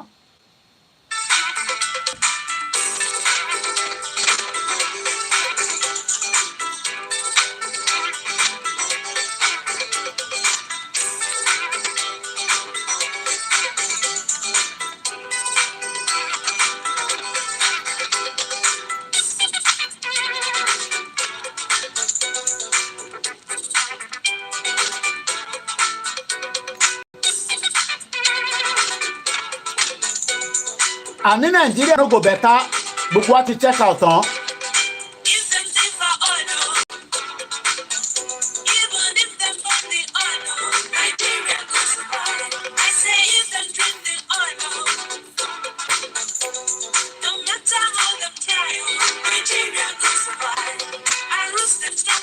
Ó survive tí. Ancestor ti wá gree báyìí. Gbogbo àwọn ọmọ tẹ pa nínú endsars wọ́n ti dìde kò lè survive ṣẹ́.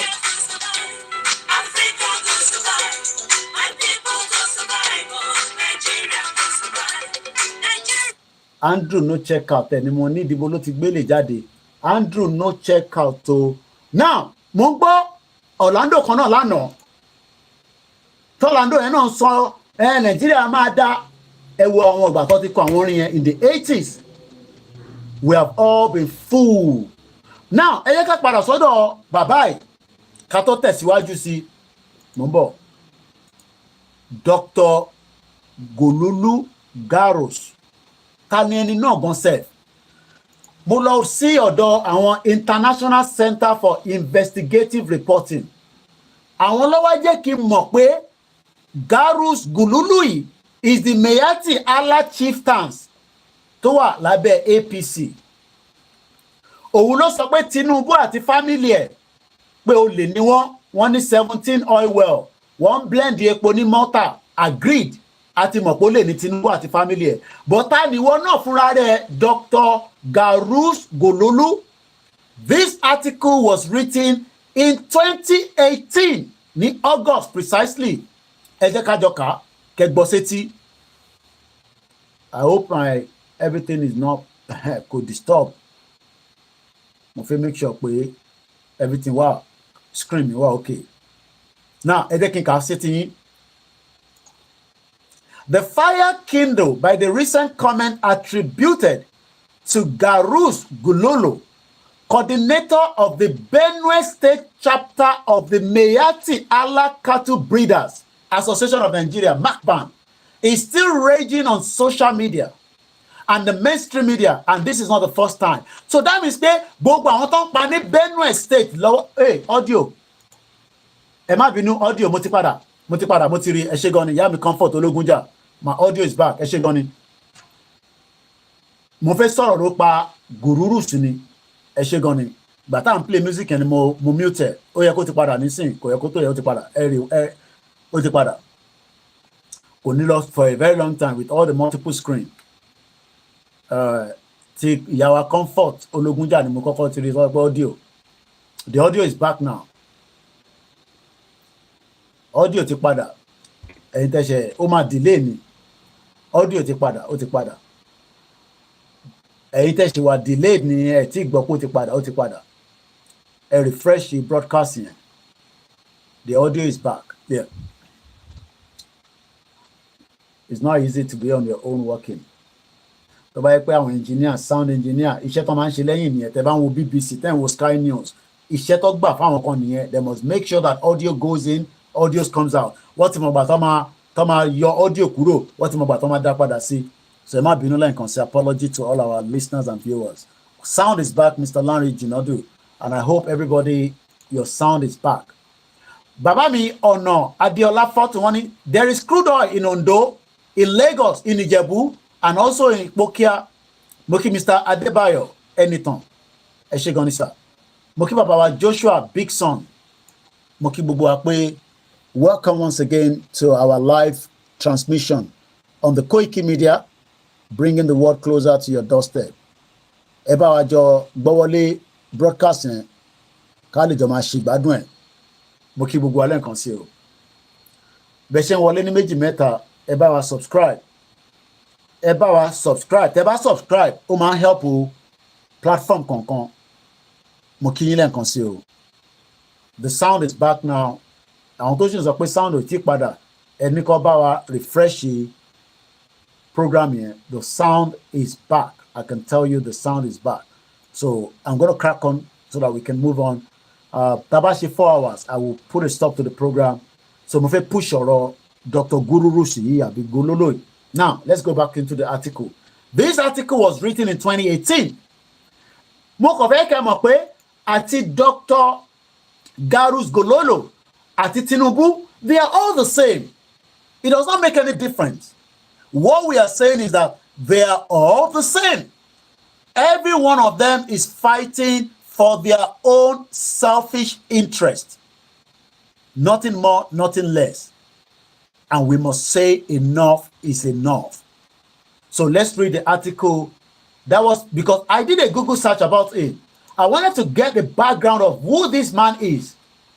So níbi tí mo ti ń ṣe search lé lórí, mo rí pé he has done a lot of videos, but Hausa ni gbogbo video ẹ̀, so I can't pick anything else. Ẹ bá rí eléyìí ní Hausa ni. Dr. Garus Haruna Gololo, kai masana harkokin Ṣẹ̀rípa Hausa ni àgbọ̀n tó ń sọ. 2021 ni video eléyìí. Shin ya ka kalli wannan batutuwa ba mashi sun yankan rago aka yi musu amma kamar na wannan so ai ba yanzu bane. All these individuals, they are pure Fulanis tó ti lé Hausa lọ. So, but for the fact that Tinubu is holding their neck to some extent, they are not comfortable. Tẹ́bá wo ìdúró ẹ̀ báyìí, ẹ rí pé Fúlàní ni, kò sẹ́ni tó máa dispute pure Fúlàní ni bàbá yìí. But ó ń claim ilẹ̀ Haúsá, ó tún wá ń claim Niger Delta, ó ní ṣèbí Tinubu lọ jí oil níbẹ̀ ni, ṣé wọ́n ló ní? What if a claim ilẹ̀ Yorùbá? Why should we live together?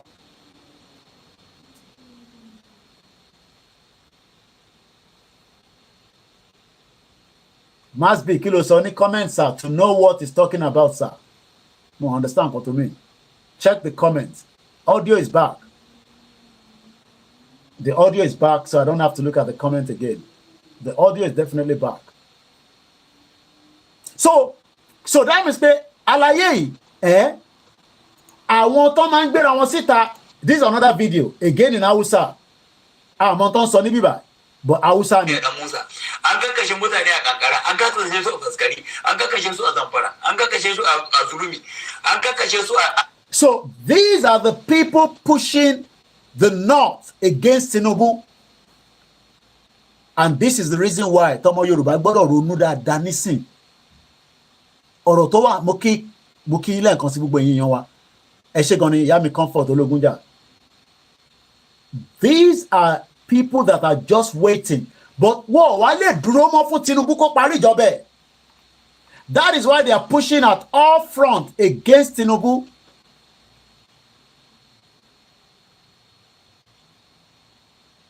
Hey, Bomidada.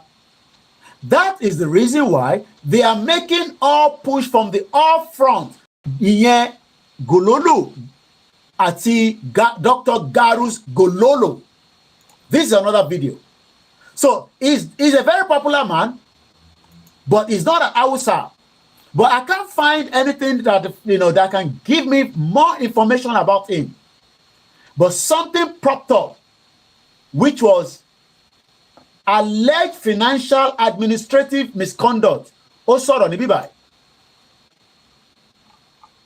Alleged financial administrative misconduct in Nimasa MPA is now worrying APC chieftains Gululu, Garus Gululu. But who is this man?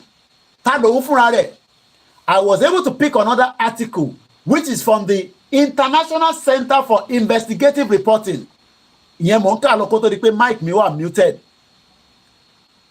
This is the reason why war for regional government. What fẹ́ jẹ́ ká wà nínú Nàìjíríà kọ́ máa fi Nàìjíríà ṣe olè àti jàgùdà. And we cannot allow that in 21st century. We got to pull out. And for us to pull out, we need everybody on board. So, ìwọ ọmọ Yorùbá tó ń sọ pé òfin wà on board. The problem is they are going to push Tinubu and Tinubu might fall down. And that's exactly what is playing out in the North. In tó ń play ní North lọ́wọ́lọ́wọ́ nísìn. It's a game between the federal government and the northern part of Nigeria. And that's exactly what is playing out in the North. More mute your mic here. Eshegoni Baba mi Sunday Michael Kayode. Yes, the audio is definitely back. Yes, you're right, Mr. Sunday Kayode. We must pull out. But Dr. Garus Gololo does not want the breakup of Nigeria. But he's already moaning about Tinubu, but he's not telling us about how Buhari mismanaged Nigeria. So they are communicating to the northerners in the north against Tinubu. And in favor because we have been Mofe send a series Twitter memo, not posted. And that is the reason why we have been telling our people that Tinubu Omakowasi problem. Because Tinubu is playing with fire. 60 million RYU declare support for Tinubu Akpabio Iroluwambe. Only 60 million. Bóyá kẹ́ sọ fún Akpabio pé ṣó ti rí fídíò yìí mò ń bọ̀. Fídíò tó ń la òkúta mọ́ Tinubu lórí. Ó yá Tinubu.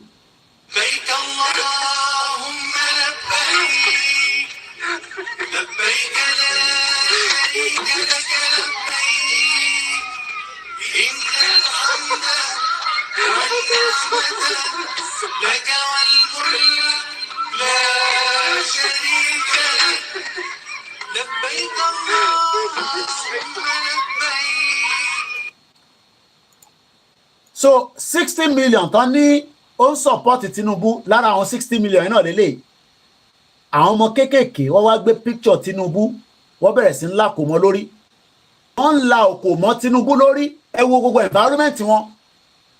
These are the dangers that we are looking forward to in the near future because tá a bá kúrò nínú Nàìjíríà a lè close the border pẹ̀lú àwọn eléyìí. They have every right to move into any part of Yoruba land. Bóhùn yìí kẹ́ bínú bóhùn yìí kẹ́ má bínú gbogbo wọn ló ní right according to the 1999 constitution. Ẹ káàbọ̀ sórí ètò bàbá wa Kúnlé Shita. Wọ́n pọ̀ bẹ́ẹ̀. Mo tún fẹ́ lọ mọ́ another one jáde. Ẹgbọ́n tẹ́lẹ̀ sọ ní àpilẹ̀ ilé níjẹta. Bámayì.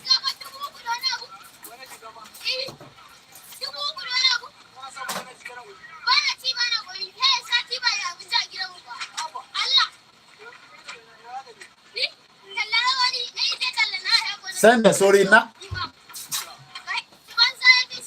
Send us sorry 979.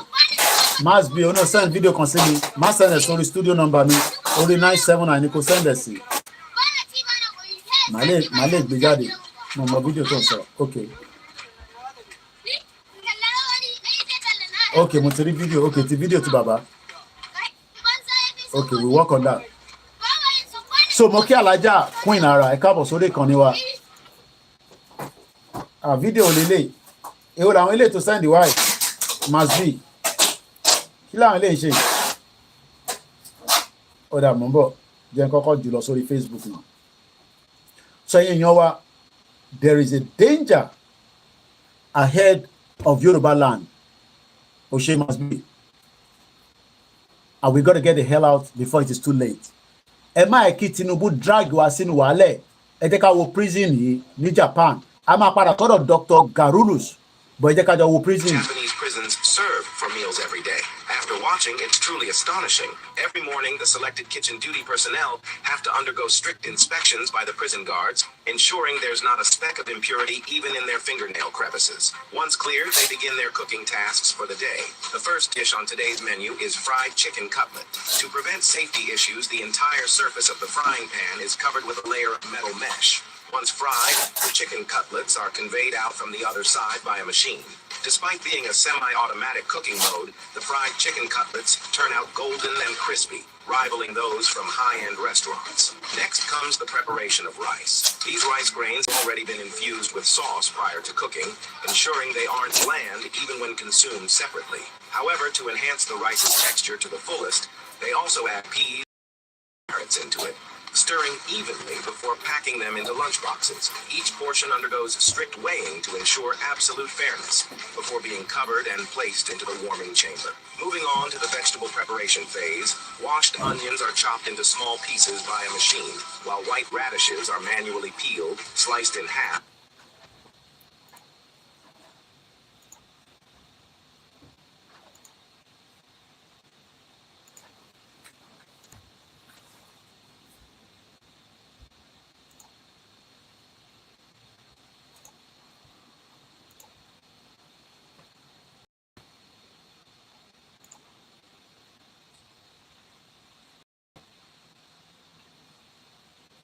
Wait.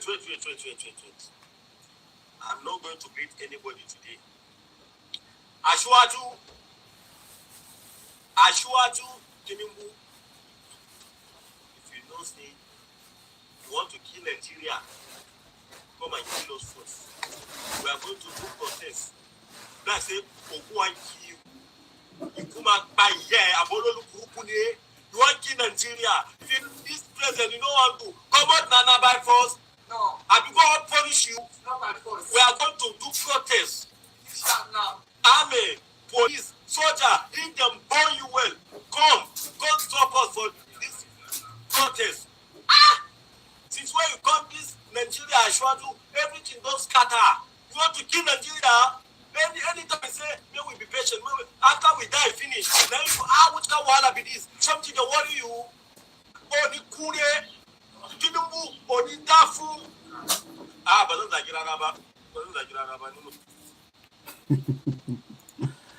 Ah, I am not shocked and I'm not surprised.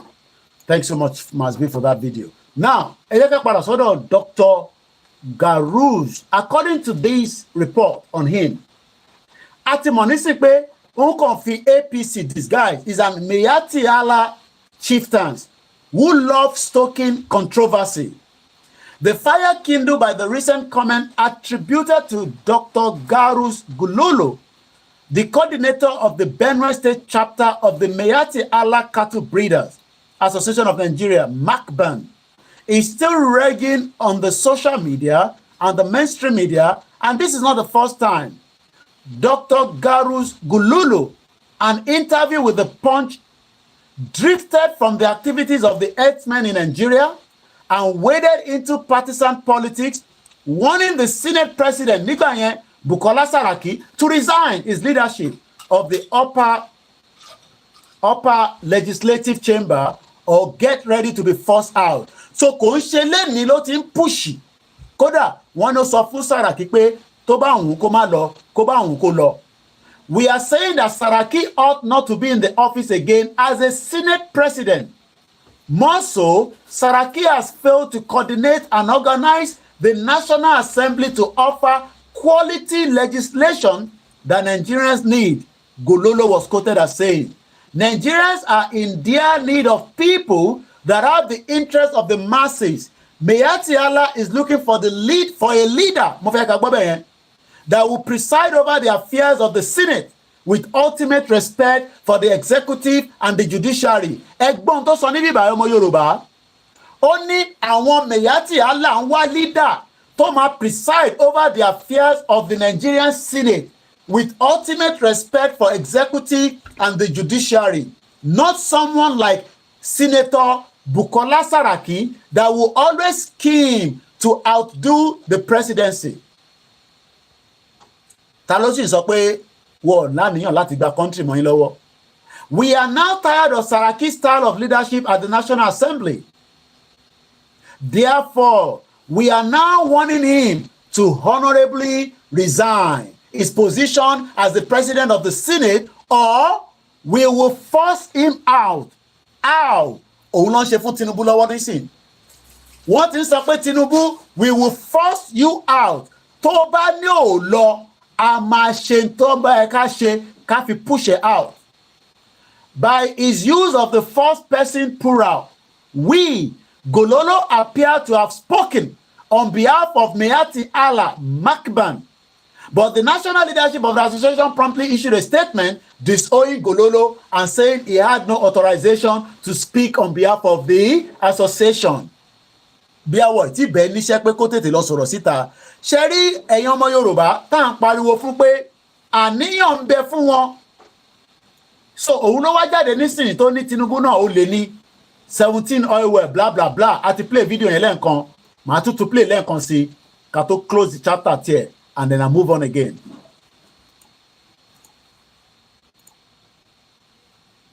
Anti procurement law ne don akwai procurement law wanda yake ministry zai procurement law ai publish a jarida company nuka su apply company da ya wuri kuma za a sake buga shi a jarida sannan kuma aika national assembly an aika musu ba ya aka suka yi passing wannan contract din mu ba mu sani ba 15 trillion fa an dauka an bar saboda interest na mutum daya kawai sannan mutanen da suke so a saukar da mai ba zai sauka ba saboda shi shugaban kasa shi ne dama mai wando kuma ya saya ajin kuma suna da rijiya 17 na mai a Niger Delta wanda ni na sani an saye su kuma yana da refinery wanda Wale Tunumbu yake da sannan kuma akwai Kule Tunumbu Jino su ne suke running wannan refinery a mota ba ma a Najeriya ba mota refinery inda ma sun an ba da shi a zaman sun saya nasu ne don suka dauka crude oil daga nan za su je su tace ci a sha su dawo kuma su sake kuma su bamu su sayar muna kuma a nan kudin mu to kaga automatically saukan wannan mai din babu saboda haka matasa ina ba su shawara kada su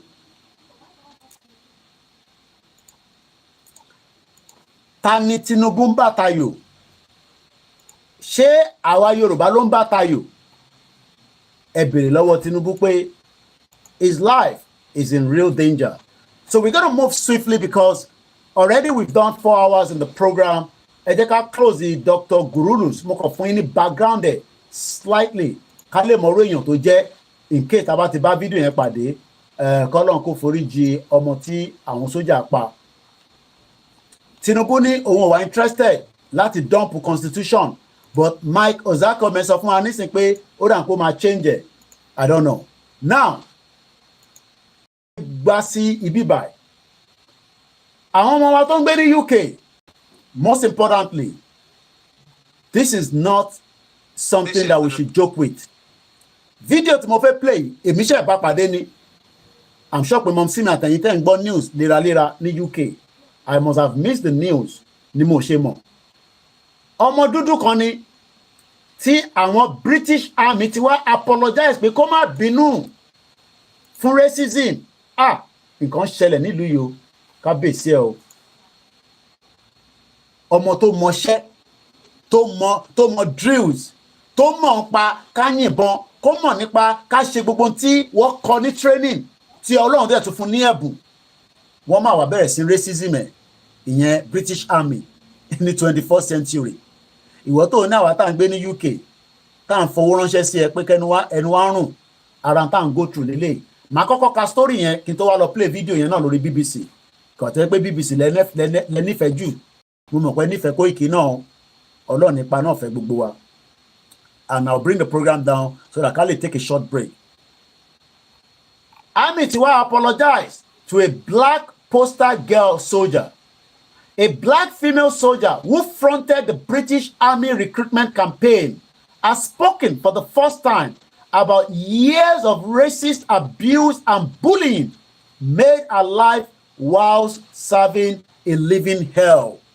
Èmi máa mú lọ sọ̀rọ̀ Nàìjíríà fúnra rẹ̀ ń bully wa àwa ń gbé inú prison inú hellfire là ń gbé àwa ní ká yọra wa sílẹ̀ àwọn kan ní ká shut up àwọn kan náà wọn ò fẹ́ ká yọra wa sílẹ̀ tó bá rò pé ọ̀dọ̀ yín nìkan ló ti ń bully wọ́n bully náà ní UK.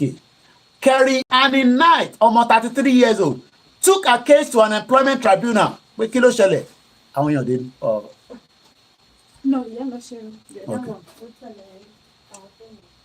A case to an employment tribunal. Tó bá gbé case lọ sí employment tribunal ní Nàìjíríà lẹ́ni o lè win o. Ìwọ náà mọ̀ bẹ́ẹ̀. Ó mọ̀ náà má sọ pé Koiki bóun ẹ̀ kò ṣàdúrà títí kò lè work. Nàìjíríà wọ́n design ẹ̀ pé kó ṣiṣẹ́ láti jẹ́ kí o gbé ẹjọ́ lé mi níbi iṣẹ́. I seen TV brother yìí mo rí yín mo kí yín ẹ kú iṣẹ́ mo gbádùn program yìí bí ṣe mo gbé sínú mo connect mọ́tò mi mo wá láòdẹ̀ sétí mi ó ń wọnú etí mi gbàgbàgbàgbà gbogbo ní ẹsọ pátápátá mo gbọ́. Wọ́n ní bàbá wa Délé Fárótìmí ẹ má bínú pé mo yàbàrà díẹ̀ ó ní àsìkò tó tí olóyè Ìgbòho gbọ́dọ̀ jáde pé tó lóyè bá wá jáde nísìnyí o á jẹ́ pé ó ń ṣiṣẹ́ fún Tinubu indirectly but kò sẹ́nìkan tó máa push olóyè Ìgbòho èmi la gbẹnu sọ olóyè Ìgbòho èmi gan lè push olóyè Ìgbòho bàbá Akíntóyè gan ní push olóyè Ìgbòho bọ́bá náà ń ṣiṣẹ́ fún Tinubu problem tí wọ́n nìyẹn ẹni kí Délé Fárótìmí kóun náà lead kó lóyè tẹ̀lé lẹ́yìn olóyè máa jáde ní àsìkò àtìgbà tó bá wù nígbà tó pé 3 years tá à ń bẹ̀yìn pé kẹ́ jáde pẹ̀lú wa ẹ̀ dá wa lóhùn Instagram ti tán after 4 hours olóyè bẹ̀rẹ̀ sí ń bẹ gbogbo yàn ẹ jẹ́ kájọ jáde kájọ ṣe kinní yìí ẹ sọ pé fẹ́ dà lúrú ṣe bá mi sọ fún Délé Fárótìmí pé kó lead ní àdúgbò ẹ̀ kò nídìí olóyè kó ṣẹ̀wá jáde bó bá ń wọ̀n kọ́ ní olóyè tó bá jáde nísìn Tinubu ló ń ṣiṣẹ́ fún ọmọ àlè Scotland yẹn náà sọ bẹ́ẹ̀ olórí burúkú ọmọ bomb bastard yẹn so ìyẹn ọjọ́ wa kò kàn wá o bẹ́ẹ̀ ni Africa Confidential oṣù wà lórí ètò kò ní bàjẹ́ fún ẹ láíláí báńkì àwa tọmọ so kíyàn kan máa sọ pé a máa táìmù yìí ni ó dáa kí gbogbo wa jáde front burner of the movement ni mí tó bá ń dárúkọ Yorùbá Nation movement ẹ sì máa dárúkọ Koiki gbogbo ẹni wọ́n fi sọ mo dẹ̀ lè wà proud of it mo dẹ̀ sì fẹ́ ṣiṣẹ́ débẹ̀ iṣẹ́ tí mo fẹ́ ṣe ara mi sì ó ń push ju bó ṣe yẹ lọ but olóyè kan ní ká kí n má fi gbẹnu sọ̀rọ̀ so kí àkọ́ máa sọ pé ẹ wá jókòó ń ṣe live video lórí YouTube olóyè tó o bá jáde nísìnyí á jẹ́ pé Tinubu náà ló ń ṣiṣẹ́ fún ẹ̀yin idiot ṣé èèyàn ṣiṣẹ́ fún Tinubu ló fi pa sílé àbí tó bá yẹ kó wọ́n ti rí pa náà ẹ lọ gbólóyè wá láti inú burial ground kó wá jà fún yín ẹ kọ́kọ́ lọ bẹ àwọn irúnmọlẹ̀ ẹ bẹ Jésù ẹ bẹ gbogbo tẹ bá lè bẹ káwọn yẹn kọ́kọ́ dìde Jésù dẹ̀ ti sọ fún wa pé ọ̀nà ti dé ẹ má bínú pé ká fọ̀rọ̀ ti sójà sílẹ̀ ó ní ọ̀nà ti dé àwa láàfẹ́ gbà pé ọ̀nà ti dé ẹ ní kí Délé Fárótìmí pé Kóìkì san mò ń ránṣẹ́ padà sí kó lọ lídìí Yorùbá nation láti Nàìjíríà kó fi olóyè sílẹ̀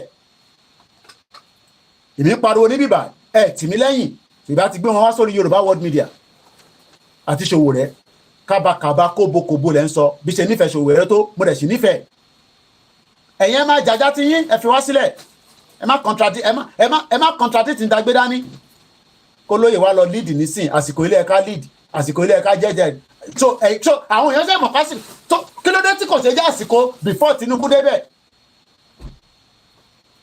kí ló dé tí kò ṣe jẹ́ àsìkò tí Tinubu tó débẹ̀ ní gbogbo yín gbóhùn yín síta pé ká lọ kí gbogbo àjọ lead ẹ̀ 3rd of July olóyè ló yà à ń lọ sí Lagos èmi mo sọ fún olóyè pé à lọ sí Lagos torí mo mọ̀ pé òkú máa sùn ni after tó rédí ilé ẹ̀ 72 hours ó ní ká nìṣó ní Lagos State kó tó di pé mo tún pe Gani Àgbàlá olóyè was with me tẹ́ bá fẹ́ mọ̀ àjọ wà together ní 3rd of July ní 1st of July ní 2nd of July màá fi ìtókù sílẹ̀ bẹ́ẹ̀ kó máa ró lókun yín so tẹ́ bá ń sọ̀rọ̀ Yorùbá nation pé kó lóye wá lead nísìn tó lóye bá náà fẹ́ jáde gan màá sọ fún lóye pé kò títọ́ àsìkò àjáde nísìn èbí jókòó síbẹ̀ mo ń bẹ gbogbo wa mo ní mò ń bọ̀ nílé mo wá darapọ̀ mọ́ yín nílé ẹlòmíì gbà tí mo dé ó lọ tilẹ̀kùn wọn jàmàlà àtìyàwó ẹ̀ àwa ń lọ sí Ìgàngàn a máa dé àní dé inú mọ́tò olóyè lèmi wà ta lead gbogbo force nígbà táwọn lọ sí Ìgàngàn mọ́ tó lè ṣẹlẹ̀ ni tó bá pa wá ń jọ ẹ̀kọ́ ẹ̀ wá ní kó lóye wá lead nísìn náà ó bọ̀ lead kọ́ lead ni no audio láti lé yín ni o Àrólé Odùduwà bí a kẹ pa tv yín tó bá tẹ́ ṣe pa kẹ jù sẹ́gbẹ́ kan ó bọ̀ wá lead àsìkò yìí ló dá ká wá dá gbogbo ẹ̀rú no àsìkò tó dáná láti wà káwọn náà ti máa forí Tinubu fàgbọn torí pé a sọ fún Tinubu pé kò ṣe báwọn Ìgbò lẹ́lẹ̀ dímọ́ lè àṣọ́lẹ̀ ní gbogbo yín Ìgbò àwọn ọmọ náà ti gbé flag jáde nísìn àárín kankan ṣe sí mò ń bọ̀ ẹ bá bínú ẹ̀yàn ara lé mi tí bá ti wà náà náà dá spirit báyìí mo fẹ́ lọ gbé flag àwọn ọmọ northerners kékèké wọ́n ní bámayì wọ́n ní kò ní dá fún Tinubu lẹ́nu tiwọn wọ́n ní kò ní dá fún Tinubu Russia flag wọ́n fly all over the place ní north ní Kaduna àrírú ẹ̀rí àwọn kan wọ́n sọ pé kó lóye wá lead nísìn so nísìn lẹ́yìn iṣẹ́ mọ̀ abẹ́rẹ́ náà wò abẹ́rẹ́ Russian flag ẹ wo ṣé sáwọn ọmọ Ìgbò lè dáró ilé wọ́n lè dánró ilé wò ìtò tẹ̀ ní fídíò ni mò ń wá kí n community audio ẹ wo flag àwọn Russia bó ṣe ń fly nínú north ṣé ọmọ Ìgbò lè dánró ilé wò ṣé ọmọ Yorùbá lè dánró ilé wò àìtí ìdánkan tó tọ́ ìwò.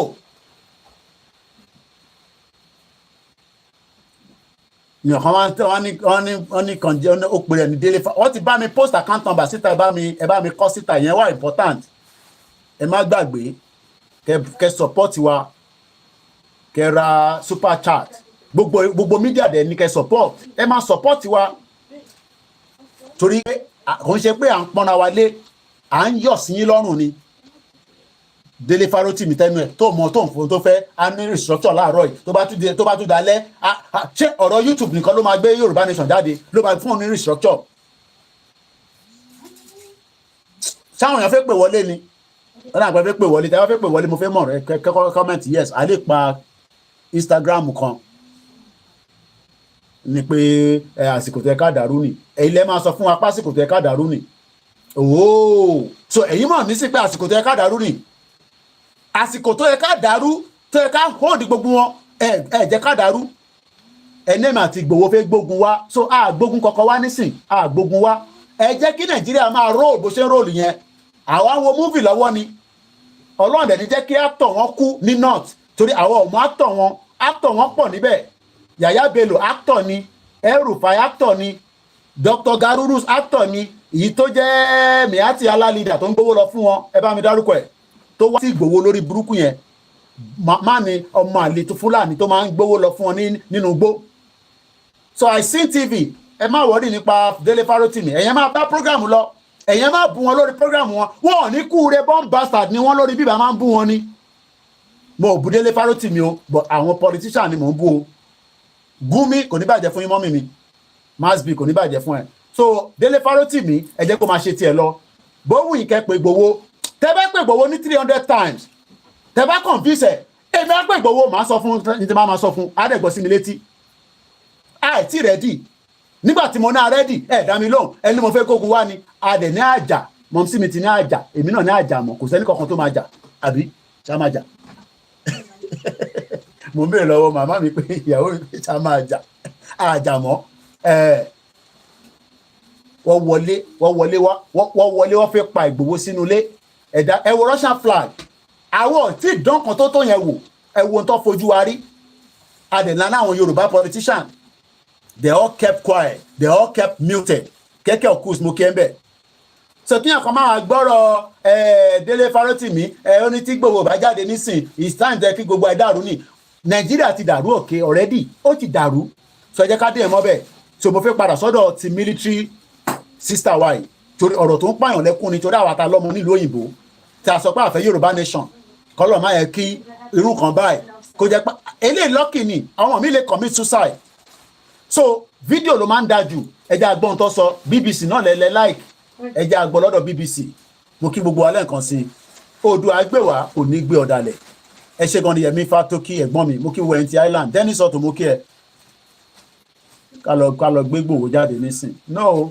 Ìgbòho kọ àwọn ọmọ Ìgbò ní Ìgbòho olóyè máa jẹ tọ̀ìtọ̀ì máa wo múvì máa wo múvì ní north àwọn wo múvì lọ́wọ́ ní north àwọn wo múvì ní northern part of Nigeria versus federal government ló ń jà lọ́wọ́ nísìn kódà ẹ ráyè táwọn ọmọ Ìgbò mọ́ báyìí Ìgbò náà la máa lẹ̀ dí mọ́ Ìgbò àwọn kéékèèké kó flag jáde wọ́n gbáyà lọ wọ́n rí sójà wọ́n gbáyà lọ àwa ń dúró kí Ìgbòho kó jáde àbí mo kí ẹ Mr. Bankole Clement ẹ ṣe ẹ jẹ́ ká gbọ́ fídíò yìí. Black soldier who fronted several recruitment campaigns had to work in an unacceptable environment where she experienced sexist and racist harassment. As well as apologising, the army has paid the soldier a substantial financial sum. Kerry Ann Knight, who left the army this year, has been talking for the first time to our defence correspondent, Jonathan Beale. This is that's the section I was in. Yeah, he's got me. I can spot it. Yeah. Kerry Ann Knight always knew she'd stand out. In an army struggling to recruit both women and ethnic minorities. Were you the only black person? Yeah, I was the only a black female. But she joined full of hope, assuming racism had long been stamped out. For some reason, I thought someone in uniform was going to be professional, and I was very excited to be a part of that and just creating my own family within the army. Kerry Ann became a face for army recruitment. She knew why the army wanted to appeal to the groups she represented. But she also became a target for abuse. I was extremely shocked because I really didn't experience such deep levels of racism. Yeah, I had to learn the hard way in the army. It got worse when she became an instructor at Harrogate. It's where the army trains junior soldiers from the age of 16. Èmi ni mo pọ́sẹ̀ ni èmi máa fẹ́ mú nǹkan wá màá wá wo bá ṣe lè link ẹ̀ mọ́ ọ̀rọ̀ Yorùbá nation ṣé mọ̀ pé the same army ló train àwọn Babangida ṣé mọ̀ pé the same àwọn tí bá ní army yẹn the same Sandhurst institution ṣé mọ̀ pé àwọn náà lọ train Buhari ẹ máa name àwọn tẹ́ bá rántí ẹ wá ní Nàìjíríà máa dá ẹ wò gbà tèmi sọ yẹn o ṣe mọ̀ pé gbà yẹn ayé ò tẹ̀ tí lajú ayé ò lajú gbogbo tó ṣe nígbà yẹn wọ́n ti destroy evidence wọ́n ò ní jẹ́ kárí evidence. So I pity a lot of Yoruba people ọ̀nà Ọbásanjọ́ ẹni tó bá mọ gbogbo àwọn army tí ó train tí gbogbo náà lọ train anyway wọ́n kọ̀ kó àwọn kan wá sí UK but ní Nàìjíríà o tó create o gbogbo wọn lọ train and they train them in the opposite of the normal ethic of the military. Military ò gbọ́dọ̀ shoot civilian ní UK ó ṣe wọ̀ ó ṣe wọ̀ àfi tó bá jẹ́ pé situation yẹn ó involve terrorism but pé wọ́n protest sójà wá jáde ó wá yìnbọn ní UK díà all of them náà ní gbogbo wọn all of them and the above so you will be thinking that okay ṣèbí Nàìjíríà nìkan ni gbogbo mẹ́sàn-án ti wà àṣé mẹ́sàn-án yẹn sì wà ní UK ìyẹn lọmọ yẹn wá gbé wọn lọ sí employment tribunal wọ́n lè rò pé kò ní win a sì láwọn tó jẹ́ òyìnbó tó jẹ́ pé àwọn judges tó jẹ́ English wọ́n kò ṣe pé wọ́n ní kankan ṣe pẹ̀lú Africa o but wọ́n máa ṣiṣẹ́ wọn bóyá kó ṣiṣẹ́ àwọn tó wà ní UK mọ̀ tí mò ń sọ wọ́n máa ṣiṣẹ́ wọn to make sure that justice is served àní ẹ̀ lè rí justice for anybody until tá a bá pull out together from the mess tí Nàìjíríà kó wá sí and that is the reason why tí bàbá Akíntóyè ṣe ní kí n máa sọ fún yín pé constitution tá a bá máa draft ó gbọ́dọ̀ work for us mo kí ẹ just reason Aguiyi-Ironsi Gowon and many that we can probably not even remember. So when we sit here Ajamo mo kí ya bàbá mi Ganiu Suraju tá bá jókòó sí bíbá ta ló ń gbé fídíò kan wá ta fẹ́ link ẹ̀ mọ́rọ̀ Yorùbá nation a fi ń ṣe àlàyé ọ̀rọ̀ ni èèyàn dúdú ẹ mọ̀ pé èèyàn dúdú tó pọ̀ nínú military yín mo ní ọmọ Yorùbá kan tó ń ṣiṣẹ́ lọ́wọ́lọ́wọ́ báyìí nísìn Nàìjíríà ló ti recruit ẹ̀ mo ní sọ jù bẹ́ẹ̀ lọ ó ti consult nípa ó ti pè mí ó ti bá mi sọ̀rọ̀ ibi tí máa dé mọ́ nìyẹn kò ní ṣe méjì kò ń ṣe mẹ́ta Nàìjíríà ló ti recruit wọn wá sí bíbá àwọn brilliant àwọn the best services kọ́lọ̀ jẹ́ kátẹ́kà tètè gbọ́ ẹ̀yin tá à ń sọ fún tẹ́ ń sọ pé ọ̀rọ̀ Yorùbá nation a fi ń pawó lórí social media ni kí ló wà lórí social media tá a fi ń pawó à ń sọ̀rọ̀ ilé ayé wa tó mú dání ọmọ dúdú wọ̀ ní dúdú tó pọ̀ nílé iṣẹ́ tó ń pè ní military wọn ní bíbá èyí tẹ́ tún wá ní wọ́n wá búlì ẹ̀ ṣe mọ̀ pé tó bá jẹ́ pé ọmọ mi tó strong ni a kò commit suicide lápárẹ̀ dànù ni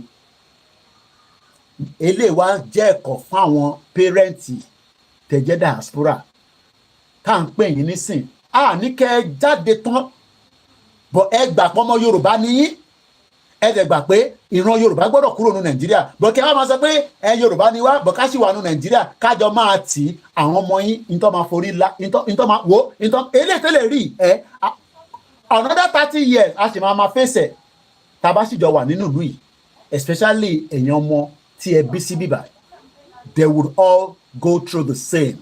ẹ jẹ́ ká máa gbọ́ fídíò yẹn lọ mo kí gbogbo alẹ́ nǹkan sí o ìjọba àtà ló mú kí ẹ. It's controversial, not least because in the past there have been allegations of bullying. Kerry-Ann says she witnessed it. Lákọ̀ọ́kọ́ ó fine inú tọ́ ní ọmọ fine ó fine àbí náà tí yàn bá sọ pé ọmọ tó fine ó fine yàtọ̀ tó wá fine ó ní kòkòrò sí lórí ẹ̀.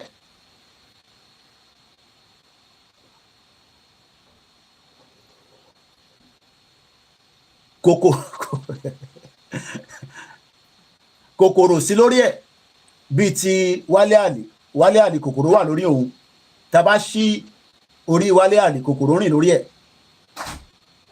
ẹ̀yin náà ẹ wo position tó dúró sí tó gbébọn yẹn dání irú eléyìí níṣẹ́ ká employer kó wá bá a lọ fìbọn fọ́ orí àwọn Fúlàní tó ń pa wá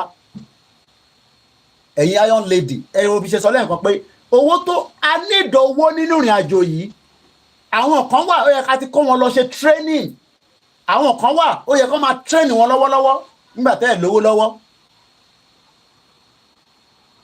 wọ́n ní ó jọ Tolúlọpẹ́ Arótilé alájà tún gbé mi lọ sí oh my god ibo nìyá ẹ̀ tún gbé mi lọ báyìí nísìn ẹ̀ tún lọ touch ibi tí kẹ̀kẹ́ touch ẹ̀ bá má dárúkọ Tolúlọpẹ́ yẹn ikú Tolúlọpẹ́ yẹn ikú tó pa mí lẹ́kún tí mo lọ sunkún ni tó connect mà tó lóye Ìgbòho mo fẹ́ lọ mú fídíò ẹ̀ wá mo save fídíò ẹ̀ má ṣe Nàìjíríà ilẹ̀ ń jẹyàn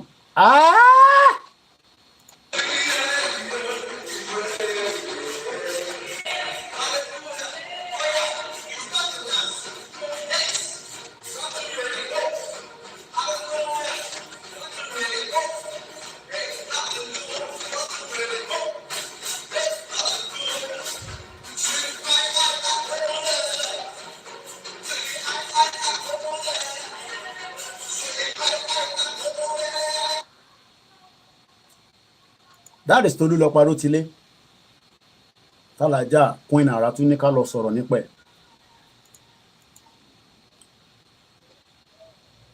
ntí eléyìí survive ní UK Tolúlọpẹ́ survive ní Nàìjíríà ṣé mọ̀ pé wọ́n ti máa bully Tolúlọpẹ́ Arótilé for a very long time a ti máa report ọ̀dá lónìí kódà wàá ti fẹ́ tọwọ́ bọ̀ nídìí tán ọ̀dá lónìí ẹ lè ní wọn mọ̀ pa Àyànwọlá bá mi ṣe Àyànwọlá ẹ mọ̀ tó ṣe fún ni kò ṣe máa sọ lórí social media ni that is Tolúlọpẹ́ Arótilé kó tó kú tó ń jó nínú church ṣe mọ̀ pé 24 years old ni girl yìí 33 years old ṣe mọ̀ pé Tolúlọpẹ́ náà wá ti máa búlì ẹ̀ tó ń lọ bẹ Jésù pé mọ́mì wọ́n ń búlì mi níbi iṣẹ́ à ń bẹ Ọlọ́run èyí tó yẹ kó resign kó wá sùn Nàìjíríà sí employment tribunal wọ́n lè nà ń bẹ Ọlọ́run ẹ jẹ́ ká parí program yìí torí mo lè lọ hot ju bó tún ṣe yẹ lọ ẹ jẹ́ ká parí program yìí tí bá lè padà wá máa padà bá dé lè padà wá mọ́ $2 mi ẹ jẹ́ ká parí program yìí because kí n má lọ́dọ̀ sí fire sàn kan ní ti pé ẹ̀kẹ́ ló ẹ̀ máa sọ nísìn ẹ ká parí program yìí tá a ṣe náà ti tó mo kí gbogbo alẹ́ nǹkan sí pé odò agbéwà kò ní gbé ọ̀dàlẹ̀ Ọlọ́run yọ wá nínú ìdààmú tá kóra wá sí mo kí gbogbo ọmọ Yorùbá nílé lóko pé thanks so much for watching. It's a 4 hours 30 minutes almost 30 4 hours 23 minutes. It's a long program. It's been a long day. Double dose ni ṣe lánàá so mo àdẹ̀mọ́ so mo dúpẹ́ lọ́wọ́ gbogbo yín gbogbo ẹ̀yin èèyàn wa nílé lóko ẹ jẹ́ ká túbọ̀ ṣe sùúrù díẹ̀ sí ẹ jẹ́ ká sùúrù ìta tí ń ṣe bọ̀ tẹ́lẹ̀ ẹ jẹ́ ká ṣe sùúrù mo wá ń gbóríṣiríṣi Koiki ẹ bá wa dá sí wàhálà kan tó ń ṣẹlẹ̀ ẹgbẹ́ kan tó dá sílẹ̀ kan ti wà tẹ́lẹ̀ ẹ ṣe sùúrù gbogbo wa ṣe rí mo máa ń sọ fún gbogbo yín pé gbogbo gúrùpù tẹ́ ń torí ẹ̀jà yìí I keep telling you ẹ bá mi send message sí àwọn èèyàn wa nílé àtàwọn táwọn diaspora ṣé mọ̀ pé temporary ni gbogbo ẹ̀ṣà no ṣé gbogbo wa mọ̀ pé is a temporary thing tó bá dá gúrùpù kan sílẹ̀ lénìí tó dẹ̀ sọ pé gúrùpù kan tún máa wà ok gúrùpù tó wá wà tẹ́lẹ̀ yẹn kò mí pé kò exist mọ́ ǹjẹ́ mọ̀ how many American sailor tó wà en route lọ sọ́nà Israel nísìn about 6,000 sailors kò tí ì sí tí ó tún wà ní standby ready pé tí wàhálà bá tún ṣẹlẹ̀ wọ́n tún kó wọn lọ ẹ má para yín kí a tó dé Yorùbá nation o ẹ má para yín ká tó dé Yorùbá nation olóyè ò lè dá sí gbogbo ẹ̀ ẹ gbọ́ mi dáadáa gbogbo èyí tí ẹ ń bára yín jà nínú group tẹ́ ẹ ń ṣépè fúnra yín àwọn tá a fẹ́ ṣe pẹ́ sí kí mo gbé sínú ni o wọ́n mọra wọn kò ń ṣàwà lọ́yẹ̀ ká bára wa jà stop fighting yourself for stupidity mo dẹ̀ mọ̀ pé gbogbo kìíní yẹn ṣé poverty náà ló ń ṣe gbogbo wa báyìí ni òkè wọ́n dá group kan sílẹ̀ wọ́n tún wá ní kó lọ create another group. Ṣé ìmọ̀ tó ń pè ní security ṣé rò pé security kan la máa ní ni tabadélẹ̀ Yorùbá jẹ́ òun ọmọ tó ń bọ̀ ṣá.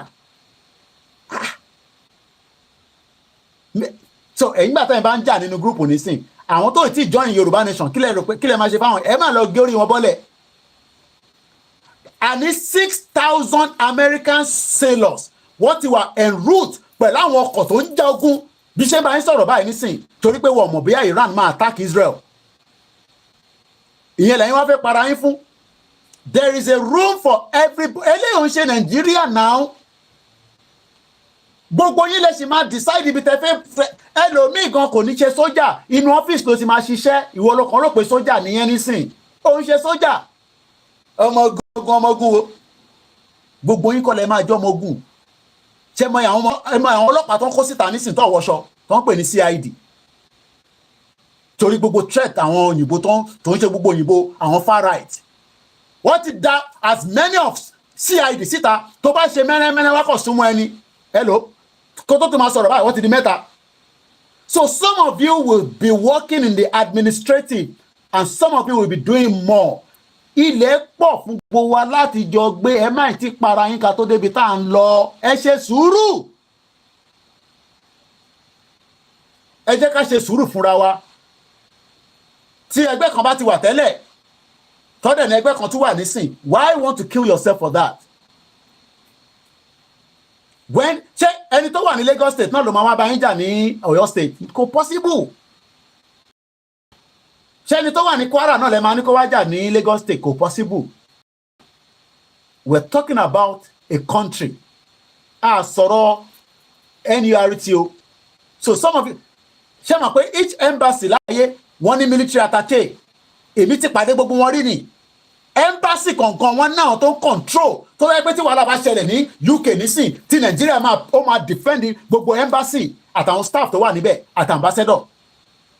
Ìwọ tí mọ̀ bóyá ìwọ ló máa lọ represent wa níta tó fẹ́ parẹ́ nísìn ẹ ṣe sùúrù o ẹ ṣe sùúrù o ẹ̀yin tẹ́ wà nílé àtàwọn tá wà níta ẹ jẹ́ kí gbogbo àjọ ṣe sùúrù. There's room for everybody. Ẹ ń bára yín jà lórí ìtẹ́ èlè jẹ́ tán lẹ́ ń jẹ́ lẹ́fẹ́ jà lẹ́fẹ́ para yín fún. And we will all have to listen. Tó lóye wá sọ pé báyìí lóhun sì fẹ́ for now àfi tó bá jẹ́ pé fẹ́ ṣe tira yín any right like exit àní anybody o ṣe sùúrù o. That's all I will say. Àwọn tí mò ń pass message fún wọ́n ti yé wọn. Àwọn tí mò ń deliver message fún bẹ́ẹ̀ pè mí pé kí n lọ bọ́lóyè sọ̀rọ̀ mò ní bọ́lóyè sọ anything o. Ìtòlóyè bá ti fẹ́ lèmi bá fẹ́ o. Èmi ò lọ convince olóyè fún kankan o. Koiki bá lọ sọ fólóyè èmi ò ṣe yan o. Ibi tí bàá mi bá ti sọ fún lọ lèmi lọ. Ìtò pẹ̀lú olórí nìyẹn. Olórí lè dissolve anything kó tó sọ pé báyìí lòun fẹ́. Kò wá mí pé àwọn tó dissolve yẹn. Ẹ̀yin ò follow Simon Ekpa ni. A ní òun ti dissolve gbogbo àwọn kan ní Finland. Òun ti dissolve òun tó ti ẹ̀sà. Alẹ́ ti gbà mí àtúgbò wọn padà. Some of you don't even understand it. Ẹlòmíì ò tí mọ̀ tá à ń jà fún. Bí ẹ pé ìjà gbolé là ń jà. Wo adélẹ̀ lérí lágbára Ọlọ́run anyway. Mo kí gbogbo alẹ́ nǹkan sí. Yorùbá nation no going back. A máa ń béèrè owó lórí platform wa. Mi máa ń béèrè owó. Àwọn platform tó kù lè máa béèrè owó. Bí àwọn lówó lọ́wọ́. Ẹ̀rọ àwọn alájà pín àwọn lówó lọ́wọ́. Àwa need owó. I need owó. Owó mo fẹ́ ṣe so much fúnra mi. Mo fẹ́ ṣe fún iṣẹ́ tá à ń ṣe. Flag ló ń raise káàkiri ní gbogbo ilẹ̀ northern part of Nigeria. Kò sẹ́ni tó bá wọn jà. Ẹ jẹ́ kí ẹ fáwa náà lówó. Ẹ jẹ́ ká tún build up. Ká dọ̀ sún lọ máa ṣe flags. Àwọn tó ń ṣe ṣì wà níbẹ̀. Tèmi ni pé kí n reach out sí wọn. Kọ́ dẹ̀ fún mi ní quotation. Kí n dẹ̀ send owó sí wọn. Ká bẹ̀rẹ̀ sí print flag wa padà. Ká ṣe so much thing. Ká prepare sílẹ̀. Torí pé kò ní jẹ́ pé gbàtà bá láti máa sáré kiri bí ẹ̀ṣọ́ oníwòlímọ̀. Mo kí gbogbo alẹ́ nǹkan sí o. Happy weekend. Gbogbo yín níbikíbi tá a bá wà. Odò àgbèwà kò ní gbé ọ̀dàlẹ̀. Mo kí ẹ bàbá mi olóyè ọmọ Adéyẹmọ. Mo kí Professor Adébánjí Akíntóyè. Mo kí Chief Mamilẹ Yorùbá. Mo kí bàbá Gẹ́gẹ́ Ojú. Ìyàwó Janet Fàṣàkì. Mo kí bàbá mi Prophet Ológun Olúwa. Aworo Ṣàṣà. Mo kí yín bá mi. Mo kí gbogbo ẹ̀yin ti Bàràpá. Alága mo kí yín. Mo kí Deputy náà. Mo kí Londo. General Trustina ó tó jọ́ mẹ́ta. Mo kí yín. Mo kí bàbá mi Thank you Jesus. Mo kí ẹni tí ó jẹ́ ká kí tá a dárúkọ. Ìyá Jagun mo kí yín. Mo kí gbogbo ẹ̀yin tẹ́ wà nílé. Ẹ̀yin gangan lẹ́ ń hold Yorùbá nation.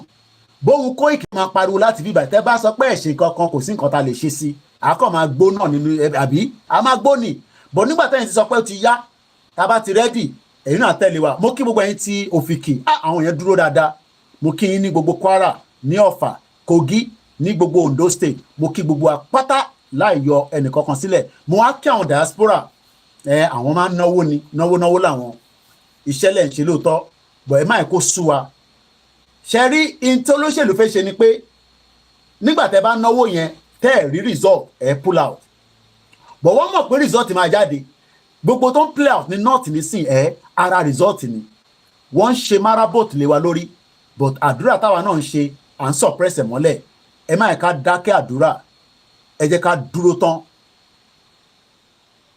Yorùbá mi ti ń da díẹ̀díẹ̀ èmi rẹ̀ pé láti ọdún mo ti kúrò nílé ojú tu lọ́lẹ̀ díẹ̀ ni kí n ti wà nílé kó lọ kí Yorùbá yẹn lè perfect tí bá ń gbé pẹ̀lú olóyè máa ń tètè perfect Yorùbá yẹn dáadáa tó àkúkú ní sọ English síra wa so mo kí gbogbo alẹ́ nǹkan sí o and on that note happy weekend if I cannot make it back out let's just say fine if I can I will try mo kí gbogbo from all the platforms is being slice it and you can make use of it as well it could cost me anything because at the end of the day it helps the program to the next pack. Mo kí ní Malaysia mo rí Allen Condos he must have been very busy today àwọn ti China nìyẹn mo kí ní Hong Kong náà gbogbo àgbáyé níbi tá a bá wà ní Africa mo kí náà ẹ̀yin tẹ́ wà nílé ẹ má give up ìtọ́ fẹ́ nìyẹn wọ́n fẹ́ ká give up in tó ń play out lọ́wọ́ ní Nàìjíríà nísìn ó sì tó wa náà ká máa fi wo ohun tó ń lọ ẹ káwa gbé tiwa sábẹ́kùn káwa mọ̀ tá a máa ṣe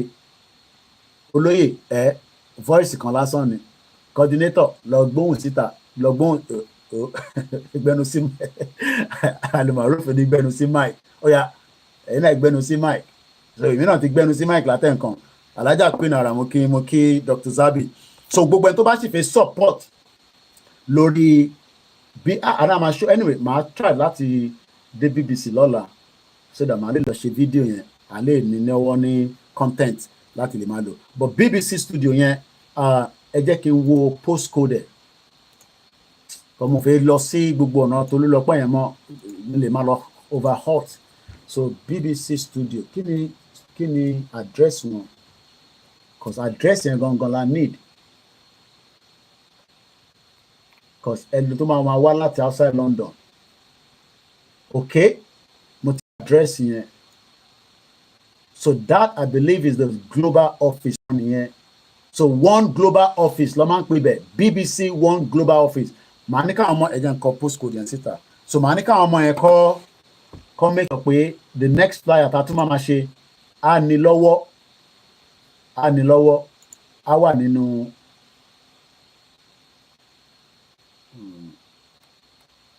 so a ṣe another flyer tá a máa ní postcode yẹn as well so ẹ má yẹ kó sú wa ẹ má yẹ kó rẹwà ẹ má yẹ kí nǹkan fún yín ní ẹni kinní kan pé kò ní bọ́ sí ó máa bọ́ sí kò ní bọ́ sí ẹnu ẹni gbogbo àjọ wà àwa la ní sí àgbẹ̀yìn ojú ló ń kán ìbòjì ni òun máa débẹ̀ yeah so off Regent Street from the road from the line hotel gbogbo ilé nísìn náà la máa ṣe síta properly so tí bá lọ síbẹ̀ náà ní gbogbo fídíò náà ni a máa ṣe kò ń ṣe tó wà ní Shepherd's Bush o èyí tó wà ní Central London ní W12 7FA Wood Lane London One Television Center Wood Lane London so màá fi address yẹn a máa make sure pé a máa bẹ̀rẹ̀ sí sọ address yẹn náà so that kó lè stick sórí àwọn èèyàn wa tó ń bọ̀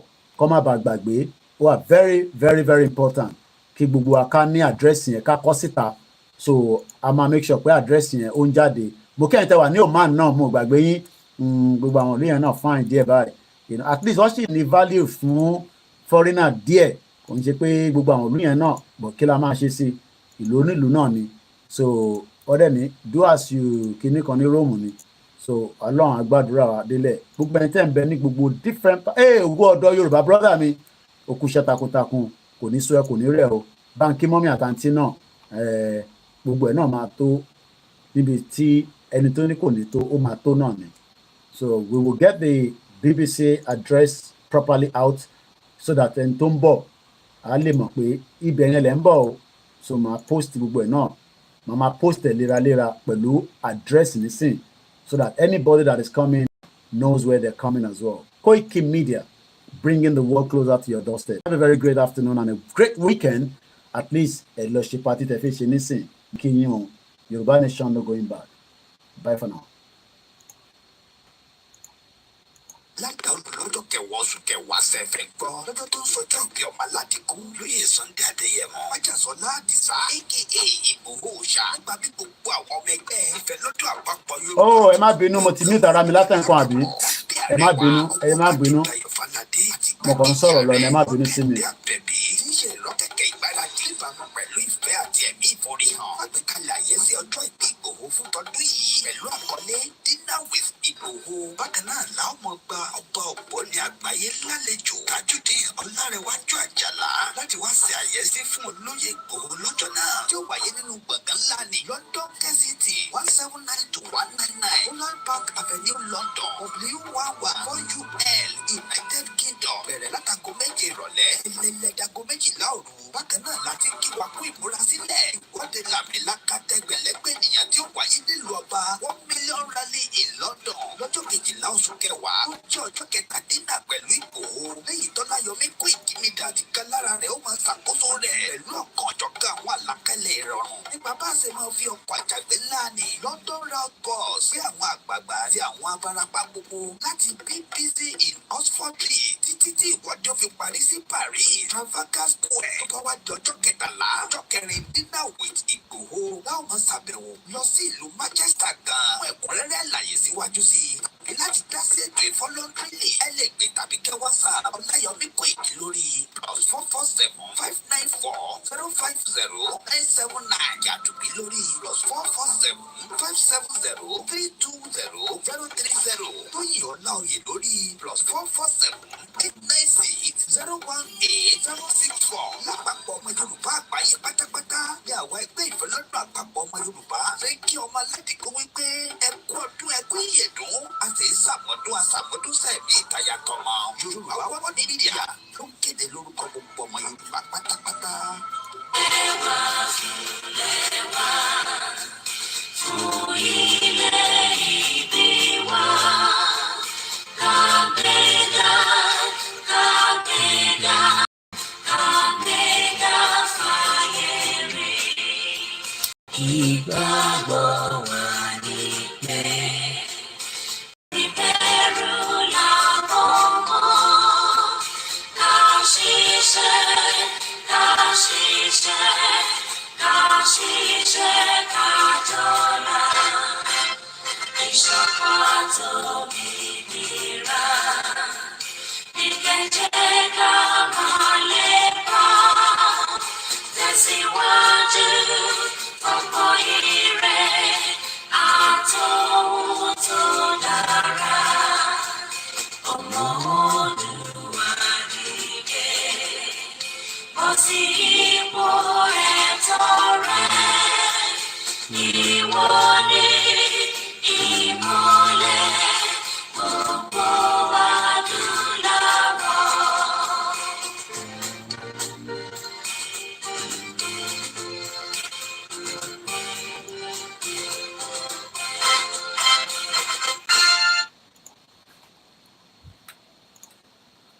Okay, gbogbo alẹ́ nǹkan sí o. Má bínú pé the last few minutes there was a bit of mute again, but that's fine. I was just telling us about the BBC address, One Television Center, 101 Wood Lane, London, United Kingdom, W12 7FA. W12 7FA, the BBC studio production. That is where the rally will be. The beginning of the rally at 10 a.m. on the 12th of October, 2024. Thank you so much. Bye for now.